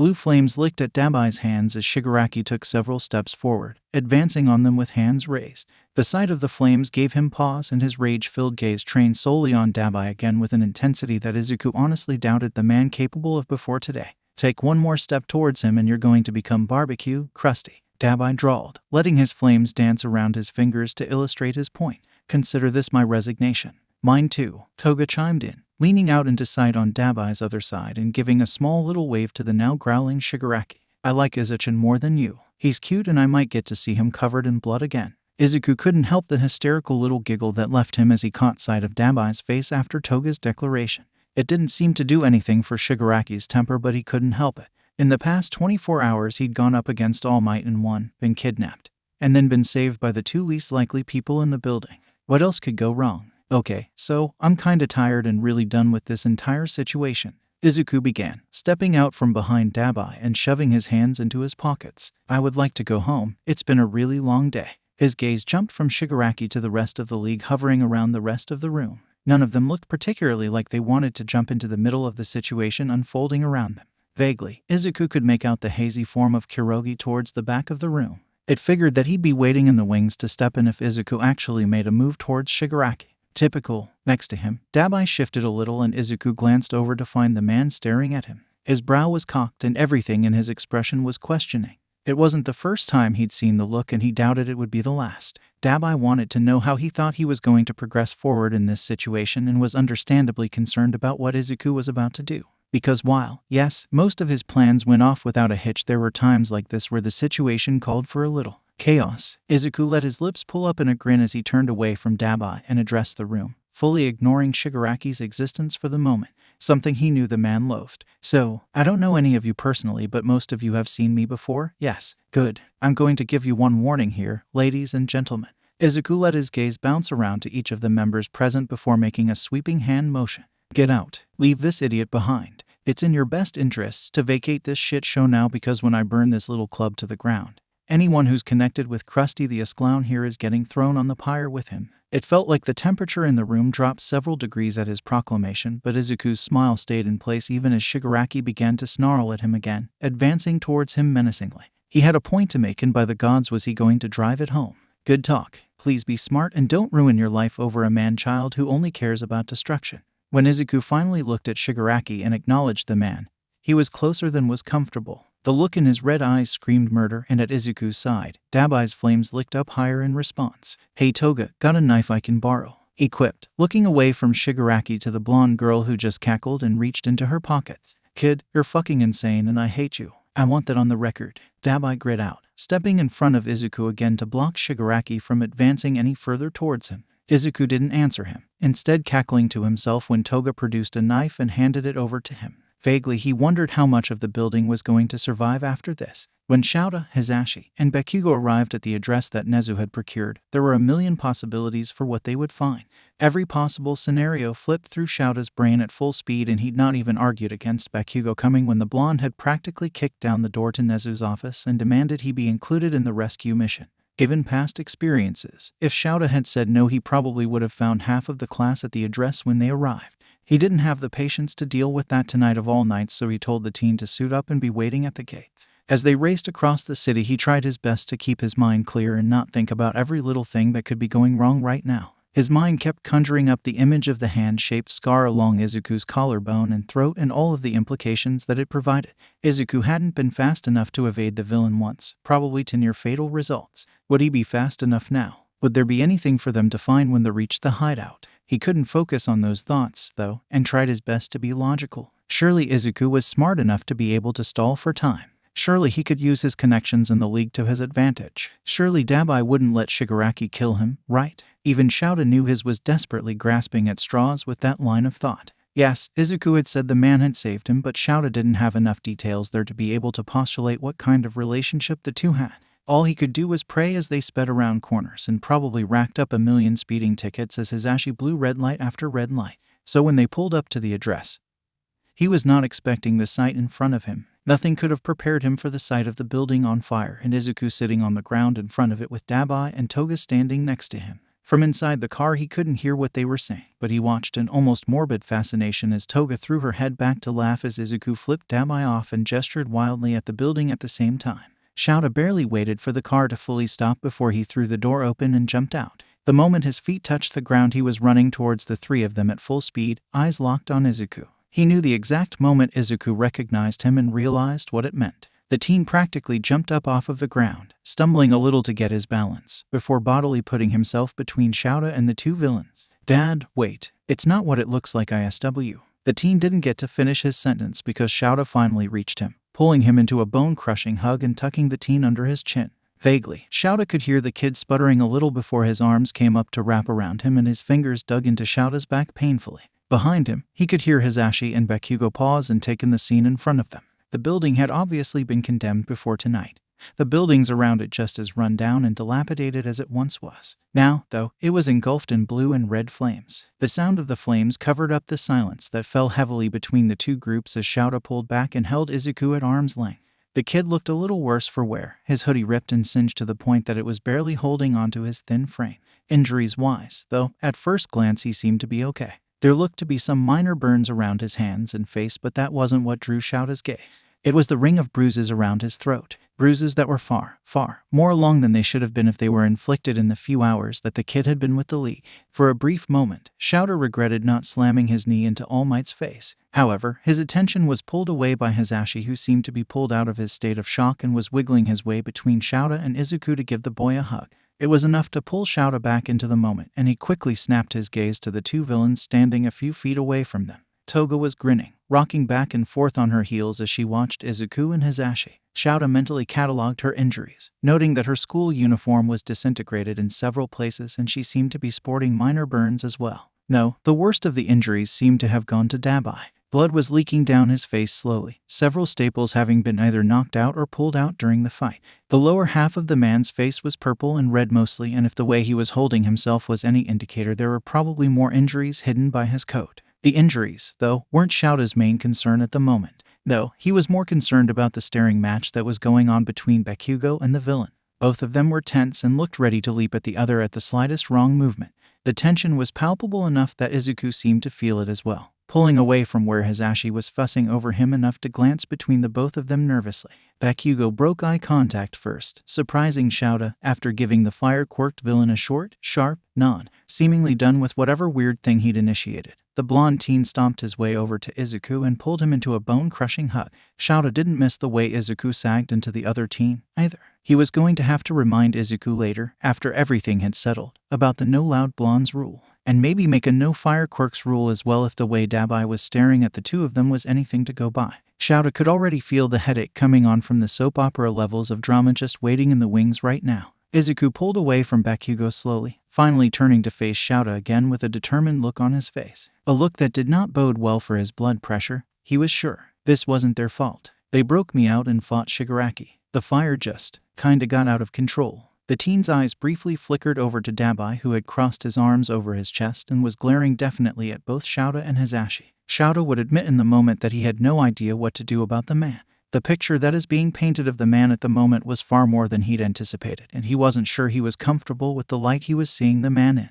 "We're not assigning blame to anyone but the League right now, Izuku," Shouta said after a moment, letting his shoulders creep up enough to hide most of his face in his capture weapon. "I'm willing to turn a blind eye to the property damage so long as I'm not given a reason to make any arrests from this moment forward." His words had the desired effect of draining the tension out of Izuku's shoulders. The teen practically fell over, prompting Bakugou to reach out and steady him. "Come on, let's go get you some medical attention," Hisashi said gently, making shooing motions towards the car at the teen. Izuku's head shot up again, and immediately he was shaking his head and gesturing towards Dabai. "I'm fine. He needs it more than I do." Hisashi glanced towards Shouta and then back towards the man who was currently trying to pull his jacket up enough to cover his face, as if the two pro heroes hadn't already seen the blood dripping down the bottom half of his face. "Okay, Izuku. I'm sure Recovery Girl can do something." "Fuck that." The man cut Hisashi off, dropping his jacket and scowling at the blonde. "I step one foot into UA and I'm never going to be seen again." "No thanks." Shouta and Hisashi exchanged looks again, and Shouta was once again forced to feel a begrudging respect for the villain.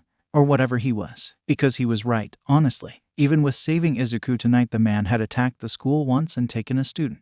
There was no way that Nezu was going to just let him walk out of the grounds scot-free. The rat could hold a grudge. Izuku stumbled forward a few steps, shaking off Bakugou's hold on him. His mouth opened and closed a few times, obviously trying to figure something out. He seemed to come to the same conclusion that Shouta had about the school, shoulders slumping again with the realization. Then he started looking around. It took Shouta a moment to realize that he was trying to place exactly where they were. Whatever he saw seemed to perk him up a little as he turned back towards Dabai. Granny is still near here, right? She can patch you up. Dabai shook his head, shoving his hands in his pockets and rocking back on the balls of his feet. I used my last favor with her when your appendix burst, remember? The statement had the attention of the rescue squad. Brows furrowed from the younger blonde and worried glances between the two adults. Izuku, though, didn't seem to be perturbed by the information, instead waving his hand dismissively. She owes me a few favors still from when I got those supplies for her last winter. Just use those. The last thing your musty ass needs is to get an infection. Izuku shot back, flashing a grin to show that he was joking at least a little bit.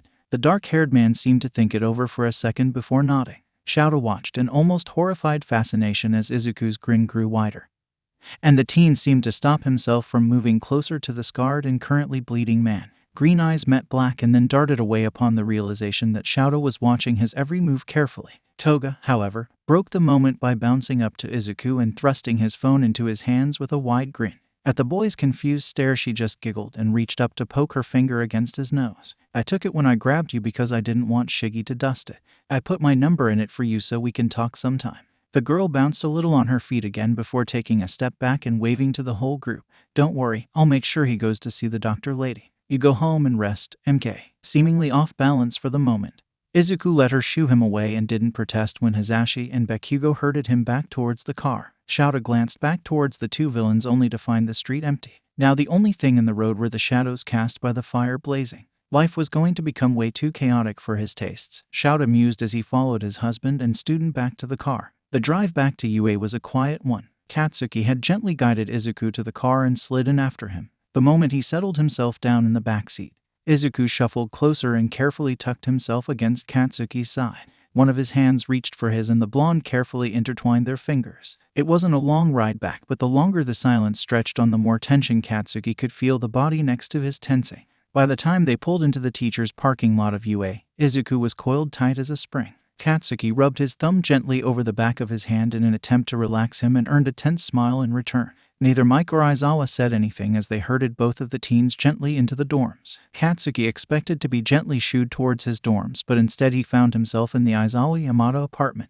Two cats twined their way between Aizawa's feet, meowing loudly and causing the pro to curse under his breath and try and shoo them away. If he wasn't so wrung out, Katsuki might be tempted to laugh at the sight of their grumpy teacher lightly scolding two very large cats and attempting to not get bowled over. Izuku didn't seem to be paying attention to the bizarrely hilarious thing going on with his dad, instead pulling Katsuki over to the sofa and collapsing down on it heavily. Katsuki dropped down next to him, lifting his arm so the smaller teen could burrow into his side once again. As badly as Katsuki wanted to pry into what was going on in his mind, there was something in the other's face that made him pause. He'd seen a lot of the other's expressions over the last few weeks, but this one was closed off but at the same time fragile. It left Katsuki at a loss for what to do to fix it, if it could even be fixed. Both teens' gazes lifted when Mike sat on the coffee table in front of them.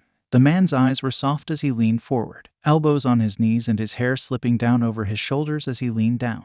All three of them had geared up so fast that the man hadn't even bothered to do more than pull his hair back in a low ponytail before they flew out the door. Honestly, at this moment Katsuki felt like he was in the Twilight Zone, with the night and day difference between the two heroes' teaching personas and what he assumed was their actual selves. Hey little listener, Mike started, reaching out to card his fingers carefully through Izuku's hair. The teen leaned into the touch like a cat, eyes slipping shut for a moment before aiming a small smile at the man. Even if Katsuki was blind, he'd be able to tell how much Izuku adored his new father figures. It made his chest ache a little. It was obviously something he'd sorely lacked, not just in the last few years, but in his life in general. I know you're pretty attached to it, bud, but can we get that hoodie off? It's not looking so great, the blonde man said gently, carefully reaching out to pluck at the fabric gently. The look on Izuku's face revealed just how much he did not want to do that. He curled in a little tighter next to Katsuki and turned his head just enough to hide his expression from the two of them. For a long moment it seemed like he was going to ignore the request. The moment ticked by until finally the green-haired teen carefully sat up and unzipped the hoodie. wincing as the fabric crumbled a little as he slid it off of his arms and shoulders. Both blondes watched as he let the remainder of the fabric pool in his slap, fingers clenching and unclenching in the fabric before he took a deep breath and carefully handed it to Mike. To the man's credit, he took it as gently as he could and was careful not to touch the decayed or singed areas. "I'll see if someone can patch thigh. Don't bother. I can ... just get another one or something." Izuku's voice was rough and he tried to hide the lost expression on his face by covering it with his hand before he curled back into Katsuki's side. The teen rubbed the other's back gently, meeting the older blonde's gaze worriedly over his head. The man just gave him a small smile before gathering up the material and putting it into a Ziploc bag carefully. The odd atmosphere was broken as Aizawa shuffled back into the room, Kat's no longer at his heels. He seemed to take in the scene in front of him, only seeming to pause for a moment before he shuffled forward to sit down next to his husband. The blonde flashed him a gentle smile and knocked shoulders with the dark-haired man as he settled down. Katsuki almost felt like he was intruding and forced himself to look away, instead turning his gaze to the way Izuku's hand was gripping at his shirt. At this moment in time, he felt useless. Whatever had gone down in that building was something he was never going to be able to fix. The hurt of losing the one comfort item he'd been allowed for a very long time wasn't something that Katsuki could fix. All he could do right now was hold on to him and let him take whatever comfort he could out of his presence. And as much as he hated not being able to blow the root of the problem up, he wasn't going to move from this spot unless Izuku himself set him away. Aizawa seemed to sense this, if the contemplative look in his eyes was anything to go by when Katsuki finally lifted his gaze again. The man gave him a small nod before turning his attention back to Izuku. "I know you probably don't want to deal with this right now, but Nezu is on his way. A lot's happened in the last 24 hours that needs to be discussed and dealt with." Aizawa started, reaching out to lay a hand on Izuku's leg, gently shaking it a little to get him to look at him. All Might has been removed from his position and made a teaching assistant to Vlad King and 1B. If it wouldn't further destabilize the already shaky grip society has on itself, we would have fired him outright. He continued, pausing as Izuku seemed to take in the information and nodded his understanding. The teen's body uncoiled a little, some of the tension easing in him. Izuku blew out a breath and flashed the older man a shaky smile. Overall, he seemed relieved at the news, and just the fact that he had been so tense about All Might of all people had Katsuki clenching his jaw against the rage pounding against the inside of his rib cage. The sludge villain brought back memories he wanted to forget, things that creeped into his nightmares even now after literal years of therapy. To think that Izuku had gone through that made Katsuki's skin crawl and his blood boil. His blood boiled thinking about everything Izuku had gone through that day. Had All Might really been so callous? Obviously, he couldn't have known the things Katsuki had said to him earlier in the day, but a roof. Just imagining Izuku standing on a roof after having his heart crushed by his hero. That made Katsuki want to throw up. What would have happened if Izuku had taken his advice and jumped from the roof of that building? As awful as it sounded, the bridge had at least given him a fighting chance of surviving. A chance that had come in the form of a purple-scarred villain. A building in the area he said they'd been in. Not so much. A light knock at the door of the apartment door drew Katsuki out of his thoughts, turning his head just in time to see Nezu pushing open the door and smiling at them. The small principal closed the door carefully behind him before making his way over to them. They were silent as they waited for him to pull himself up onto the table, both of the adults scooting away to make room for him. "Hello, Izuku. I know you've had an eventful night, but you understand that I need to know what happened," the principal said, folding his hands in front of him solemnly. Katsuki fought the urge to snarl at him as Izuku tensed up again next to him. It wasn't Nezu's fault. He knew that the school needed to know if Dusty was plotting to attack the school again or whatever nefarious thing he had targeted Izuku for, but it didn't make it easier to watch. "Do you know why he had you kidnapped?" Mike asked gently, eyes flickering between Izuku and Nezu nervously. "No, he didn't seem all there, honestly, so I don't think it was premeditated. He kept asking why I was so special and something about All for One talking about me constantly." Izuku shrugged a little at the end of the statement, like it wasn't a big deal or bone-chilling that the biggest boogeyman in the underground was talking about him. Katsuki could see the way the three adults exchanged glances that whatever that meant was not good news in the slightest. Izuku glanced between them before leaning heavily back against Katsuki. "What's going on? There's something you've not told me." Nezu seemed to hesitate for a moment before he nodded, wringing his paws as he seemed to try and put his words together carefully. Whatever was going on was big, and it made the hair on the back of Katsuki's neck stand on end. Something that made Nezu nervous was bad news. "In the past week or so, All for One has been asking for you to visit him in Tartarus. By name," Nezu said after a moment, locking eyes with Izuku. The teen lifted a hand to drag through his hair, mind seeming to move so fast that Katsuki could swear he heard the gears turning from where he sat. "That would explain why Shigaraki was so unhappy with my entire existence right now. He hated that his precious sensei liked to talk to me more." Izuku lifted his hands to rub his eyes with the palms of his hands, groaning a little. You said he's asking for him by name, Mike asked, frowning a little as he glanced down at the rat principal. How does he know his name? Izuku went by a code name as far as we understood. Izuku shifted uncomfortably next to Katsuki, eyes darting from face to face. That last time I saw him he used my full name as well, the teen said quietly, shrinking a little as 4 pairs of eyes pinned him in place. He even knew my connection to Kaken. Did I not mention that before? Katsuki couldn't help but sympathize with his teacher as Aizawa leaned forward to put his head in his hands, obviously not coping with that bit of news well, especially so late.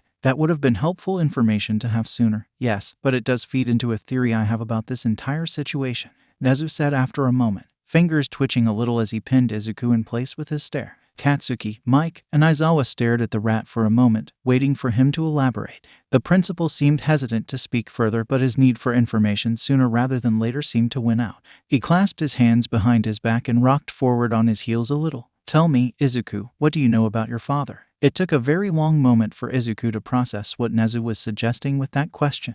It was almost laughable that he was even considering it, because there was no way that All For One, the Bujuman that most didn't even believe existed, was his father. Right? Surely Izuku would have recognized his own father sitting in front of him for the past 3 years. His old man. I don't even remember what he looks like, he split so long ago. Katsuki huffed from next to Izuku, arm tightening around him a little as he stared down the adults. Nezu's gaze bounced between the two of them before settling on Izuku again expectantly, like this was one of the logic puzzles they played during their lessons. I don't remember much, honestly. He started working overseas when I was diagnosed quirkless. A few years later he cut all contact. I think he was still sending mom money for a little while, but I'm not sure. She never wanted to talk about it. Izuku let his own gaze drop down to his own hands, one of them twisting the fabric of Katsuki's shirt between his fingers carefully. The silence that once again stretched out between the adults was heavy, and Izuku couldn't stand it.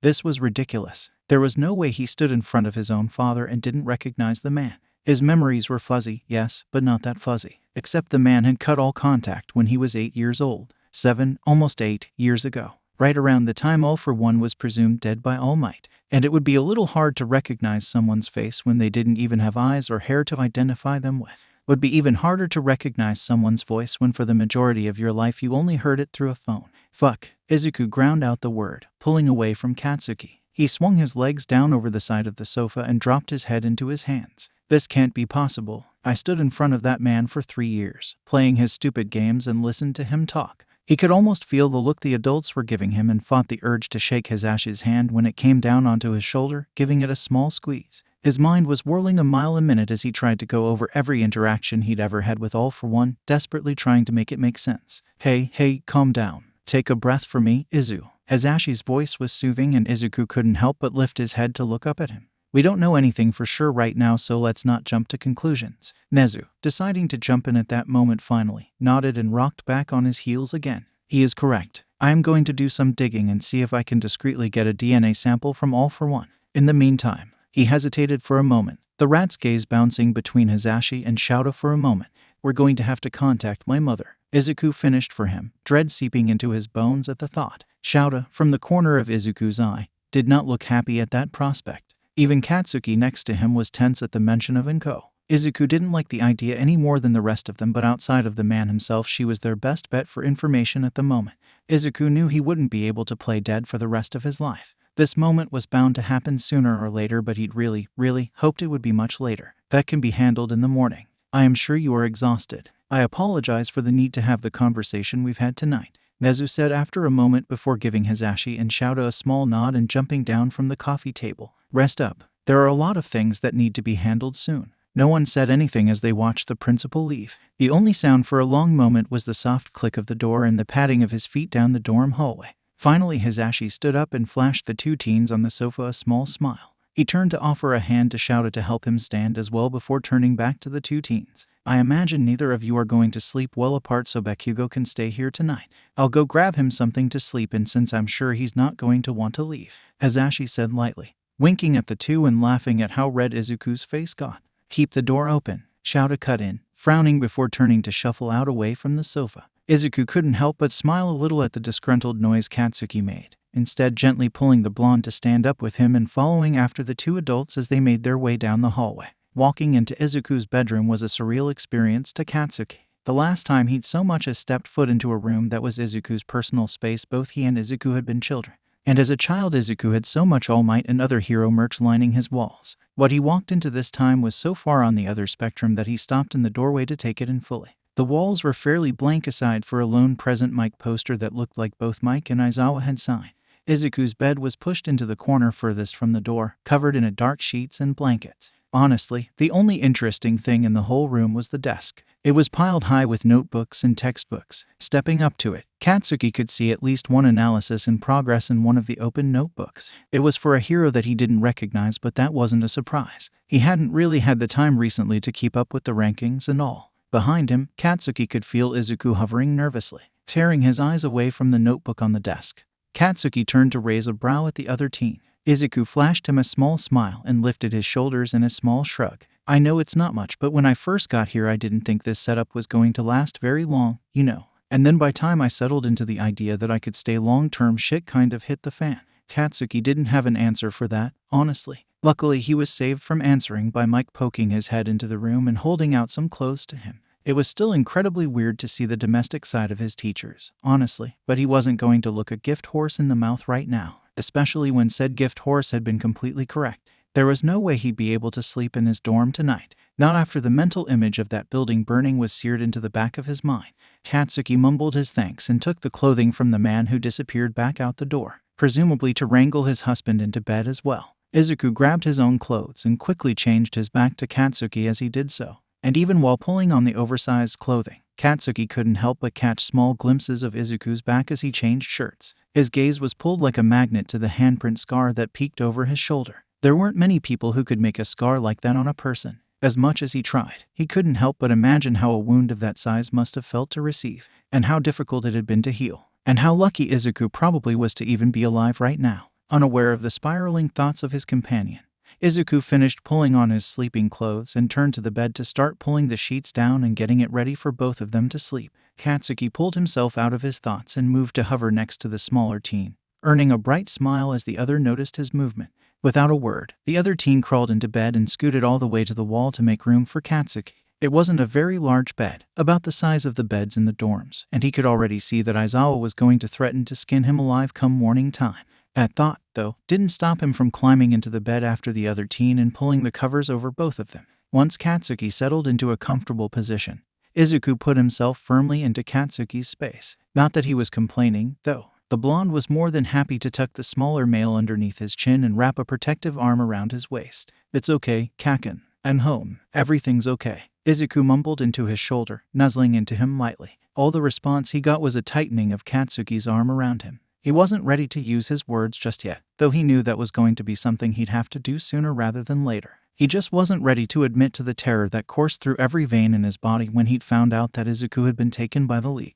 Nor was he ready to admit how much that fear ratcheted up when neither Mike or Aizawa argued with him about coming. So instead of words, he settled for holding Izuku close and nuzzling his face into his hair. Everything had turned out mostly okay, he reminded himself. They had a lot to deal with in the morning, though, and it was far past his bedtime. He couldn't stay awake all night contemplating what was going to happen when Inko found out that Izuku was alive, nor the consequences of their theory about All for One being correct. No, there wasn't enough time in the night to dwell on any of that for the moment. Go to sleep, nerd. Sleep was difficult for Izuku on a good night, and the last few nights hadn't been all that good. It didn't take long to fall asleep, wrapped up and held close to Katsuki as he was. But it was difficult to keep hold of. He kept still the few times he drifted into consciousness, not wanting to disturb Katsuki. The last time, though, Izuku blinked awake to find someone standing in the doorway of his room. By time he'd refocused his eyes, they were gone, but he had a pretty good idea of who it had been anyway. He blinked the sleep from his eyes and glanced over at his alarm clock. 5 a.m. typical time for the household to start moving. Usually this was around the time Shadow was waking up from his post-patrol nap. It took him a moment to fully extract himself from Katsuki's grasp, pausing for a moment at the edge of the bed to murmur soothing nothings when the other began to stir a little. Looking down at the blonde for a moment, he couldn't resist the urge to lean down and ghost his lips over his forehead before sitting up again. He smoothed the covers over the other's sleeping form before standing up fully and making his way out into the hallway. He patted his way softly into the kitchen and paused when he met the dark gaze of his father. Shouta's hair was pulled up into a low ponytail at the base of his neck and he was wrapped in one of Hisashi's sweaters. The bags under his eyes were even more prominent, and he got the feeling that the older man had slept just as badly as Izuku had. Judging by the second cup of coffee sitting on the table in front of him, he'd known that Izuku would follow him out into the kitchen. It wasn't a common routine for either of them, but it was familiar enough. Izuku slid into the seat across from the older man and pulled the cup of coffee towards himself, hands wrapping around the mug tightly. The warmth of the ceramic in his hands ground him to the moment as he glanced up at his dad from beneath his bangs. He had a bad feeling where this conversation was going to lead, and part of him wanted to just crawl back into bed with Katsuki and avoid all of this. But the sensible part of himself reminded him that Shouta deserved answers to whatever questions were plaguing him. It was only fair considering how much trouble Izuku being here had brought down on him. Silence lapsed between the two of them as Izuku sipped at his coffee, letting himself relax little by little as the minutes passed. He watched Shouta over the rim of his mug, noting how the older man was doing the same to him. Part of him wondered if the man was determining just how much trauma Izuku was willing to unearth in this round of questioning. He seemed to have his answer after a minute or so of their silent staring contest. The man nodded to himself before reaching out to pick up a file folder off of the chair seat next to him, sliding it across the table towards Izuku a moment later and making a motion for him to open it.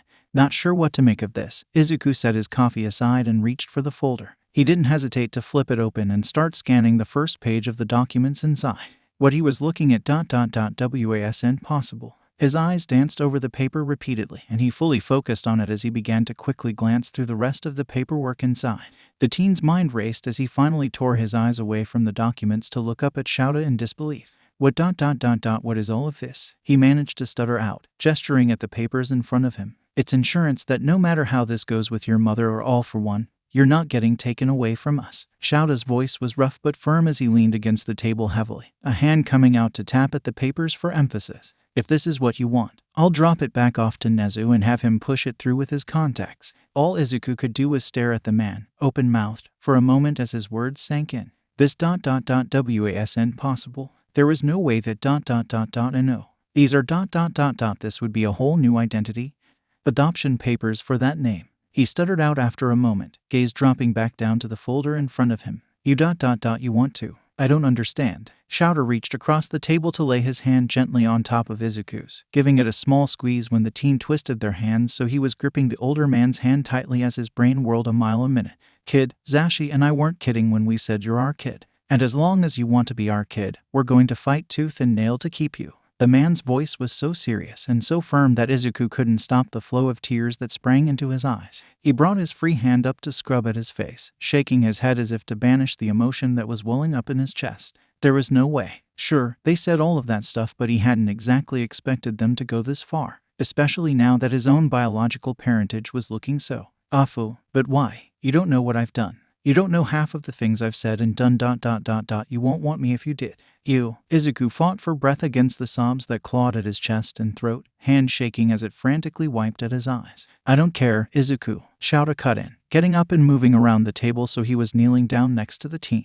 His gaze was so intense that the green-haired teen couldn't look at him for more than a second, curling in on himself as he tried to calm himself. Izuku, look at me, Hisashi, and I don't give a damn about what you've done before you came to us, okay? There's nothing you could do that would make us let go of you. The intensity and certainty in the man's voice, quiet and determined, was what finally broke the teen. He uncurled and threw himself at Shouta, catching the man off guard for a moment before he steadied the both of them and sank to the ground with the teen sobbing into his chest. One of the man's hands came up to cup the back of his head while his other arm held the teen steady against him as he shifted the both of them into a decently comfortable position. He ended up sitting with his legs sprawled out in front of him with Izuku clinging to his chest with a vice grip on his sweater. He whispered soothing words into the teen's hair, words that flew literally over his head as Izuku fought to pull himself together. It was several minutes before his breathing finally evened out and he could pull himself away from Shouta a little. The man only let him get far enough away that he could see his face properly, though, one of his hands still carding through the teen's green locks gently. You really mean it, right? I don't have to leave, Izuku finally asked after a moment, worrying at his lip as he let his gaze settle on Shouta's face finally. Shouta rolled his eyes at him and used the hand in Izuku's hair to shake his head a little, drawing a small laugh from the teen before he let go entirely. No problem, child. You don't have to leave. We're keeping you. Before Izuku could burst into another round of tears, the sound of footsteps reached both of their ears, both of them turning towards the doorway of the kitchen in time to watch Hisashi walk in. The blonde paused in the doorway, taking in the scene in front of him before he threw his hands up in the air and a louder than usual whine. "No fair show. You said we could give him the paperwork together." Shouter rolled his eyes and carefully extracted himself from Izuku's hold, pushing himself to his feet with a groan and holding out his hand to help Izuku up as well. It was more logical to do it when he wouldn't be as embarrassed about crying. He cried, "Shuo." Izuku watched his new parents bicker back and forth as Shouta picked up the folder and put the papers back in order, clearly only half listening to his husband whine at him. The teen couldn't help the small grin that tugged at his lips as he watched them and let the idea fully settle into his mind. Dads. He officially had 2 dads now that would probably burn the world down to make sure he was okay. It felt weird, he'd admit, to have a parental figure that seemed to care so much. But it was definitely something he could get used to. His attention was only pulled away from his dad's when Katsuki appeared in the doorway of the kitchen, squinting unhappily at the 2 adults bickering back and forth with each other. He'd clearly been woken up by the noise, hair sticking up even worse than usual with bedhead and his borrowed clothes rumble. Izuku couldn't help but want to commit the image to memory. He looked so soft and, dare he say it, cute at the moment. Grinning, Izuku shuffled over to grab the blonde's hand and gently pull him into the room. He got an eyebrow raise in return, but the other didn't fight him as he ushered him into a seat at the table and moved to start breakfast for the 4 of them. It was a good start to his day, honestly, the best he could have hoped for. Breakfast went by quickly, both teens practically swallowing the food whole as they rushed to start getting ready. Katsuki left soon after to get dressed for class, red-eared and blushing as both Shouta and Hisashi teased both teens mercilessly about the awkward goodbye hug they'd watched. To escape, Izuku rushed to get ready himself and have an excuse to hide himself in his room for a minute. It was going to be a busy day. He could already feel it. For the moment, though, he let himself sit on his bed and look around the room and finally fully let the events of the last day or so sink in. It was amazing how 24 short hours could turn his entire life on its head. Finally getting at least a little justice for the worst day of his life so far was something he never expected to get, honestly. It felt nice that everyone had seemed to believe him and actually be angry for him. Surprising, absolutely, but nice nonetheless. He hadn't expected anyone to believe him, or even believe that All Might was anything other than a shining beacon of peace. Being related to the symbol of peace's greatest nemesis was not such a great feeling, though. Everything having to do with the idea that All for One could be his father still felt fuzzy and unreal. There wasn't likely to be any kind of change in that feeling anytime soon, though, he wagered. Not until he had the full picture, and that probably could only come from his mother. The teen huffed out a sigh and shook his head to rid himself of that train of thought. It wouldn't do much good to dwell on it till they had an actionable plan for dealing with all of that. He ran a hand through his hair and glanced at the bag sitting on the bed next to him. The disintegrated and burned edges of the fabric taunted him. Another example of something from his past crumbling away from him. It wasn't salvageable in the least, and part of him mourned for the one comfort item he'd been allowed for the past few years. The rest of him, though, was resigned to being uncomfortable for a period of time. He'd get used to not having the coverage it gave him, eventually. He had better coping mechanisms now, a better support system around him. And wasn't that an interesting turn of events? He had people now. His dad's, Katsuki, and seemingly the whole of Class 1A. It was almost overwhelming to think of how many people just in this building alone seemed ready to go to bat for him. Hell, he had Nezu in his corner. He'd never had this much backup in his life. It was such an odd feeling. He tore his gaze away from his ruined hoodie and picked up his phone off of the bed instead, thumbing through his contacts quickly. He hovered over a contact, worrying at his lip as he stared down at the name. Demise. That was a whole other conundrum to deal with. Once again, at great personal risk to himself, the man had stepped out of his way to very literally save Izuku's life. There are no messages or calls from him, so he assumed that the old healer had agreed to use his favors for the man. That or he was lying somewhere in a safe house dying slowly from infection. With Demise it was a toss-up. Hopefully Toged had enough fun with looking at all the blood that she'd actually gotten him to the healer. Blowing out a breath, Izuku pushed himself off of the bed and stood up. He tucked his phone into his pocket and grabbed his bag from where he'd dropped it at the end of his bed. He had classes to get to, after all. Shouta and Hisashi had long since left the apartment. Both had planning to do before class and things to take care of, so it was just Izuku bustling around the living room gathering his things for the day. He'd be lying if he'd said he wasn't stalling, letting most of the class make their way to the school before he even ventured outside of the apartment. He knew he was going to be bombarded by the class at some point, but he was hopeful he could postpone it a little bit. Deciding that enough time had passed for the common areas to clear out, Izuku headed towards the door. To say he was surprised to find Todoroki Shouto standing on the other side, leaning against the wall waiting for him, was an understatement. He paused in the doorway, startled, and took in the way that the youngest Todoroki was standing. His arms were crossed over his chest and the line of his shoulders was tense. So this wasn't just a social call, then? Hi. He kept his tone bright, hoping this wouldn't end up being a massive problem. The tension in the dual-quirk teenager's shoulders relaxed a little and he nodded his head a little as he pushed off from the wall. I hoped I could talk to you, privately, Todoroki stated, eyes flickering between Izuku's face and the apartment behind him. Izuku nodded and stepped back into the apartment, motioning for Todoroki to come in. The other teen stepped inside and waited for Izuku to close the door. Still a little baffled, Izuku motioned towards the living room and followed the youngest Todoroki. He could see the other teen's eyes taking in the room but couldn't get a read on what he thought as he sat down carefully on the sofa.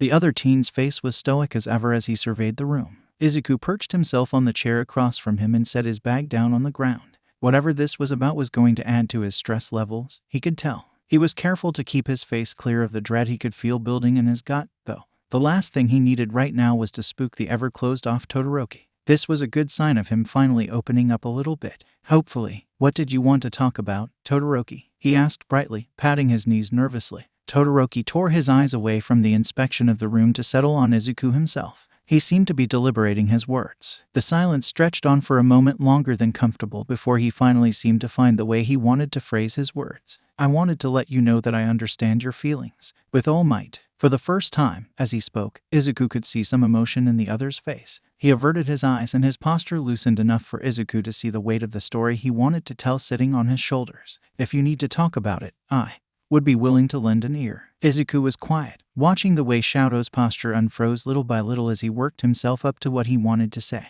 A story he wanted to tell that Izuku already knew by heart. Had known for years before Todoroki Shadow even knew who Izuku was. Gosh, this was awkward. I have a similar situation to yours. A story that most people won't believe because heroes are meant to be good people. Izuku nodded along to his words, relaxing a little. This ...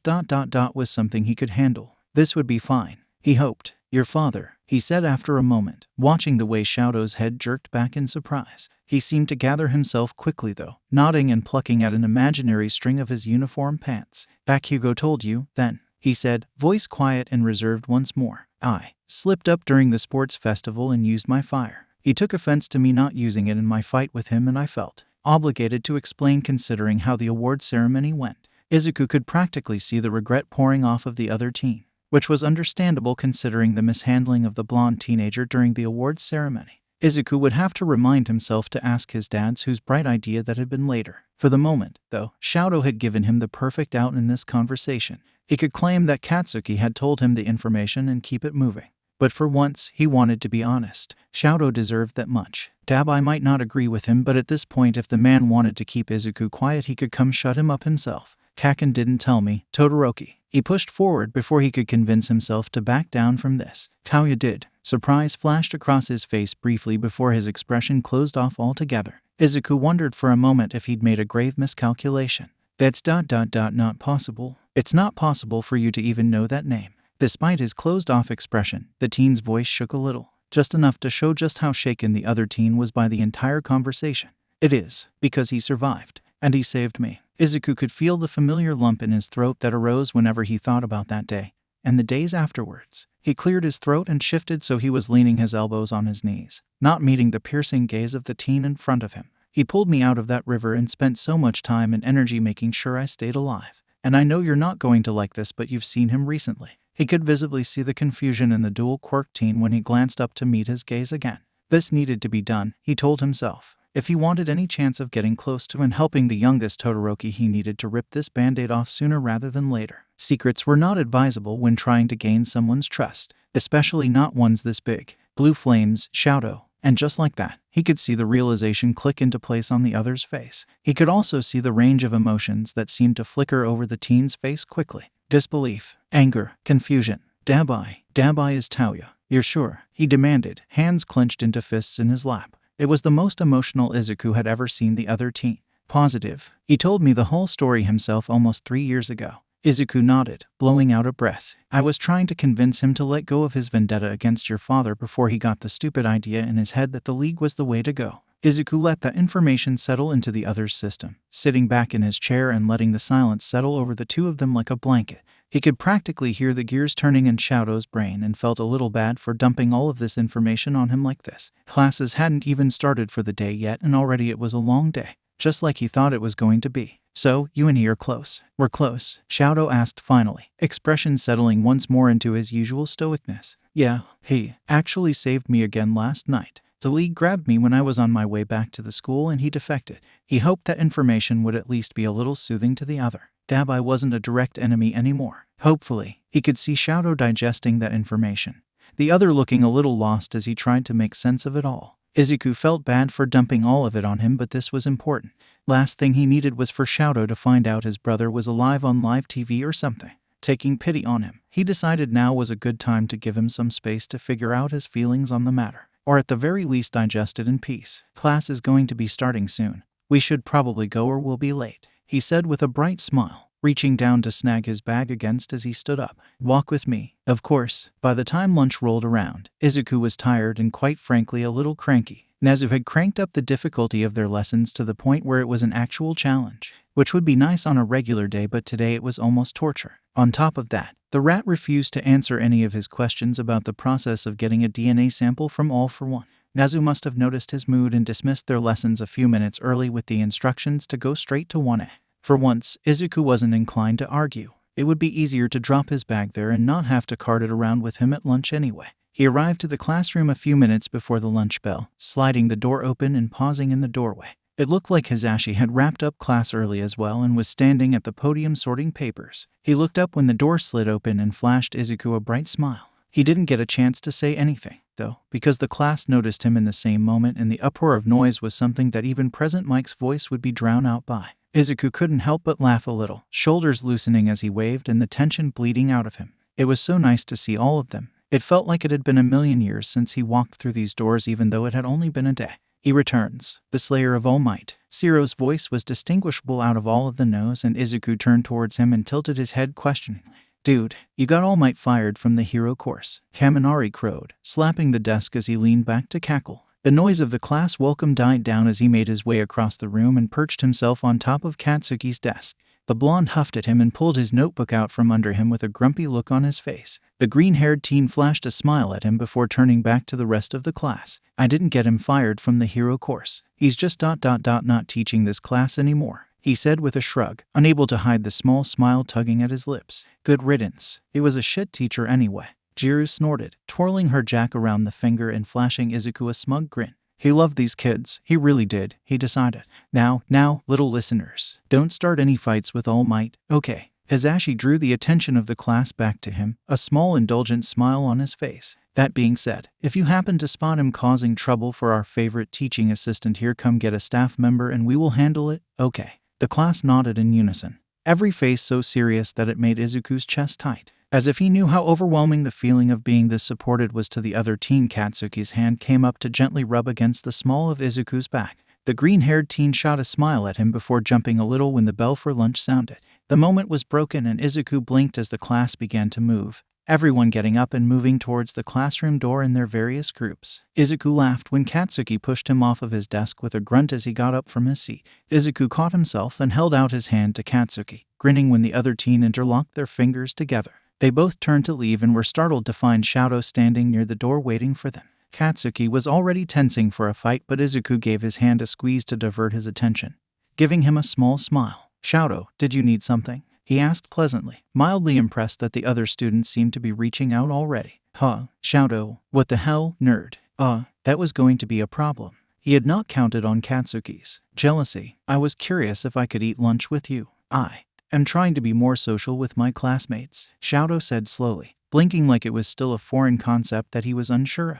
"Absolutely," Izuku chirped, grinning widely as he heard Katsuki huff out a breath. "Come on, then, before we lose out on good seats." The silence between the three of them wasn't uncomfortable as they made their way to the hallway. The other teenagers walked on either side of him and he swung his and Katsuki's intertwined hands happily, unable to keep the smile off of his face. That smile, though, faded as they got into the cafeteria and approached the tables that the class had collectively claimed for themselves. There was some sort of ruckus going on. Agitated voices raised in an argument. "Kind of hoodlums must your class be that the greatest hero ever would abandon your education? Is the mighty class one of finally brought down to the level they should be?" Next to Izuku, Katsuki growled and tugged them closer to the tables. As they got closer, it was obvious that the situation was escalating with every second. Kirishima, Shiro, and Uraraka were standing up and facing the blonde student who was spewing nonsense at them. It was obvious that they were ready to fight, and Izuku didn't think that the student even knew what he was getting himself into.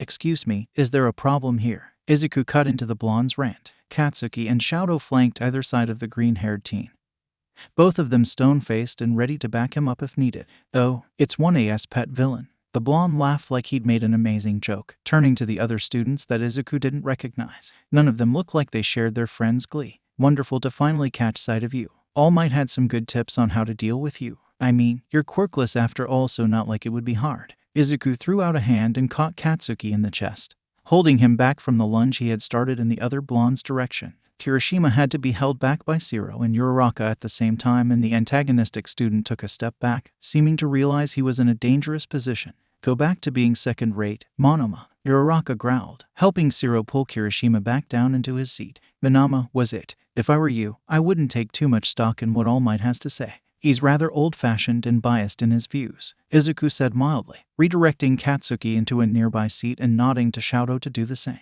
"He's also an awful teacher." The green-haired teen flashed the 1B student a smile before purposely turning his back to him and sitting down between Katsuki and Shadow. He could hear the blonde sputtering behind him and suppressed the urge to grin. It was always so much fun playing with this kind of person. He glanced back at him and flashed him a serene smile, giving him a little wave. "It was nice meeting you, though. Do let me know when you and your classmates start to fall behind. Yeah, I'll be sure to add some joint study sessions between our classes to help catch you back up." With that, he turned back around and grinned widely at the rest of the class that was gaping at him. In front of him, Mina recovered first and didn't even bother trying to hide her giggles as she leaned forward to pound on the table. The tension in the rest of the group broke, everyone breaking down into giggles and laughs as they returned to their food. Beside him, Katsuki rolled his eyes and knocked his shoulder against Izuku's carefully. "I'll be back with our food. Stay here and out of trouble, yeah?" Izuku just tilted his head and gave him a noncommittal shrug. "I mean, I'll try, but no promises." Bit by bit as lunch went by, Izuku relaxed into the atmosphere of the entirety of Class 1A.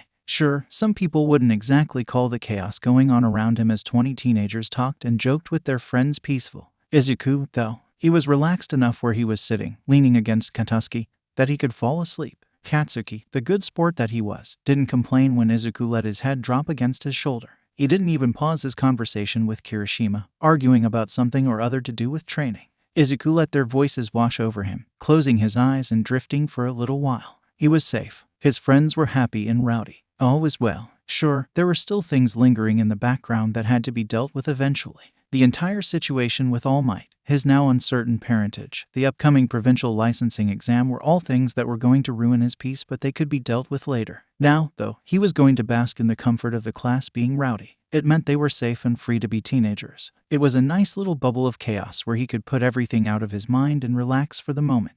His phone, of course, had to ruin his happy place. His alarm sounded from his pocket, the obnoxious ringtone cutting through his happy little bubble. Katsuki paused his conversation and looked down at him with a raised brow as Izuku sighed and rolled his neck before grabbing his phone, silencing the alarm that was beeping at him tauntingly. He put his phone back in his pocket and stretched carefully. "Want me to walk with you?" Izuku shook his head and gathered up what remained of his lunch. "Nah, stay here and continue whatever argument you're having about dumbbells. I've gotta go help set up for the extra training we're doing this afternoon." He laughed at the grumpy look on the other's face, leaning up to press a quick kiss to his cheek before he got up. "I'll see you in a few, yeah?" Katsuki nodded before turning to glare at their friends who were snickering and making kissy faces at them. Izuku huffed out a laugh and headed back towards the classroom. Let them joke and laugh now, before the training for the licensing exam started. From the plans he'd seen Shouta making, there wasn't going to be much time for relaxing or goofing off once they got started. His mind wandered as he made his way through the halls, going over the list of last-minute adjustments that needed to be made to the training they were doing today. He needed to bring up concerns with some of the pairings for the exercise with Shouta. He also needed to have a talk with a couple of the students privately. Kaminari needed to be gently steered in a different direction from frying his brain, and Hagorook and Momo desperately needed to talk to support about their costumes. There was a lot of work to do, still. So lost in thought was he that he didn't notice the one person he wanted to avoid standing in the middle of the deserted hallway. He nearly walked into the skeletal man, stopping short a foot or so from him when he realized he wasn't alone. For a moment the world seemed to freeze around him, breath caught in his chest. The phantom sensation of fingers around his throat made his blood run cold and his legs lock into place. In that moment he wished for his hoodie so much that it added to the almost physical ache in his chest. It at the very least would have hidden the shaking of his hands as he stared down the former number 1 hero. "Young Midori, I told you to stop calling me that." Izuku interrupted the man, words hissing between his teeth as he forced the air from his lungs. The man's jaw clenched, muscle in his cheek jumping as he seemed to tamp down the urge to snap back. Interesting. So the man did know what self-control meant. Izuku would clap for him if his hands weren't shaking so badly. He couldn't tell if it was fear or rage anymore if he was being honest. The longer he stood staring at the man, the harder it was to tell which emotion was filling his chest and stomach right at the moment. "Young man, I still don't approve of you having access to the future of heroics," the man started, voice booming through the empty corridor. "I understand that you have a problem with me, and that the position you are in is because I made many mistakes, but that is not a reason to destroy these children and their futures." Izuku forced himself to take a deep breath and take a large step back away from the man. The audacity that filled the former hero's whole body was pushing him closer to rage the longer he had to breathe the same air as the blonde. Vaguely, he wondered if Nezu had been alerted to this little meeting yet. Usually he was pretty on top of the goings-on, especially when afternoon classes were about to start. "You don't know anything about me. With all due respect, which is none by the way, I'm not going anywhere." Izuku managed to keep the words light, plastering a smile on his face to disguise the absolute rage simmering in his veins. "Now, if you'll excuse me, I have some things to get done before class." He forced himself to walk at a normal pace past the man, heart hammering in his chest until he was out of the man's scarily large arm's length. His heart nearly jumped out of his chest when the man's voice boomed out from behind him. "I will not let you do as you please. You may have Nezu and Aizawa convinced that you are harmless, but I can't take that chance." The man's shoulders were squared and for a moment Izuku could see the shadow of All Might's former glory shining through. "If I have to go to the commission and have them scrub this entire year of heroes to keep whatever you're planning from coming to pass, then I will." The words hung in the air for a long moment, Izuku's mind refusing to process the implications of what the man was threatening. Surely he wasn't even actually considering what he was implying. Not even he was that stupid. The commission was not allowed inside the walls of UA. Nezu was perfectly clear on that, his distaste well known. But if the number 1 hero insisted that there was something wrong going on inside of the walls, absolutely not. Not if Izuku had anything to say about it.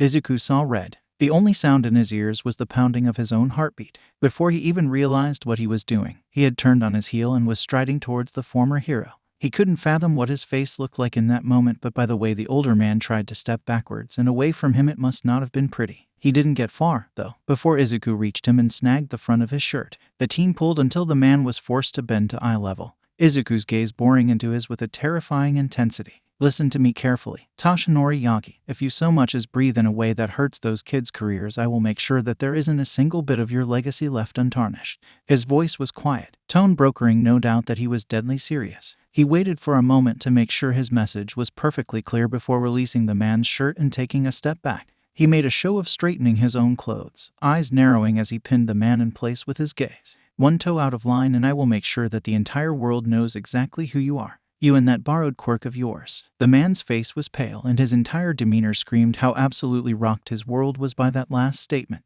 His mouth opened and closed a few times but no words came out. Izuku couldn't help the snort that left him as he took in the sight. The mighty All Might made speechless by a teenager. It was almost beautiful. "Maybe next time don't threaten someone who knows more than you, yeah."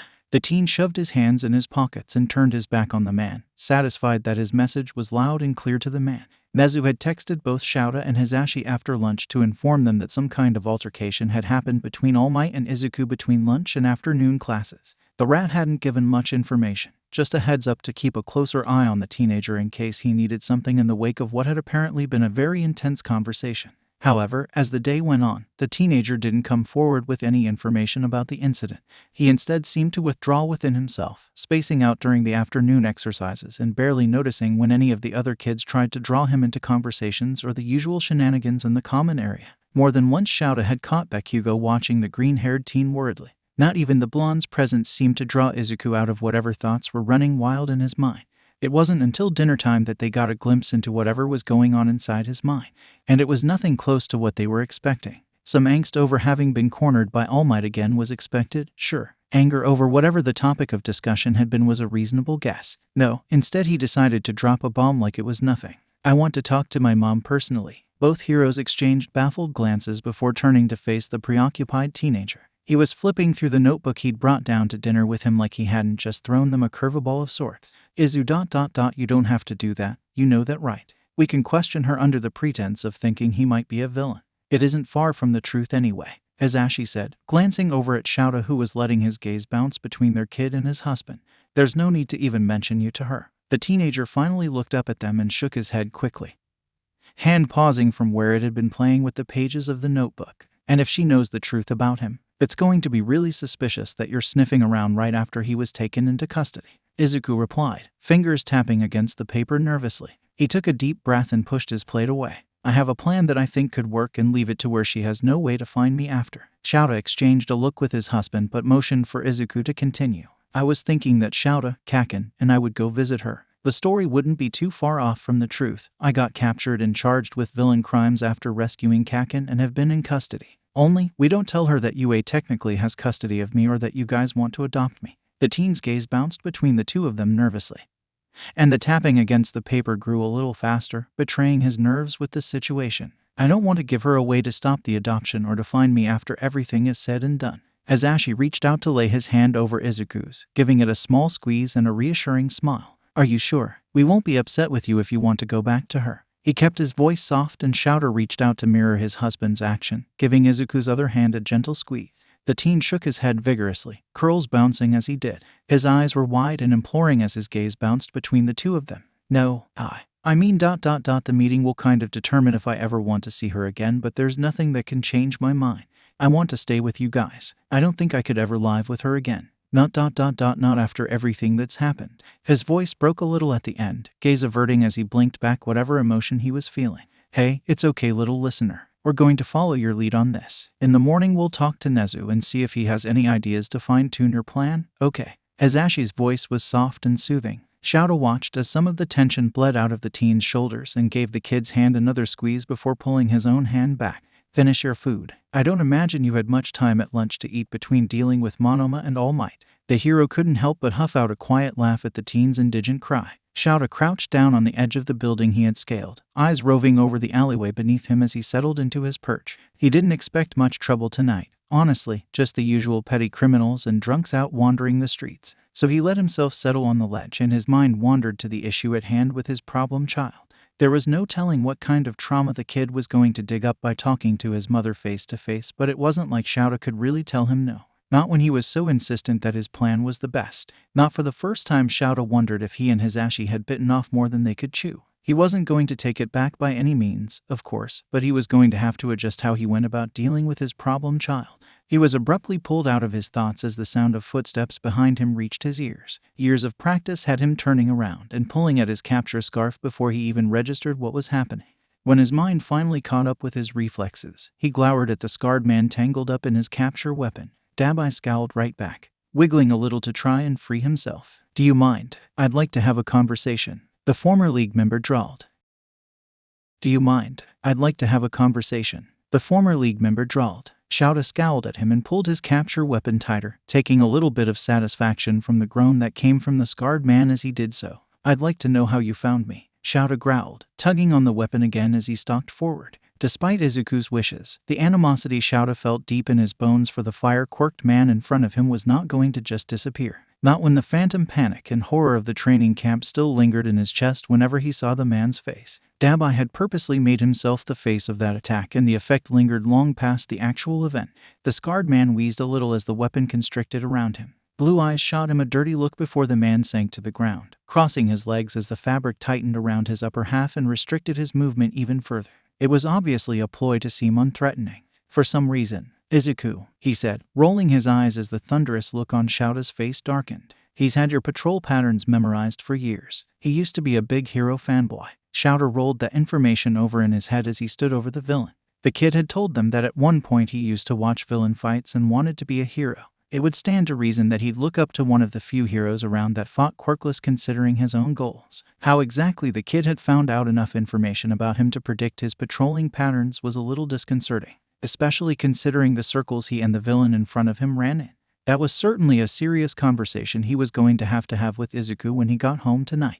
What do you want, Dabai? I can, and should, still arrest you for the training camp. Shouta ground out, watching the man twitch a little at the reminder. Something nagged at the back of his mind. Something off about the way the man was behaving now versus that night at the training camp.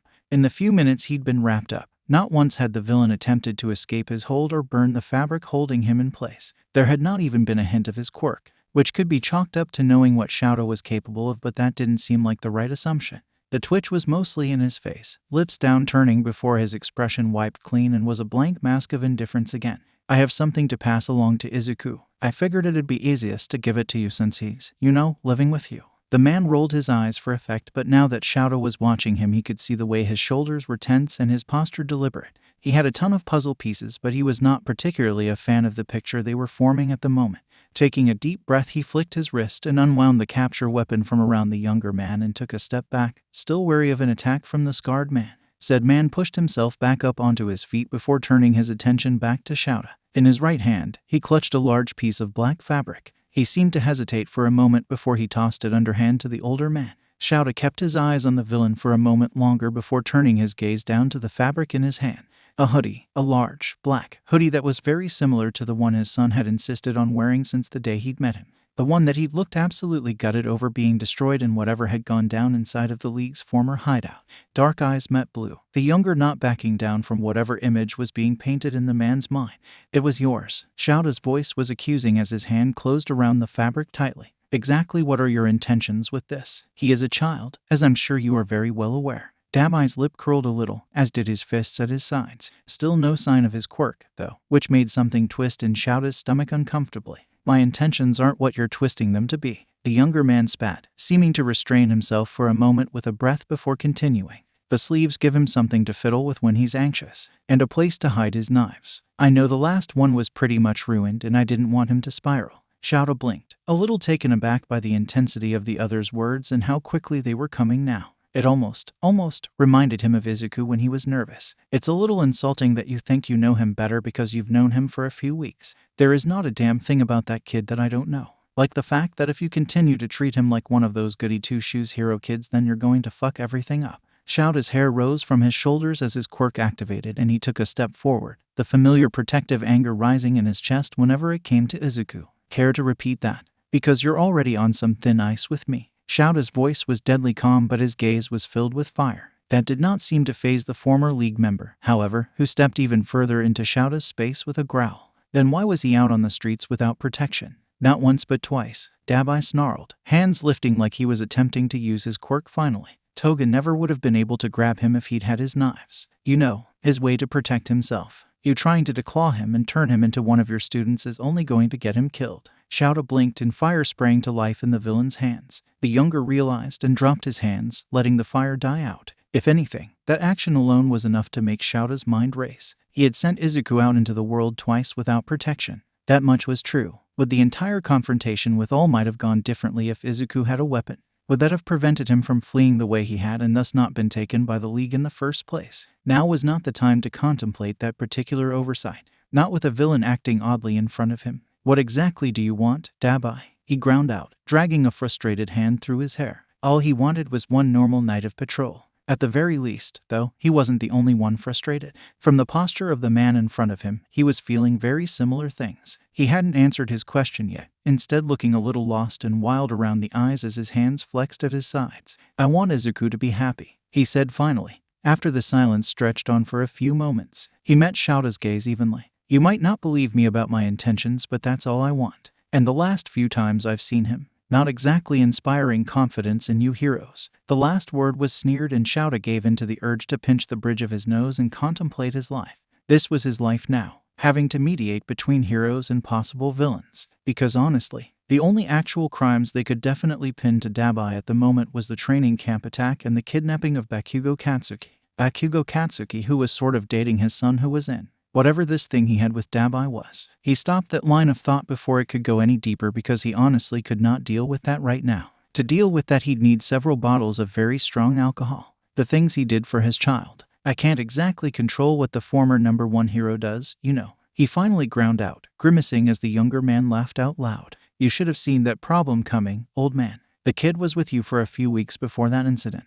Dabai scoffed, rolling his eyes as he moved to perch himself on a nearby ledge. Shouta inwardly groaned at the thought of this conversation being extended much longer. He always gets quiet and jumpy when he's even mentioned. I can't imagine what he was like in the same room with the asshole. Dabai turned to look at him, brow raised. His gaze was met with the flattest look Shouta could manage in the moment, hoping the man could see just how much he hated this conversation. Hated that fact that he had to be almost civil right now, because he needed answers to one more question before he could determine which way that this conversation was headed in. Are you still with the League? He asked the question bluntly, very deeply enjoying the look on Dabai's face. He almost looked like he'd sucked on a lemon at the mention of the organization. Yeah, that's a no. Pretty sure I'm on Shigaraki's dust on sight list, Dabai drawled, rolling his eyes sarcastically as he shifted so he was fully facing Shouta again. He doesn't take kindly to people betraying him. Shouta hummed a little at that. He had a point, after all. Is it too much to hope he burned with the building? That got a full-fledged laugh from the younger man. The sound was mocking and rough as he threw his head back with it. Fuck no, Kurogiri got him out. The rest of the so-called League vacated the room before the big fight got started. Dabai rolled his eyes as he said it and crossed his arms over his chest. Do I pass whatever you're testing me on? Shouta glared at him for a moment before shaking his head and tucking the hoodie into his belt. It was going to be a pain to keep it clean if he got into a fight, but the last thing he needed was for it to get damaged or, God forbid, lost. We'll see, Shouta muttered, adjusting his capture weapon around his shoulders and glaring at the other. It all depends on if the League starts causing trouble again. The other snorted and uncrossed his arms as he rose to his feet again. The League at this point is Jiren, Shigaraki, and Kurogiri, and I don't know how much longer Jiren is going to be with them after Izuku's threat. Dabai's voice was a little smug with a healthy dose of pride. What do you mean? The kid basically told them that if they wanted to stay alive to run for the hills. Dabai's grin was vicious as he tucked his hands into his pockets. He threatened to burn Shigaraki to the ground, and anyone who stood with him was the enemy. Most of them ran as soon as the fight started. There was the headache building that he'd been anticipating. Right on schedule. He hated that to get a straight answer about what exactly his son was running around doing that he was going to have to continue this conversation. Because obviously Dabai was the only one that had the answers he needed, and he seemed to want to curry favor with him at the moment, which he was very deliberately not looking at too closely right now. One problem at a time, thank you. And he has enough of a reputation to back that claim up, Shouta asked, really desperately not wanting the answer. More than that, Izuku's made it a point to destroy anyone who tries to fuck him over just because they think he's weak. Dabai's entire posture straightened out and the grin fell from his face. Everything about him screamed serious. Shouta rolled that information around in his mind and had the realization that this was about to get so much more complicated. Izuku had built a reputation for himself already. One that he was having a hard time wrapping his head around at the moment because the baby-faced kid that was currently at home wrapped up in a million blankets and watching a movie with his Ashi was hard to reconcile with that reputation. What was even harder to picture was the very real possibility that a kid with that kind of reputation was the son of the most dangerous villain ever to walk the underground. If that got out, it would most definitely make Izuku someone who nobody would dare mess with. But it would also probably make him a target. Damn it. He turned his attention back to Dabai and straightened up to his full height, one hand on his capture weapon and his gaze pinning the younger man in place. What I'm about to tell you stays between you, Izuku, and I understand. Oh fuck no, old man. You're not getting me in that kind of trouble, came Dabai's immediate response, throwing his hands out for a moment and taking a step forward as if that would ward off whatever words were about to come out of the hero's mouth. At the older man's annoyed expression, Dabai just shook his head and relaxed back into the ledge he'd been sitting on a moment before. You don't know much about how Izuku operates and it shows. I don't want to know shit unless he tells it to me himself, he said firmly, crossing his arms over his chest. And a word to the wise, you shouldn't go around telling his information so casually either. The racerhead blew out a frustrated breath and dragged his hand through his hair, brows furrowed as he glared at Dabai. He could be as pissy as he liked, but Dabai was going to stand firm on this. The last time he'd learned more than he was allowed to. The younger villain had threatened to do unspeakable things to him, and at this point in time he wasn't willing to risk the ire of Izuku, not even to gain the favor of his father. And God, wasn't that both a hard pill to swallow and an uncomfortable truth of their situation? He needed to be on Eraserhead's good side if he wanted any chance of making things up to Izuku. Because whether Izuku admitted it or not, the man's approval was important to him. It was probably why he'd been acting like an angel so far. This is important, Dabai. It's something that will put him in danger if it ends up being true. The Racerhead ground out, fingers tightening around his capture weapon. And you telling me will put me in danger with him? He snorted and shook his head. If I need to know, he'll tell me. Not a moment sooner or later. No matter how much he wanted to know what had Aizawa so worked up, he absolutely could not break that rule. Not if he ever wanted to fix things between himself and Izuku. Eraser rubbed his hands over his face, obviously frustrated with his refusal to let him do what he thought was necessary. Dabai had to begrudgingly respect the man for wanting to keep Izuku, a kid he'd known less than a month at his point, safe, but in his haste to protect his kid he was forgetting one very important rule of the underground. Knowledge is power, yes, but in the wrong hands it could be a weakness. Okay, fine. Has he told you that we're going to visit his mother soon? A workaround, then. The man was clever enough to know that this particular subject was going to be a sore spot. He was on his feet again in an instant, ignoring the way the hero's hair rose and his quirk activated as he got in the older man's face. Rage simmered at the forefront of his mind at the mention of that woman, and the fact that they were all dumb enough to put Izuku anywhere near her. Are you fucking stupid? You absolutely cannot let him anywhere near that woman, he hissed, hands coming up to fist the man's uniform and shaking him. If there was one person in the universe that would set the kid back right at the start and ruin every bit of progress he'd made, it was that woman. Dabai didn't think that there was anyone he could hate more than his father, but Inko Midoriya was a pretty damn close second. Half of the things that came out of Izuku's mouth in those first few months made his blood boil just thinking about. Neglectful was an understatement. It's his idea for him to go. Looking for information only she has. Eraser monotoned, forcefully removing the younger man's hands from his person and putting space between them. Have you ever been able to stop Izuku from doing something he set his mind to? Dabai grit his teeth and stalked away from the man, suddenly wishing to set things on fire. Mostly because he was right and Izuku was a menace when it came to something he was determined to do. He also didn't like how the man had backed him into a corner. It was either let Izuku do something stupid like sitting and tackling to his mother or get in trouble for letting the hero in front of him spill Izuku's secret. God damn it, Eraser, I hate you, he growled, turning to face him again as his fists clenched and unclenched at his sides. Start talking. From inside of his cocoon of blankets, Izuku groaned as his phone buzzed on the coffee table. He cracked his eyes open and blinked blearily in the dimly lit room. He must have fallen asleep watching movies with his Ashi, then, and the man had left him on the sofa. His phone buzzed again and he huffed as he extracted his arm enough to fumble for the device. Squinting at the device, he cursed the light as he tapped at the screen to unlock the device. Tauken 445. Hate you, Tauken 445. Hate your dad, Tauken 445. Don't you dare go to your mom's without telling me so I can be nearby. Izuku squinted at the screen, trying to figure out exactly what the hell Dabai was on about, and how the fuck he knew about the plan to go visit his mother. He struggled to sit up and extract himself from his blankets as the sound of the front door opening reached his ears. Shouta came into view, pausing when he noticed the teenager squinting at him warily from the nest of blankets. The man sighed and dropped his keys and bag on the table next to the entryway before moving into the living room. He moved like he thought the teen was going to explode at him, carefully sitting at Izuku's feet at the other end of the sofa.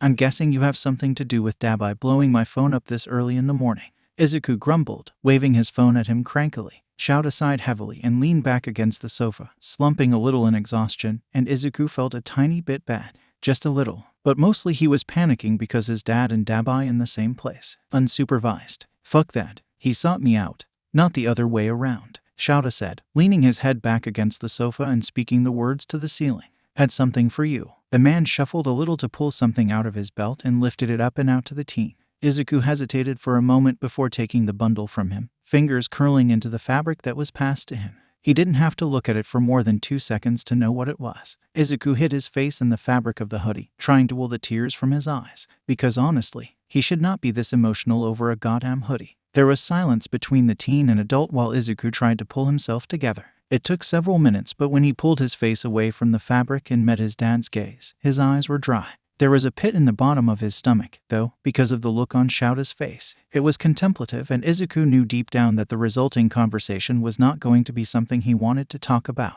But apparently it was something Shouta needed to know. He wasn't going to break the silence on that, though. Shouta could ask what he wanted to know and Izuku wouldn't answer a moment sooner. He was going to be a tiny bit petty about him, essentially tattling on him to Dabai. Sue him. They stared each other down for several long moments before Shouta sighed and let his head fall back against the sofa. He's an adult, Izuku, you're a child. You have to know my stance on that, he said finally, eyes closed. Izuku bristled at his tone of voice, forcing himself to take a few deep breaths before he said something rude. He counted backwards from 10 in his head and forced himself not to react. I respect the fact that you're just looking out for me, I do, but you don't know anything about the situation. He's never done anything inappropriate and never would. Izuku started, balling up the hoodie between his hands to steady himself. Then explain it to me, Izuku, because from where I'm sitting there are hundreds of red flags waving in my face. His father shot back, lifting his head once more to pin Izuku with a serious stare. It's simple, Dad, he's mine. The teen growled, temper flaring before he could rein it in. Just like Kek in his mind, he took a steadying breath and forced himself to drop the stare down he had inadvertently started with Shouta. There wasn't a better explanation in his mind, but he had to try and make Shouta understand. He had to stop whatever twisted assumptions the man was making in his mind about everything, because he refused to have to choose between his people if his dad put pressure on the situation.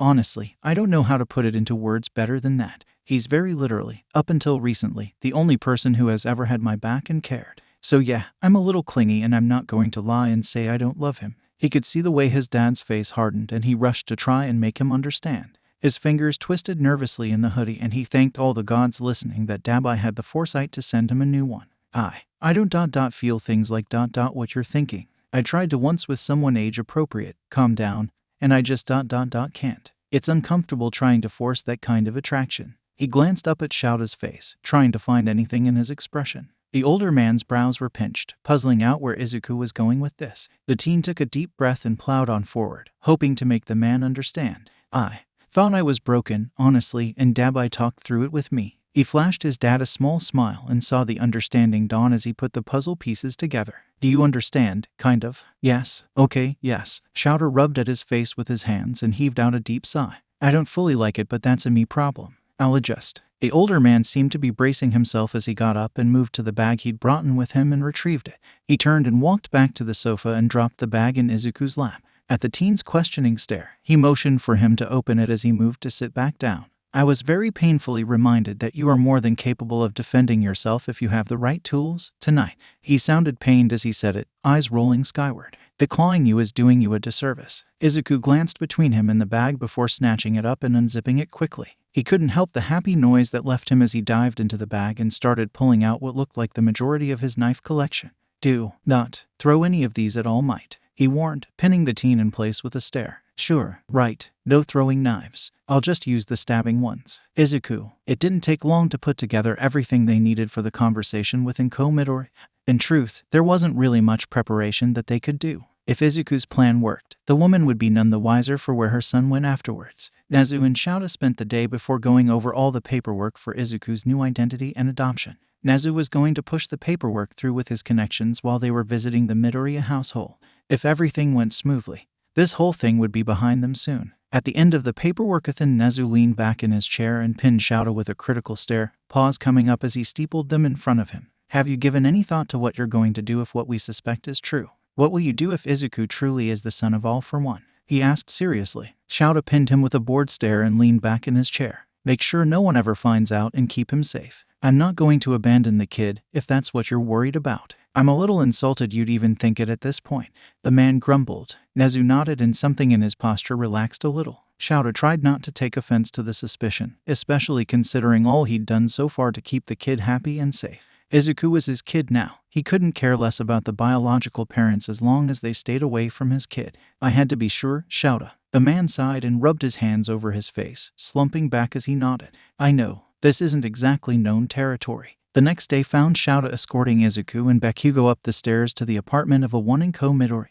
The man paused outside of the door before knocking, turning to Izuku, who put away his phone and wiped his hands on his pants nervously. The teenager met his questioning look evenly, though, and forced himself to take a deep breath. We don't have to do this if it's too much, Izuku. We can leave, Shouta reiterated, placing a hand on the teen's shoulder and giving it a small squeeze. Said teen shook his head quickly, straightening up and squaring his shoulders. No, I need to face her and get an explanation, he said, meeting Shouta's gaze evenly. Besides, Dabai's already waiting nearby, and if I got him out here for nothing he might actually skin me alive. Both Shouta and Bakugou rolled their eyes at that. He kept himself from retorting though by turning to face the door and lifting his fist to knock on it. It only took a few moments for the door to swing open and reveal Inko Midoriya, blinking at them curiously. Shouta was struck by just how much Izuku took after the woman. There was no denying that this woman was his mother, biologically speaking. He could also feel from the way Izuku stiffened up next to him that this was going to be a long conversation.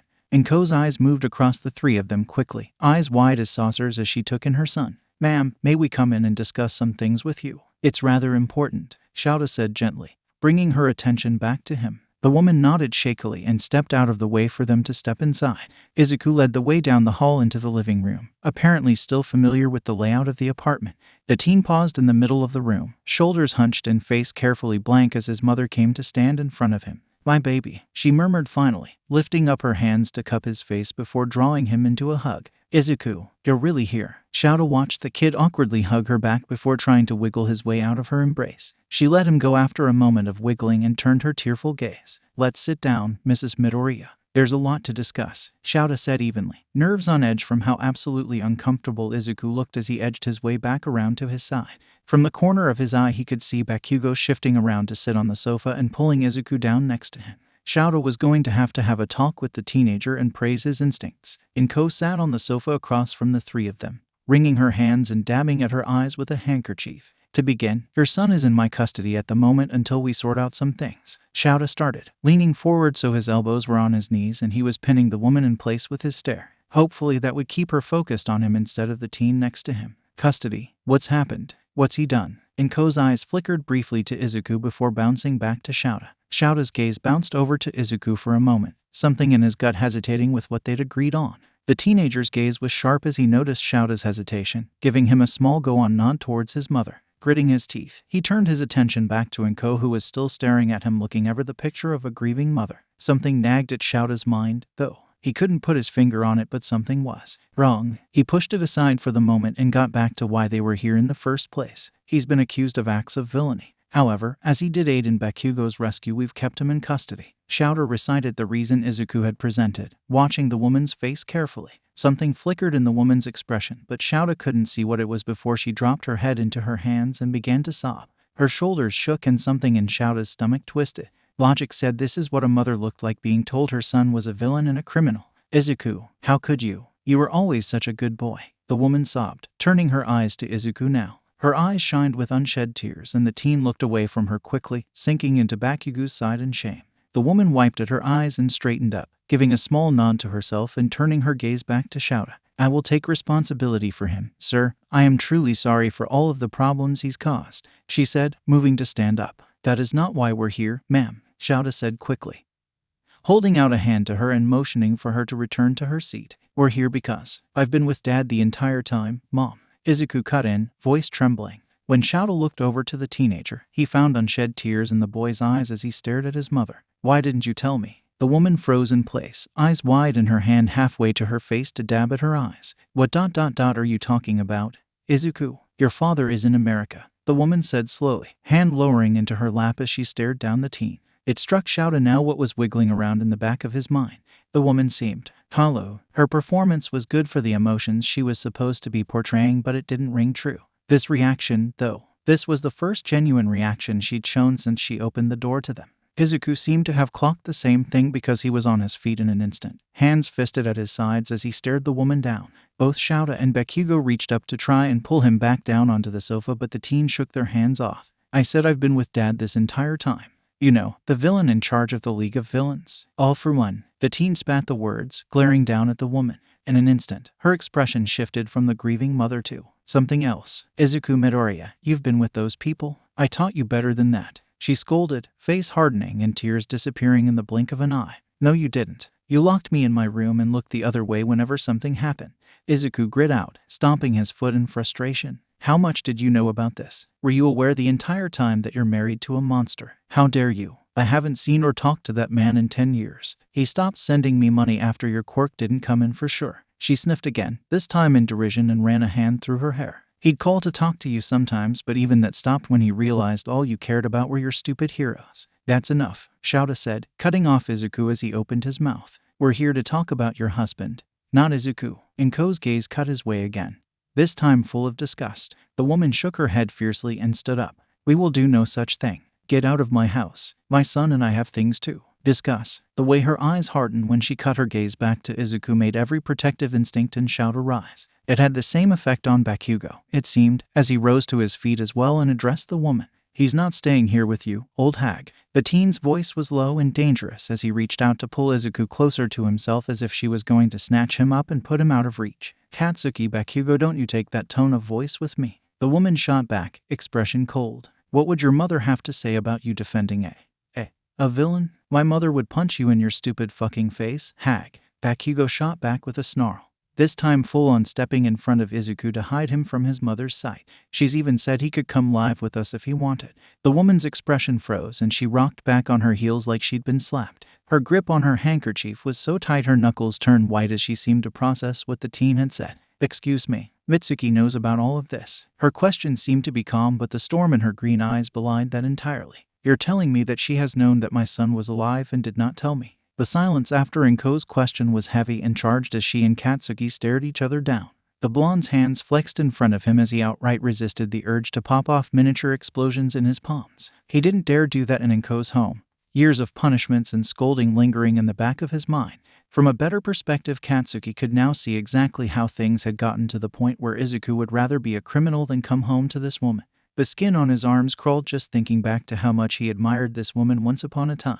Thought she was so much nicer than his own mother. Katsuki swallowed down the bile that rose up in his throat at the thought. How had he been so blind? Izuku laid his hand on Katsuki's arm, giving it a small squeeze and shooting him a look that very clearly said he needed to stand down. Katsuki bit back a snarl and let the other teen step out from behind him and face his mother again. I told them not to, he said evenly, meeting his mother's gaze. From where he stood, Katsuki could see his shoulders square as he prepared for whatever this confrontation would bring. And that's not why I'm here right now. Oh, and do tell, Izuku, why you decided to grace your poor mother with the knowledge that you aren't dead. Inko's voice was cold as she stared down her son, crossing her arms over her chest. I wanted you to look me in the face and tell me my father isn't a criminal. He ground out, and from Katsuki's place behind him he could see the way Izuku's hands flexed at his sides. He glanced away from the mother and son in front of him to Aizawa, whose gaze was bouncing between the two of them quickly and very much looked like he wanted to jump in and try and control the situation.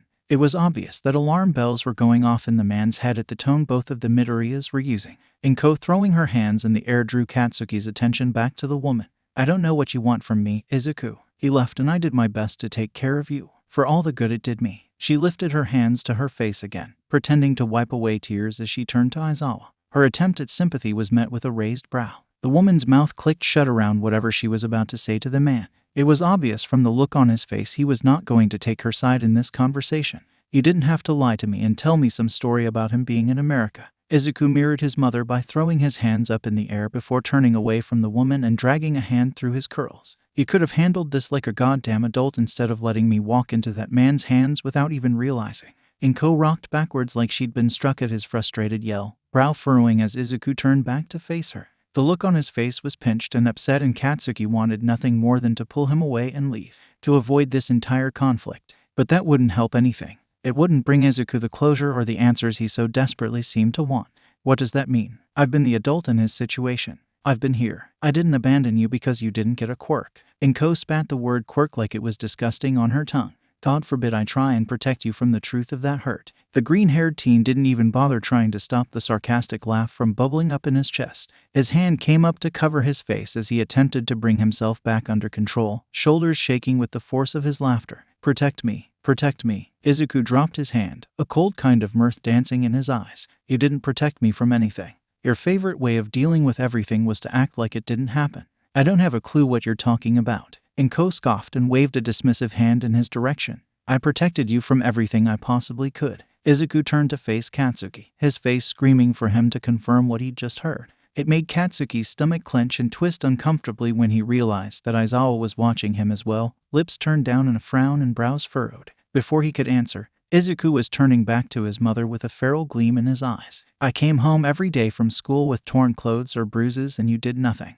He spat, taking a step closer to his mother. I cried myself to sleep every night because kids and teachers alike made it very clear that I was never going to be accepted by any of them. Inko opened her mouth, but Izuku held up his hand and silenced her. Gone was the helpless Izuku act that the teen thought his mother would eat up and he had donned at the beginning of the interaction.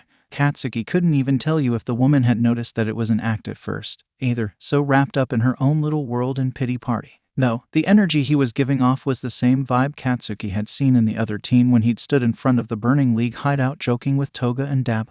There was no way Inko could mistake this for the same boy that had walked out of her home on that day almost 3 years ago. On some core level, the teen had changed and grown in ways that she probably couldn't even fathom.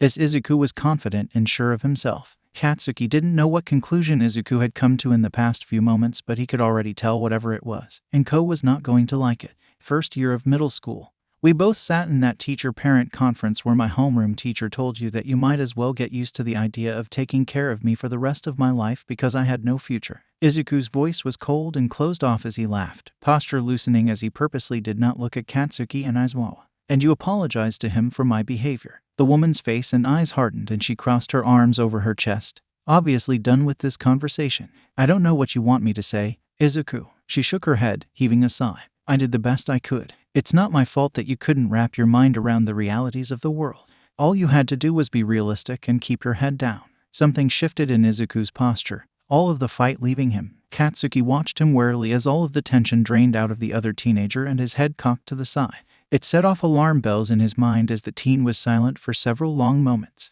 It seemed to unnerve his mother as she watched her son. She shifted a little while she waited for him to say something. Finally, the teen lifted his head and smiled at his mom, head cocking even further to the side. "I'm sorry, Mom. I wish things were different," he said, a weird cadence to his voice like he was quoting something. "I'll make sure you never have to deal with me again." Smack! Both Aizawa and Katsuki jumped at the sound of Inko's palm cracking against Izuku's cheek, his head snapping sideways with the force of it. Inko's entire posture was filled with fury as she raised her hand to repeat the action. Immediately the two of them moved, Katsuki pulling Izuku back behind him and Aizawa stepping between Izuku and Inko. Katsuki carefully turned Izuku's face towards him, rage building his gut as he took in the obvious handprint reddening across his face. The teen didn't say a word, just leaning into Katsuki with a faraway look in his eyes. A part of Katsuki wanted to take the green-haired teen's phone out of his pocket and call Demise himself. It was a tiny part that would revel in the destruction the both of them could cause to this apartment and wanted to go feral on the very place that held so many awful memories for Izuku.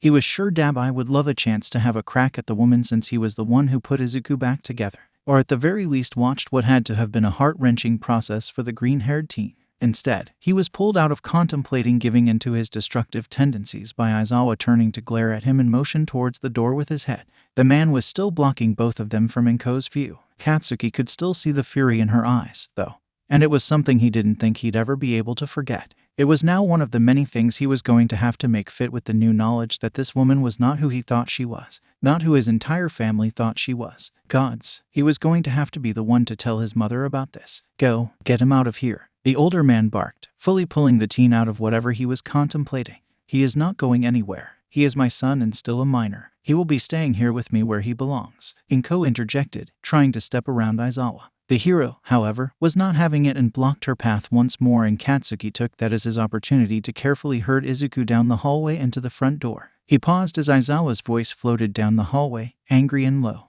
"You just assaulted that child in front of a pro hero. What makes you think I'm ever letting him step foot back into this house? You just assaulted that child in front of a pro hero. What makes you think I'm ever letting him step foot back into this house?" Shouda's voice was low and angry as he blocked the woman from following Bakugou and Izuku out of the house. The green-haired woman tried to push her way past him and he had to seriously rein in the urge to use his capture weapon on her. Instead, he stepped in her way once more. Gone was the grieving mother facade. Now there was a simmering rage in her eyes as she glared up at him. On the surface, he could see how this woman was Izuku's mother. Under the surface, though, nothing of this situation made sense to him. To treat a child like this just because of the lack of a quirk. How could she be so cruel? How could she look Izuku in the face and not help him? Just thinking of the things that Izuku described happening sent Shouda's blood boiling.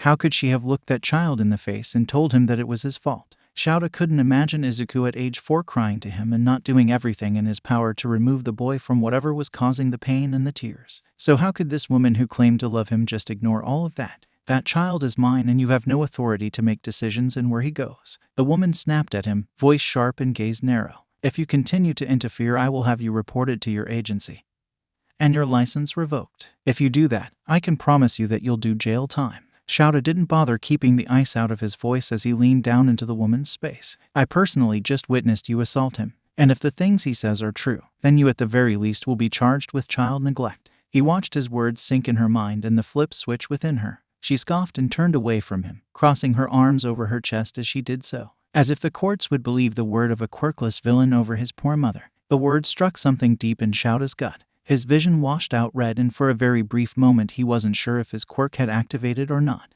Rage pumped through his veins and he had to take a huge breath to attempt to calm himself. "That child is one of the brightest and most caring people I've ever met in my life. Are you really so blind that you can't see the amazing child in front of you?" He spat, frustration and anger bubbling up and trying to close his throat. He has been through hell and all you can do is blame him for something he literally has no control over. The woman turned to face Shouta again, face hard and eyes cold. Suddenly the resemblance between her and Izuku was gone. He ruined my life, she snarled, arms uncrossing as she gestured wildly. All he had to do was have a damn quirk. The day that doctor diagnosed him, everything was ruined. She turned away from him, then, pacing back towards the sofa as she continued to rant. My life was perfect. I had a decent career. My husband was home all the time. He doted on us until that brat couldn't even manage to manifest a quirk. The woman's eyes were wild as she looked around the apartment. Hisashi stopped coming home after that. He'd send money, but he always had more important business. At first I tried to spare Izuku's feelings, but after a while what did it matter? All he did was cry anyway, so I gave up. The woman's voice was hollow as she turned to face Shouta again. Her eyes, though, seemed to implore him to understand where she was coming from. As if he could even picture blaming a child for something they literally had no control over. As if he could understand treating Izuku the way she had.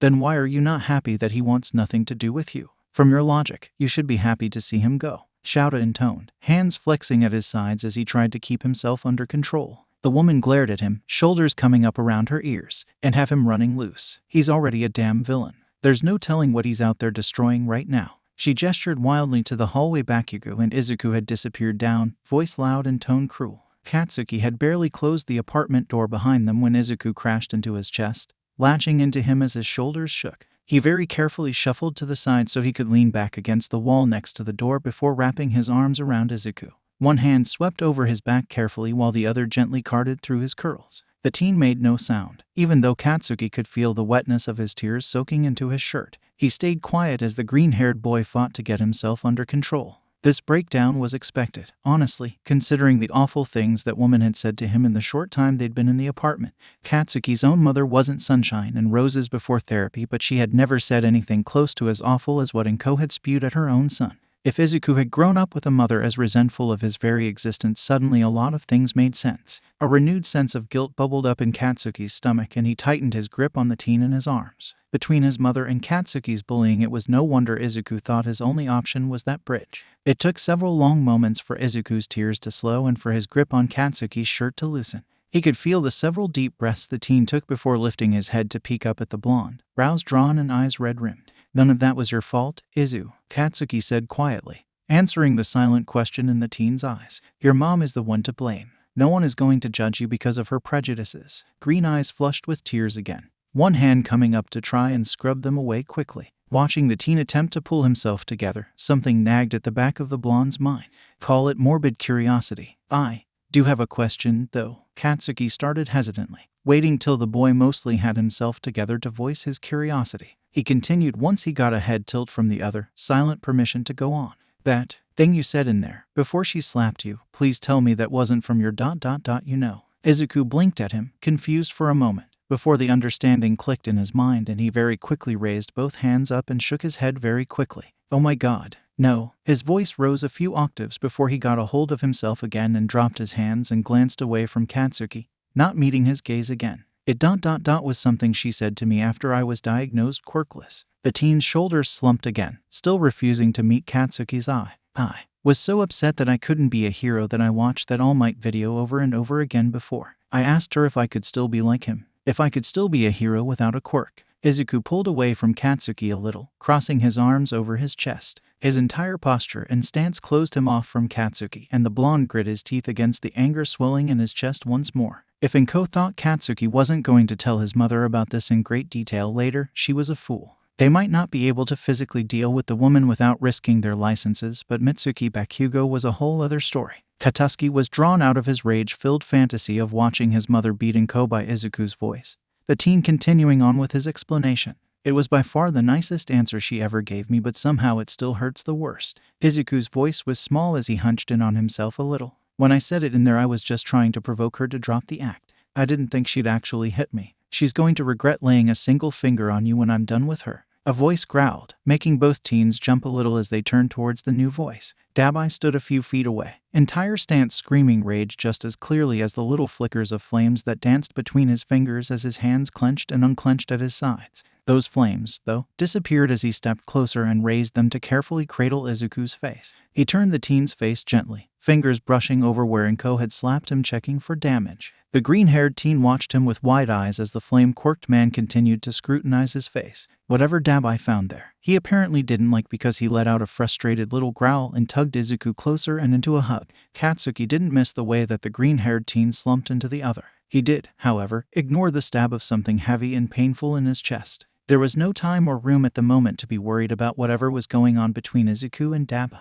That would be something for later, something he'd take out on either Kirishima or a punching bag in training and never, ever talk about. He was allowed some unhealthy coping mechanisms, okay. Izuku, unable to focus on himself for more than 5 seconds, took a step back from Dabai after a moment and fixed him with a pointed stare. How did you even know about that? And what are you doing here? If you get caught, I don't think even Dad will be able to keep you out of jail. He huffed at the older. Dabai just raised a brow at him, reaching out to snag his hoodie and pull it over his head before turning to Katsuki. I posted up on the building across the way so I could watch through the window. No one saw me come in. Izu, relax. But I am not letting you go back in that apartment without me in case she tries something like that again. Dabai drawled, gaze bouncing back to Izuku for that last part. Izuku opened his mouth to argue and was shot with almost identical disbelieving looks from both of his companions. Okay. I just need to grab something from my old bedroom if she didn't throw it away. He mumbled, suitably chastised. She didn't. Katsuki grimaced, glancing back to the door of the apartment. My mom told me that she kept your room exactly the same, like some sort of weird shrine. Dabai snorted, arms crossed over his chest as he glared at the door as well. She probably enjoys the attention and pity she gets from having a dead kid. Katsuki was about to retort, the barbed words dying on his tongue as his and the other's eyes were pulled in the direction of the apartment door once more as Enko's voice raised inside once more. Him running loose. He's already a damn villain. There's no telling what he's out there destroying right now. Her voice echoed in Katsuki's mind for a moment before his gaze joined Dabai's and swiveling towards Izuku. The green-haired teen's fists were clenched at his sides and a muscle in his jaw jumped from how hard he was clenching his teeth. His face, though, was blank. It reminded Katsuki for just a moment of what he'd seen on the other's face during the brief fight inside of the bar that was the League hideout. When Izuku's eyes raised, the rage that filled those green eyes rooted Katsuki in place for a moment. It took him a moment to follow when the other teen stepped forward and practically threw the door to the apartment open and stormed back down the hallway. Both Dabai and Katsuki scrambled after the teen after sharing a worried glance. What right did she have to call him a villain? What right did she have to make any kind of judgments on how he pieced himself and his life back together? She'd not once been there for him since he was 4 years old, so what right did she have to judge him? Especially when she herself was married to the goddamn original villain. Izuku was seething as he kicked the door open and stormed back down the hallway towards the living room. Both adults turned to look at him as he stormed into the room, only one gaze holding any kind of emotion towards him. He met his mother's flat gaze with a snarl, stepping forward and into the woman's space. He just barely registered that his dad was saying anything, the tone soothing and placating enough that he just ignored it. You do not get to call me a villain. Izuku hissed at her, barely resisting the urge to reach out and touch her in some way. He longed to lash out but resisted on the principle that he was not going to give her the satisfaction. Her own gaze was starting to heat up as well, the anger and resentment shining through now that she'd been called on it. He cut her off, though, as she opened her mouth to speak. No, you don't get a say or an opinion on me or how I live my damn life. You may not have abandoned me physically, but that's the only point in your favor. He snarled, enjoying the way she flinched at the words. You don't get an award for doing the bare fucking minimum. His chest heaved as he tried to calm himself. She wanted him angry, obviously, so she could claim that he attacked her. Whatever she was going to say, though, was washed away as she caught sight of Dabai. The burned villain was hanging back next to Aizawa, seemingly delighted at the chance to watch Izuku smack down his mother verbally. He smirked at the woman as she paled and took a step back. Her gaze jumped between Katsuki and Dabai, her mouth opening and closing as she tried to make the situation make sense in her worldview. Please, I am begging you to say something ignorant, lady, so I have an excuse to burn this place to the ground. Dabai grinned widely at her, flames dancing across his fingers as he waved at her cheerfully. Izuku was probably the only one that saw the look his dad sent Dabai, and the elbow he dug into his side the moment Enko wasn't looking. Dabai didn't look repentant, though, and that seemed to make his dad more exasperated than wrathful for the moment. It warmed something deep in Izuku's heart to see the two interact in such a normal way. It cooled his rage a little and let his mind clear just a little. He looked away from the two to turn his attention towards Kaken, who was now standing next to him with his arms crossed and glaring at his mother. The woman looked off balance, not used to people not buying her nice and sweet routine and seeing her for what she actually was. She was also definitely not used to Kaken actually standing up to her. Today was a day of firsts for her. I'm getting my notebooks and then I'm leaving, Inko, Izuku said finally, letting the rage seep out of his posture. He had something better waiting for him back at UA. This visit hadn't really been all that helpful when it came to the unanswered question about his father, not really, but it had been helpful in a whole other way. Izuku could finally let go of the tiny little part of him that hoped that Inko would actually love him, that he would be something other than a burden to her. Sure, it wasn't exactly a pleasant experience killing that part of himself, but it was cathartic to watch people he loved stand up for him. He didn't wait for her answer, didn't really need it, as he turned away from her and headed towards his old bedroom. Once this was done, he could put all of this behind him. He could focus forward and let go of everything that was stopping him from finally reinventing himself fully. Izuku Midoriya was dead and gone. He was going to become someone better, someone that could actually do something about the shitty lot he'd been given in life originally. Now, the only question was if he was going to be Izuku Yamada Aizawa or Izuku Aizawa Yamada. He'd have to discuss it with his dads once he got home. Footsteps followed Izuku down the hall, but he didn't acknowledge the person until he'd already pushed open the door to his old bedroom and stepped inside. Kaken had been right when he'd said that his mother hadn't touched the room. To outsiders, it would look like a grieving mother trying to keep the memory of her son alive. Not a thing in the room had been moved out of place from where he'd left it 3 years ago. Everything was covered in a thick layer of dust that spiraled up into the air as he stepped further into the room. From every wall and surface, All Might's face grinned at him mockingly, and he had to take a deep breath to stop himself from tearing at the posters covering every inch of the walls just to be petty. Behind him, Shadow let out a small hum of surprise as he followed the teen into the room. He paused right behind Izuku, gaze bouncing around the room and taking in the overwhelming amount of merch adorning the walls and shelves of the small bedroom. There were a few non-All Might pieces throughout the room, of course. Shadow's gaze was sure to be drawn to the present Might clock radio on his bedside table. Izuku had pondered over a very similar model for a long time when they'd gone shopping for his room in the apartment before apparently deciding against it.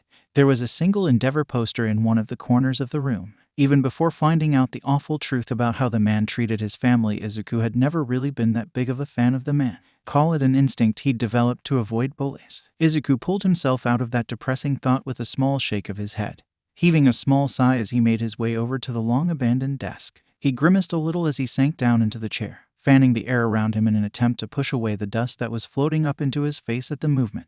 "Do you think it's a good idea to leave Kaken and Dabai alone with her?" he asked idly, breaking the silence and the uncomfortable atmosphere between the two. Shouta didn't even look away from where he was still assessing a shelf full of figurines, simply raising his shoulders in a small shrug. "Probably not, but I imagine they'll have some very colorful threats to make her think twice about opening her mouth about this visit once we leave," the hero said with a small hum, seeming totally unbothered in the moment. Said teen just shook his head a little and reached out to open the small cabinet underneath the desk. He was careful as he pulled out the notebooks he'd poured his entire soul into as a child, fingers sliding over their covers reverently as he set them in his lap. He swallowed the lump in his throat, refusing to cry any more today. This was one of the few good things that this visit was going to give him. Shouta moved silently as he padded across the room. He lowered himself down onto the bed as carefully as he could manage, trying not to kick up any more dust into the air. Izuku purposely didn't look at him for a long moment, knowing what the man was probably thinking right now. It was a conversation he knew they needed to have, to help his dad understand him a little bit better, to help him understand why what the former #1 hero had done that day had cut so deep even beside having his childhood friend tell him to take a swan dive. He desperately didn't want to relive that conversation, though. It was bad enough typing it all up for the class that day. He didn't think he could fully do it again. Shouta seemed to sense this and stayed silent, waiting for Izuku to either broach the topic or come up with a diversion to delay it once more. Let it be known that Izuku had never once faced an emotion head-on if he could dodge around it. So instead of jumping headfirst into the explanation of what exactly had happened, he turned his attention back down to his lap, adjusting his grip on his notebooks as he shuffled through them trying to find the one he was looking for. He flipped open the pages of one of his earlier notebooks, glad that this one wasn't in crayon. It was still obviously a child's hand that wrote it, but it was in pencil this time and not the bright green crayon of the first 2 or 3 of the notebooks. Finding the page he was looking for, he twisted in his seat to fully face Shouta and held out the notebook to him. The man reached out and took the object carefully, eyes falling on the sketch of himself with his capture weapon extended. Izuku watched the man's eyes skip around the drawing for a moment, taking in the detail of the pose and the way the scarf was drawn. The teen managed to stay silent for a few moments before he began to drum his fingers against the other notebooks, eyes darting around the room to avoid looking at Shouta as he began to read the analysis his younger self had pored over for what felt like months. It hadn't exactly been easy to find any information on the underground hero. He'd lost so much sleep during that particular analysis fixation that his grades had slipped, and his mother had cracked down even harder on not letting him go anywhere. It had been worth it, though. Now it was the perfect way to segue into the conversation that needed to happen. A way to brush right up against it with enough room to dance away if it was too much.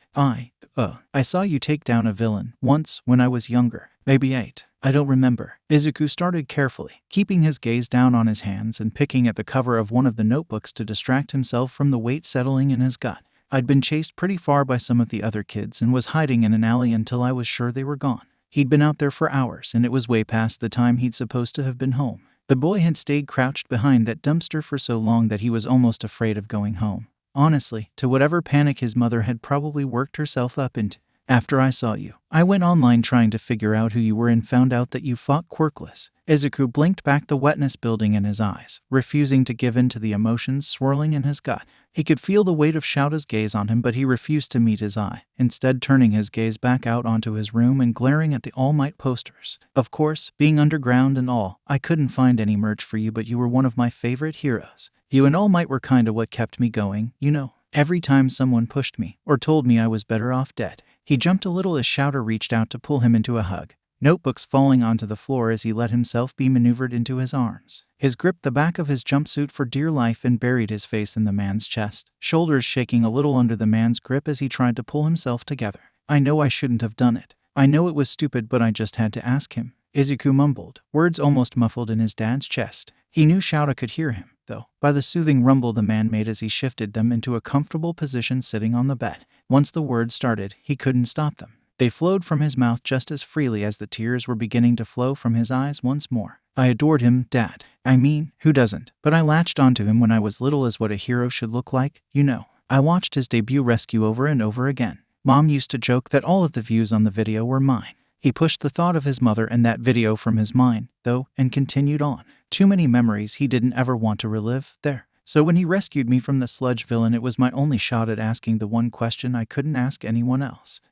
He forced himself to breathe, pulling away a little to wipe at his face quickly and a little aggressively. He didn't live up to expectations, Shouta intoned blandly. Izuku was relieved to see a small bit of mischief in his eyes when he peeked up at him. Izuku snorted and flashed Shouta a small smile, shifting so he was sitting on the bed next to him instead of damn near in his lap. I just wanted so badly to be a hero. All I've ever wanted is to help, you know. I started these notebooks because I figured if I could break down heroes' fighting styles and strategies it would help, somehow. Izuku trailed off a little as he leaned down to scoop the notebooks up once more and settle them safely into his lap. Silence settled between the two of them. Not uncomfortable, but definitely heavy. Shouta could put the rest together, finally having all of the puzzle pieces to the teenager next to him. Izuku was sure that so much of him and his situation were clear to the man now, but strangely he wasn't worried that this was going to be the final straw anymore. Maybe it was the constant back-to-back disasters that had befallen him since he'd come to UA, but there was a certainty in his gut now that said Shouta and his Ashi weren't going to abandon him. It had been a major worry for him, in the beginning, when he'd seen just how kind and welcoming they were, but now, no, they wouldn't do that to him. He'd finally found somewhere he belonged. Izuku opened his mouth to suggest that it was time to go, that he was ready to put all of this behind him once and for all. He didn't get the words out, though, because Shouta had shifted to face him, face serious as he made sure Izuku was looking at him properly. For what it's worth, kid, you'd make an amazing underground hero if you ever wanted to try. The man rumbled, voice and expression 100% serious as he pinned the teen in place with his gaze. For a moment Izuku floundered, mouth opening and closing as he tried to process the words coming out of the man's mouth. It honestly felt like his brain had shut down for a moment, completely unable to comprehend the words. Shouta seemed to understand, though, and gently took the notebooks out of Izuku's hand and stood up. Once he was stable on his feet, he held out his free hand to haul the teen up off of the bed with a small smile. Just saying, if you ever want to give it a shot, I'm sure Nezu would be up for taking a few swings at the commission for you. Numbly, the teen nodded and let the man steer him out of the room. He was pulled out of his circling, numb thoughts by the click of the door behind him and the realization that the chapter of his life he'd lived in that room was now officially over. If he could burn it to the ground without consequence, he absolutely would, just to make absolutely sure it would never hold power over him again. But it was against the law and generally frowned upon. especially by the man that was carefully steering him down the hall with a steady hand on his back. Maybe later he could convince Dabai to come back. Judging by the look on the man's face as they re-entered into the living room, the flame-quirked man would probably be up for it.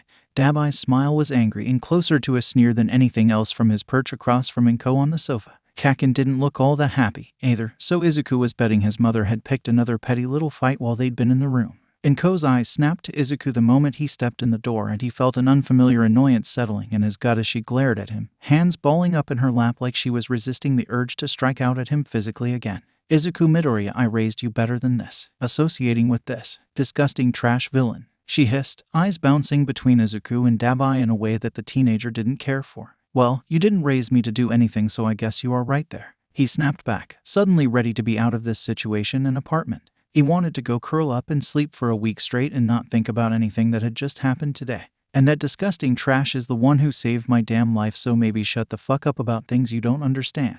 He almost laughed at the scandalized noise the woman let out. Kaken and Dabai both didn't even bother hiding their amusement, Kachen snorting loudly and Dabai out and out laughing in the woman's face. Izuku could hear Shouta behind him heave a sigh before pushing at Izuku's back and directing him towards the front door. Time to go, then. Dabai and Kaken took the hint as well, standing up and not even looking at the woman as they moved towards the door. From behind the group, Izuku could hear the woman jump up and start to follow. He turned to glance back at her, brow raised, his posture tense. He wanted this to be over, for good. If you walk out of that door, don't you ever come back, Inko said after a moment, gaze dark and voice angry. Izuku didn't even look at the others or say anything as he turned back and opened the front door, stepping out and waiting for the sweet sound of the door closing behind them. As soon as the four of them stepped out onto the street, both Katsuki and Dabai stepped up to flank Izuku on either side.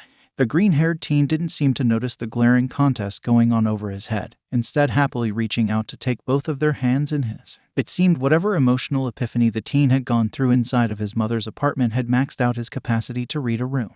That or he was stubbornly refusing to acknowledge the tension rising between the two on either side of him as he happily swung their intertwined hands gently. It was kind of adorable, but Katsuki was never going to admit that in present company. It was embarrassing enough that Aizawa was usually present for most of the mushy moments Izuku managed to drag out of him. He wasn't going to give the man more material to judge him on, and he certainly wasn't going to openly agree with Dabai on anything. The man seemed to agree with that sentiment as the glare over Izuku's head intensified. Katsuki was pulled away from his staring contest with Dabai by movement out of the corner of his eye. Aizawa turned away from where he'd been obviously observing the three of them to pull his phone out, huffing quietly to himself. It took Katsuki a moment to realize the man must be calling a car to come get them. Red eyes slid down to see if Izuku had noticed and winced when he saw green eyes on the hero. He couldn't miss the way the other teen's eyes glanced towards Dabai and his hands tightened around their hands. As much as he hated to spend any more time than necessary in Dabai's company, it was easy to see that Izuku wasn't eager to part just yet. After the day he had, Katsuki couldn't blame him for it. That thought in mind, he turned his gaze back to Aizawa and braced himself for an uncomfortable evening. Hey, my parents live a couple of blocks away, he called to the man, fighting back the urge to snap as the weight of 2 extra eyes settled on him. They'll be happy to see Izuku and he looks like he's about ready to drop. Katsuki ignored the indignant noise said green-haired teen let out and found himself in a mini stare down with Aizawa. The man's gaze briefly flickered to Dabai and then back to Katsuki as he seemingly came to the same conclusion the blonde had. And if he didn't know any better, Katsuki would have swore the man rolled his eyes before he turned away. Fine, just so long as they don't overwhelm him, the man grunted, putting his phone away and motioning for Katsuki to lead the way. When they arrived at the Bakugou household, Katsuki shooed the two of them up the stairs with a frown. Izuku had opened his mouth to argue and was met with a fierce glare from Katsuki. Go lay down, nerd, you look exhausted. Take Scarface with you before my parents see him and freak out. I'm just gonna fill them in real quick and get us a snack. His tone brokered no room for argument, so Izuku nodded and dragged Dabai up the stairs. Even after so many years he knew the layout of the house by heart, tugging Dabai along with him into Katsuki's room and closing the door behind them. The bedroom didn't look the same as it did the last time he'd been here, but he wasn't really expecting it to. 10 or so years was a long time, after all. The events of the day crashed down on Izuku all at once, and he tugged Dabai after him as he made his way over to the bed and collapsed down onto it. The villain huffed out a laugh and sat down as well, shifting until he was leaned against the headboard. He seemed to consider something for a moment before reaching down to tug his boots off and set them aside. The villain pulled himself fully up onto the bed and stretched out, back against the wall. Once he settled, he nudged at Izuku until he moved enough to curl up next to him with his head in his lap. Izuku hummed happily as the man's hand carted through his hair before sliding down to cup the back of his neck. The teen sighed a little as the hand heated up and eased the tension he was holding in his neck, fingers tracing over the back of his neck and shoulders gently. He let his eyes drift closed, finally relaxing and letting the quiet wash over him. Vaguely, he thought he could hear Auntie Mitsuki downstairs yelling, but for the moment it wasn't his problem. He knew he was dangerously close to falling asleep, but the hand tracing patterns against the skin of the back of his neck and the softness of the bed did nothing to deter him from letting everything float away. Sleep sounded really, really nice. And if he was leaving Kaken and Dabai to figure out whatever issues they were having without him technically being a witness, then all the better. Katsuki pushed open his bedroom door, cursing under his breath as he turned to close it softly behind him. Aizawa could deal with his mother. Let the old man get yelled at for not telling her what had been going on with the whole Inko situation instead of him. The cursing went from under his breath to louder when he turned to face his bed and found Dabai running his hand through an obviously asleep Izuku's hair. The man had his head tilted back against the wall, turning just a little to look at Katsuki as he paused in the middle of the room. Izuku didn't so much as stir at the blonde's voice, face peaceful and relaxed. The bastard. Dabai raised a brow at him, not looking too bothered by the fact that Katsuki was glaring at him. I thought you said you were bringing snacks. Katsuki growled and grabbed a protein bar off of his desk and threw it at the man's head. To his displeasure, the man easily caught it and unwrapped it with his free hand. The teen made a face and flopped down into his desk chair with a huff. Those protein bars tasted horrible and had been sitting on his desk since before he moved into the dorms. They were disgusting. Serve the bastard right. I hate you, Katsuki announced seriously, spinning in the chair a little so he was facing the man. All he got in response was a hum as the man let his head drop back against the wall again. Both of their gazes turned to Izuku, who snuffled in his sleep and seemed to curl up closer to the flame-quirked man's side. He wanted to throw something as he watched the man's face soften as his hand worked its way through Izuku's hair again as the teen settled again. Katsuki's eyes lingered on Izuku for a moment longer, thoughts buzzing angrily at him. The other teen was rarely this relaxed outside of the presence of Katsuki or his dad's, honestly. It said something that he was perfectly content to pass out on the villain like it was no big deal. Who was Katsuki to take away one of the few comforts that Izuku had? It wasn't his place to police who the other teen hung out with, right? It wasn't like they were actually dating, and even then he didn't have the right to tell him who he could and couldn't talk to.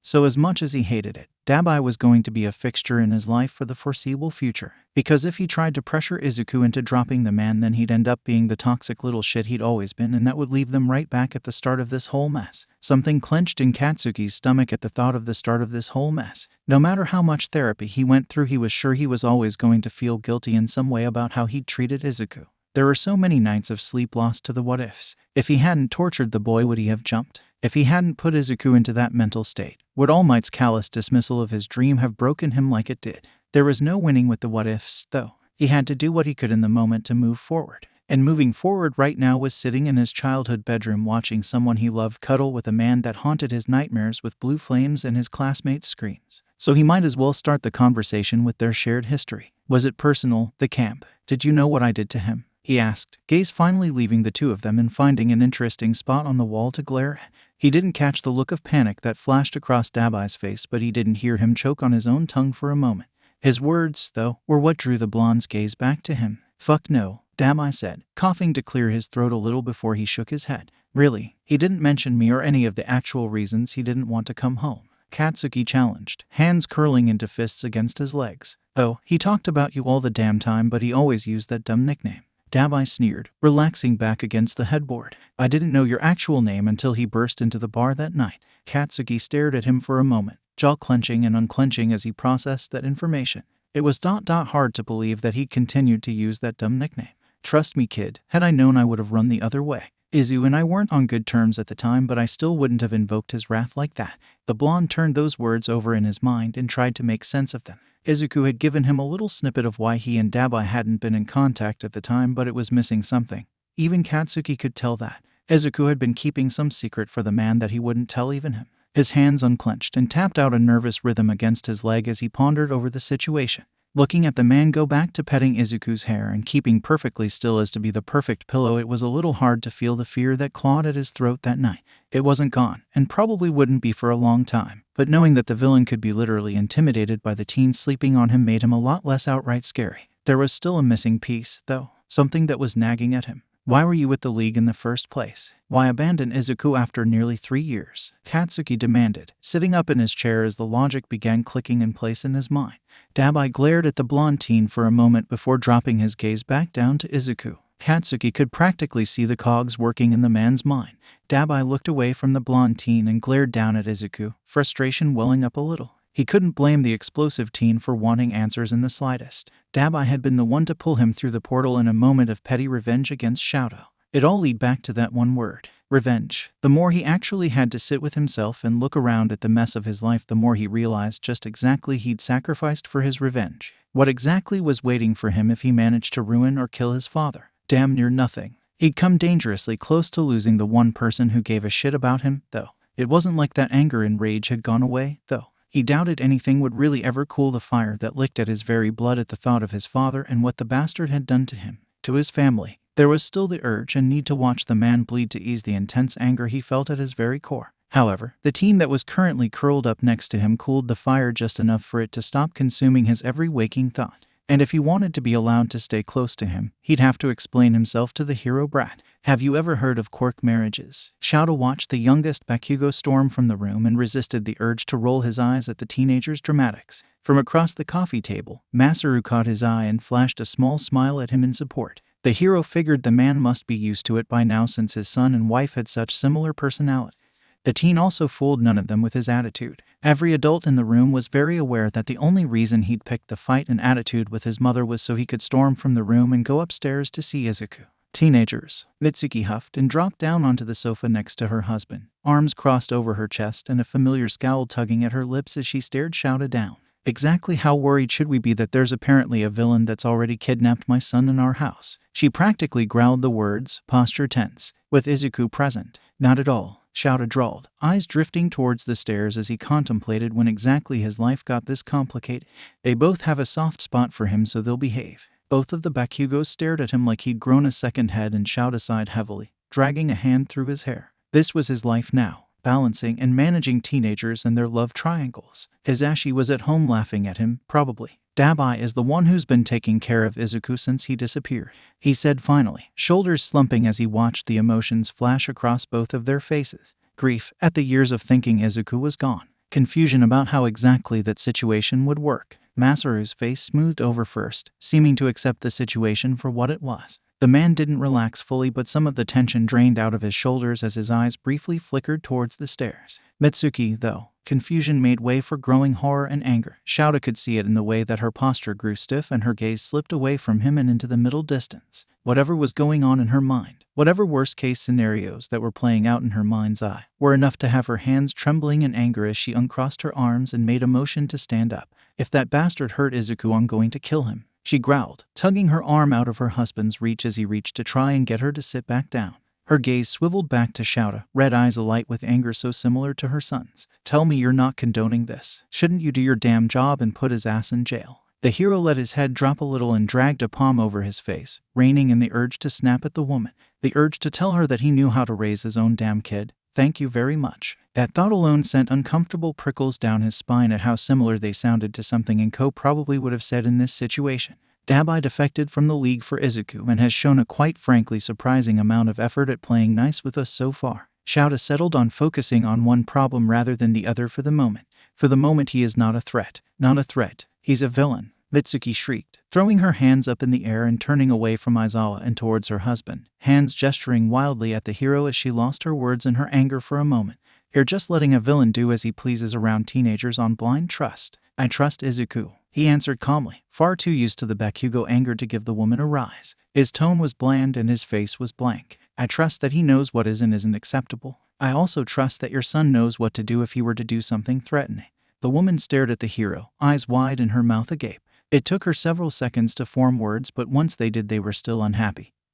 Her lips curving down in a scowl again. Izuku is a child, Aizawa. You can't possibly trust him to make decisions like this, she said finally. Shoto could feel the blank mask of indifference on his face slip at her words, and he had to take a deep breath to stop himself from being harsh. From the way she twitched, he could tell that his gaze wasn't exactly the friendliest, but a part of him didn't care. This woman was important to Izuku, was someone he was going to be interacting with a lot in the future, and he needed to knock this notion out of her head now, before she ruined every bit of progress he'd made with Izuku. Do not ever repeat that thought in front of me again or let him think you're even thinking it, he said firmly, tone and face stone. That child has been through more than most adults go through in an entire lifetime.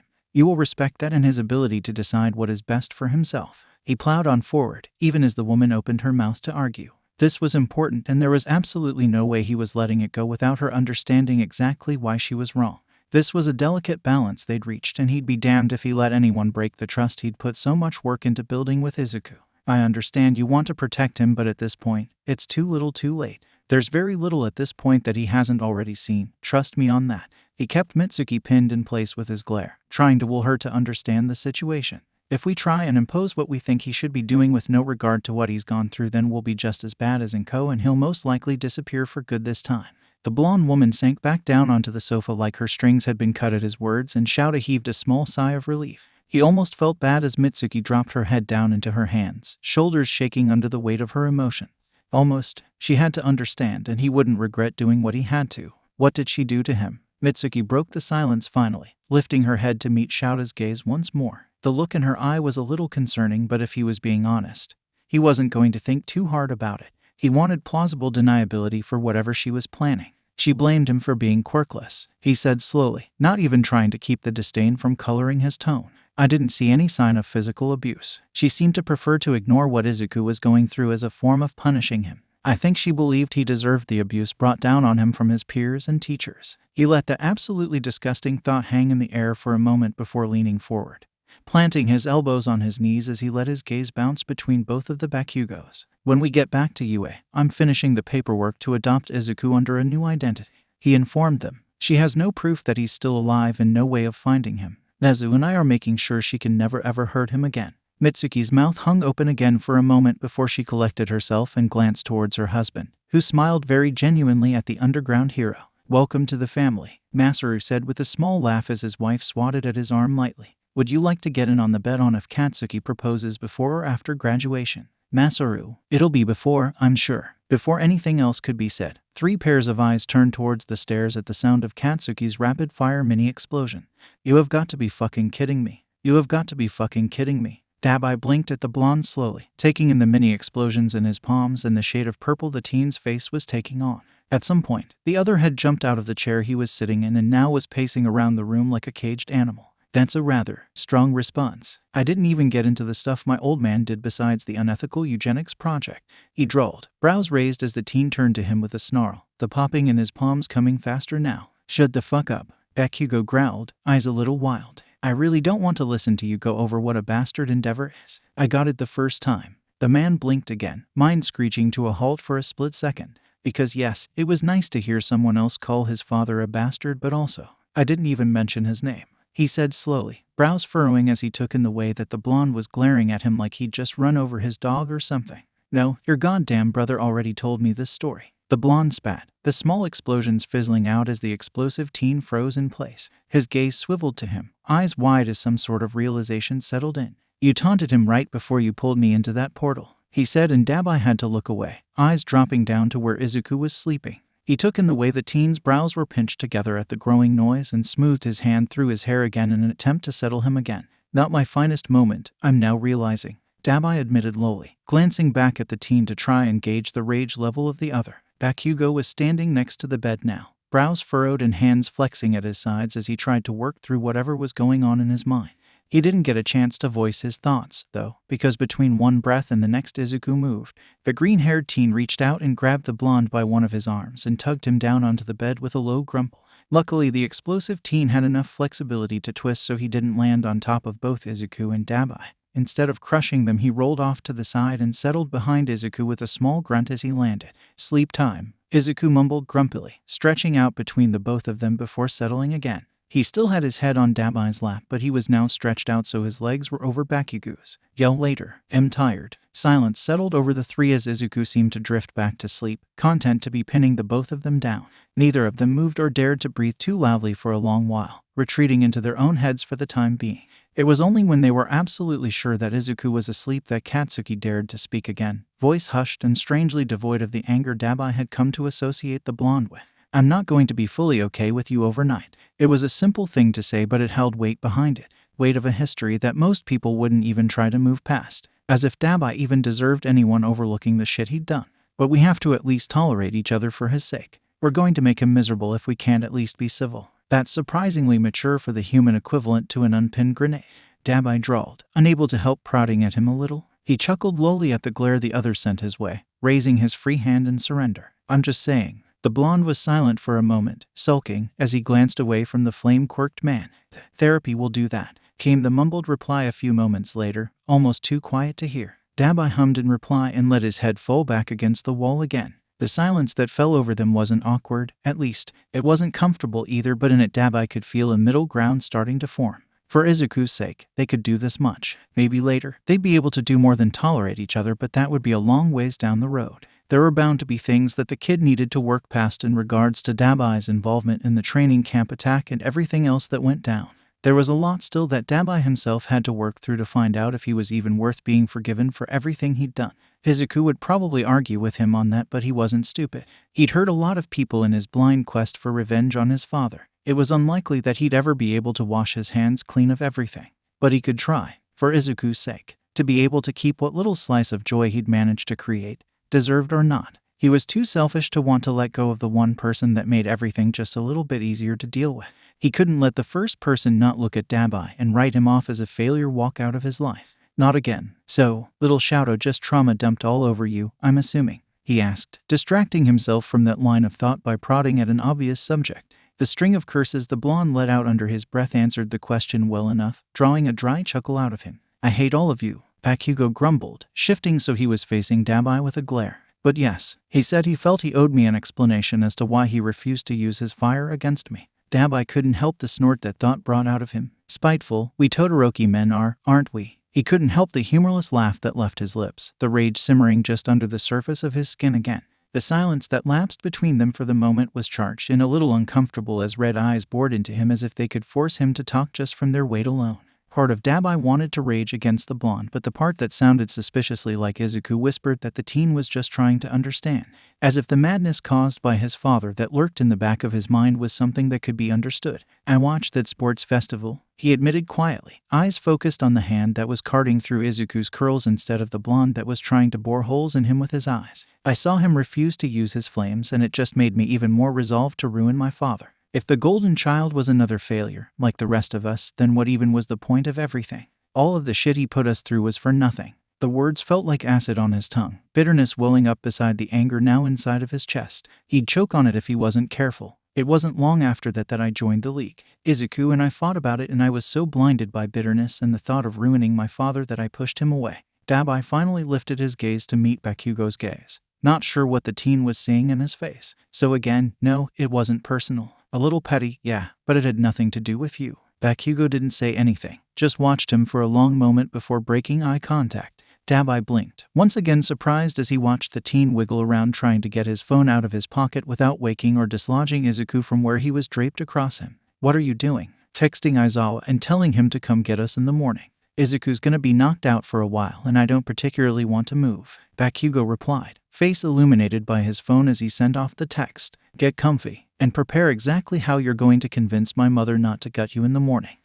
Okay, sadly the chapter is over, and if you enjoyed the video just leave a like, and subscribe with post notification, so when the next chapter is ready, you will be notified. Okay, see you in the next video. Bye.